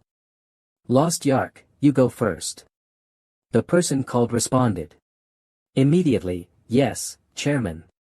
The chairman asked, how many people participated in the forum this week? Lost Yark reported seriously, around 2,000 people. The chairman commented, that's more than last week. He also acknowledged. The number of players is decreasing month by month, but the number of people engaging in the forum is increasing weekly. Lost Yark shared his speculation, I think that article about us attracted them. The chairman asked curiously, who invited the journalist? Yami raised a hand and admitted, it was me, Chairman. The chairman was surprised. I see. I didn't expect you to have connections in this field. She smiled excitedly and explained, it's a newly established relationship. The chairman continued smiling. That's great. As a veteran member, I have no other expectations from you. Now, Lost Yark, among these 2,000 people, how many actually have skills? He answered immediately. If we exclude players without a profession and those below level 10, we have about 1,200 people. This number made the chairman fall into deep thought. Then, how many are truly useful? At this moment, Lost Yark put on his glasses and picked up his tablet. Let me address this question. He scrolled through the information on his device and began reporting. A notable player is Black Dragon Fire. In hand, from region ESKS 45-5. He's just an ordinary level 10 warrior, but he ranks 3rd in his region. The chairman pondered. 3rd. He must have an ancient script suitable for his level. Either that, or he's lying. Lost Yark revealed a satisfied expression. But I believe he is good enough to be an operational candidate. The report continued. Yes. Is there anyone else? He kept scrolling through the data, then stopped. Another.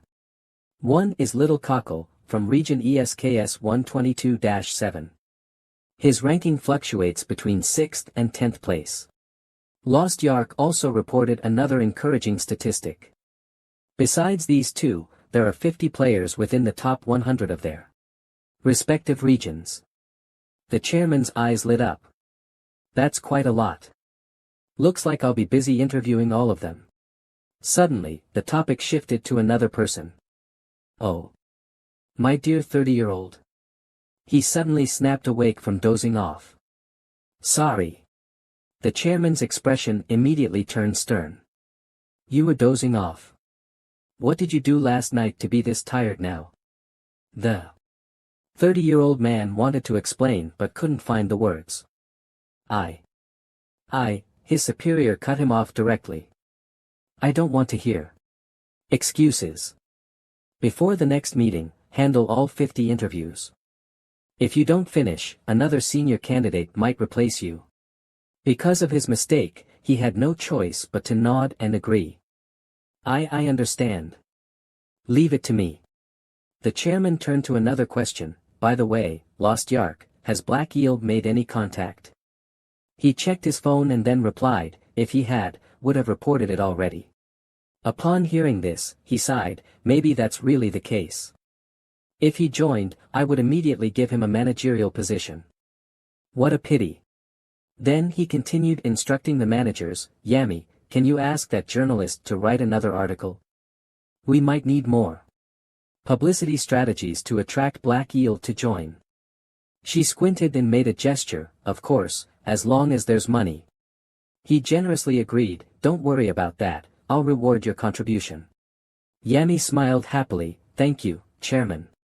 He was about to move on to another topic, alright, let's move on to the next subject. But suddenly, Lost Yark shouted in surprise, wait a minute, Chairman. A big name just requested to join the forum. The chairman immediately stopped and curiously asked, who? His subordinate's fingers trembled as he hurriedly said, Be Black Eel. The entire management team instantly sobered up upon hearing the name of the server's top expert. Meanwhile, a 30-year-old man somewhat nervously shook hands with the person in front of him, nice to meet you. Coming here shouldn't have been too difficult, right? The other person coldly replied, it was difficult. The man awkwardly scratched the back of his neck and forced a smile, sorry, this is already the most private place we could arrange. They walked into the gathering place together, anyway, you're really good looking. You must be popular with the ladies. Come, this way. The guest took a seat next to the 30-year-old man, settling down at his invitation, please, have a seat. These two are also here for an interview, just like you. Black Dragon Fire Palm widened his eyes in shock. Hello. The introverted boy greeted softly. The stranger sitting in front of them introduced himself, I'm Black Eel. Ryuman flashed a sly smile from under his hood, I'm Little Cockle. This guy is interesting. Hyung Taek broke into a cold sweat, that guy is Black Eel. The one who killed me 5 times. I really want to ask him if we've met in real life, otherwise, why does he like killing me so much? The 30-year-old immediately reminded him, Black Dragon Fire, what's wrong? Aren't you going to introduce yourself? He quickly lowered his head and mumbled, pleased to meet you, I'm Black Dragon Fire. The supposed Black Eel only gave a slight nod, as if he had heard him. His reaction made Black Dragon Fire grit his teeth nervously, what? He didn't even respond. I thought saying my in-game name would make him recognize me. Did he kill me 5 times and still not remember my name? Meanwhile, Ryuman quietly observed their every move while sipping his water, was I this arrogant before? Even though I'm impersonating someone too, this guy is the real fraud here. He had already recognized the person's true identity, his in-game name is Kakura Bingbong. He's a professional scammer who uses all kinds of tricks to cheat people out of their money. This imposter might even create another persona in the future. Though he's not too dangerous right now, eventually, he'll acquire ancient copy script and become infamous, or rather, notorious, because he'll use ancient copy script for various crimes. He calculated carefully in his mind, this is the harsh reality, even criminals can gain power from another world. But fortunately, I've encountered him. Just as planned, I'll use him to obtain ancient copy script. The 30-year-old took out his computer and said, has everyone finished introducing themselves? Then I'll start verifying personal information. Let's begin with Little Cockle. Alright. Yumin played dumb successfully and shyly said, my name is Kim Sung-hyun. I'm 20 years old, just graduated from graduate school, so I don't have a job yet. The 30-year-old administrator carefully recorded the information, it says here that you're a level 13 assassin, correct? He immediately replied, yes. The other party pressed on, you're also ranked 4th in your region. Why yes. On the surface, he pretended to be flustered, but inside, Yumin cursed, bullshit, it's all nonsense. Of course, except for the player name, that's real. When they gathered earlier, he saw a player using this name and decided to steal it. The name Little Cockle does exist. In other words, I'm impersonating someone. But I have to do this to fulfill the conditions for obtaining ancient language copy. According to his memory, In Hong once personally stabbed a girl. Ancient language copy requires the recipient to kill someone in the hidden land of the ancient language while impersonating another person. That bastard remained calm, doing his best to appear as cold-hearted as Yumin. In the past, this bastard disguised himself as me, killed someone, and obtained ancient language copy. Then, the 30-year-old administrator turned to Hyung Ze. Alright, next is you, Black Fire Dragon. He immediately responded, my name is Shim Hyung Ze, I'm 16 years old, and currently in high school. The other party exclaimed in surprise but thought to himself, you're the youngest one here. This fat pig is actually a high schooler. Disgusting. The 30-year-old administrator looked at the person in front of him and couldn't help but question himself, can I still underestimate him? If people knew that Shim Hyung Ze killed his own classmate. That's not something an ordinary high schooler could do. He repeated the same question, you're a level 10 warrior, and you were ranked 3rd in your region, is that correct? Black Fire Dragon slammed the table. What? You think I'm lying? The other party shrugged and explained, it's just part of the procedure. If you feel offended, I apologize. Then, the 30-year-old administrator started interviewing the last person, your turn, Black Hook. Your name is? Kim In-hong glanced at him before answering, Kim In-hong, 28 years old. I'm a fund manager. I've never fallen out of the top rankings in my region. I'm currently level 30. You should know that my class is Reaper, right? Anything else to confirm? The other party didn't dare to refute, only offering an awkward smile, no, thank you. Yumin continued eating the strawberries in his cup but was extremely dissatisfied inside, fund manager, my ass. He's clearly a scammer boss. Later, he'll even use the name, Black Hook, to borrow money from other players. The 30-year-old administrator put down his computer and returned to a serious demeanor, that's all the identity verification I needed. Now, let's officially start the interview. You just need to tell me why you want to join PCW. Little Cockle, you first. Yumin twirled his straw, pretending to be embarrassed, well, the world is too dangerous now. Going out alone is scary, and there are a lot of other reasons. I think it's better to be with other players. The 30-year-old administrator turned to the next person, alright, next is Black Fire Dragon. Hyung Ze carefully thought to himself, I can't say I came to kill other players. So he casually borrowed the reason given earlier, I'm similar to Little Cockle. I can't go to school anymore, and I'm also worried about the next round of the game.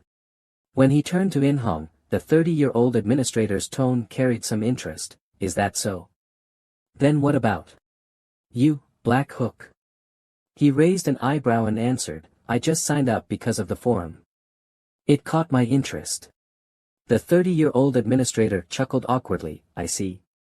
Meanwhile, Yumin stared at him, no matter what he says, he'll pass anyway, after all, he's Black Hook. The other party adjusted his posture and smiled, alright, your answers are all acceptable. Now we move on to the final part of the interview. After saying this, the 30-year-old administrator's attitude turned unnaturally excited, murder. You must kill another person to pass the final stage of this interview. Yumin panicked, kill someone? But why? However, the other party remained eerily calm and said, it seems you still don't understand. Alright, let me enlighten you. His eyes widened with displeasure, you must have seen those posts already. The government has started cracking down on us players and has betrayed us. They fear us because we are stronger than them. The 30-year-old administrator clenched his fist with ambition, even so, we players will soon rule the world. If we unite, this world will become ours even faster. He beamed with a bright smile, so we don't need to be bound by the law at all. We will make the government realize that players are now the law by resisting their regulations. Ryumin, still confused, covered his mouth, is this the reason we have to kill? The 30-year-old man emphasized more firmly, that's right. This is how we show our will to the government. Hyung Taek was also stunned by shock, while In-hong remained calm. Make them understand that we are not bound by their laws. After finishing his words, the 30-year-old man returned to his gentle smile, now, do you understand, Little Cockle? He softly replied, I understand. He raised a finger and reminded them, if anyone is unwilling to complete the final part of the interview, you can leave now. However, leaving means you will never be able to seek our help in the future. He wiped the cream from the corner of his mouth and said without surprise, what he means is that anyone who leaves will be blacklisted. This is to pressure us into killing, making it difficult for us to escape from this organization in the future. Black Fire Dragon in hand, and Black Hook Imposter, pondered for a moment but did not object. The 30-year-old man clapped his hands in satisfaction. It seems you're all ready. Good. Then I'll take that as a yes. Let's proceed with the final part now. Hyung Taek asked in confusion, you mean proceed? Start killing. But who can we kill here? He immediately replied, you don't have to worry about that. The 30-year-old man curled his lips into a meaningful smile, I've already arranged everything. Heavy rain began to pour outside, dark clouds gathered, and the sky turned gloomy, making the atmosphere even colder. After the interview ended, the 30-year-old man stood up voluntarily, shall we go? All right. At that moment, a petite girl walked out of the shop, are you leaving? If you'd like, you can stay longer since you've booked the place. He cheerfully chatted with the girl, no, we have something urgent. By the way, is there a bathroom here? The girl enthusiastically pointed, over in that corner. The 30-year-old man responded while rummaging through his pocket, thanks. In the meantime, could you do me a favor? She curiously asked, what is it? Then, he handed her his car keys, could you drive my car out of the parking lot? I'm in a hurry, so. The girl naively took the keys and agreed readily, of course, don't worry. Then, she picked up her red umbrella and walked into the rain. As she gradually approached the car door, it slowly opened. She folded her umbrella and prepared to enter the driver's seat. The heavy rain obscured her senses, preventing her from noticing a rough hand reaching toward her ear. Suddenly, 10 fingers clamped tightly around her neck, making her scream in terror. The man continued to strangle her forcefully, rendering her helpless as she struggled. The girl's small hands trembled violently, and her voice grew weaker. The 30-year-old man held her unconscious body in his arms, a smirk forming on his lips, easy as pie. Ryumin shouted in shock, what did you just do? Hyung Taek was equally stunned, why her? After putting the girl in, he calmly urged them, what are you waiting for? Get in the car. When the car door closed, the girl's arm, still wet with droplets, trembled slightly. The emotions of the 3 interviewees were complex. Does he mean the coffee shop owner? The car drove along the small road, with green tree canopies covering both sides of the path. After a while, the wheels gradually stopped in front of a certain spot. The 30-year-old man helped the female shop owner inside and guided the others, we're here, this is where we'll conduct the final part of the interview. They opened the warehouse, which was just as old and dim, perfectly fitting their intention. The girl's body was placed on the floor, and the host asked, shall we begin? Who will kill her? He was very interested in Renhong, so he suggested, how about you, Black Dog? The other party immediately agreed, sure. The 30-year-old man smiled contentedly, as expected of you. Suddenly, a voice interrupted their conversation, wait. He noticed the young man in the pink coat. What's the matter, little cockle? Lu Min hesitated and spoke, can I do it? The request made him sneer, you want to do it? Interesting, I didn't expect much because you seem too shy. Since the result was the same anyway, he didn't mind, it doesn't matter to me. Black Dog, do you agree to let him do it? Renhong didn't speak, just nodded in agreement. Then, Lu Min slowly walked toward him, while Renhong walked in the opposite direction. As they brushed past each other, the imposter whispered to him, do a good job, I've helped you out. Lu Min gave him a cold glance, thanks, I'll definitely make good use of the ancient teachings. Renhong was surprised and turned back when he heard this, ancient teachings? You mean? In that instant, 2 hands suddenly lunged at him. Lu Min decisively twisted, accompanied by the sound of bones cracking, and knocked him down on the spot.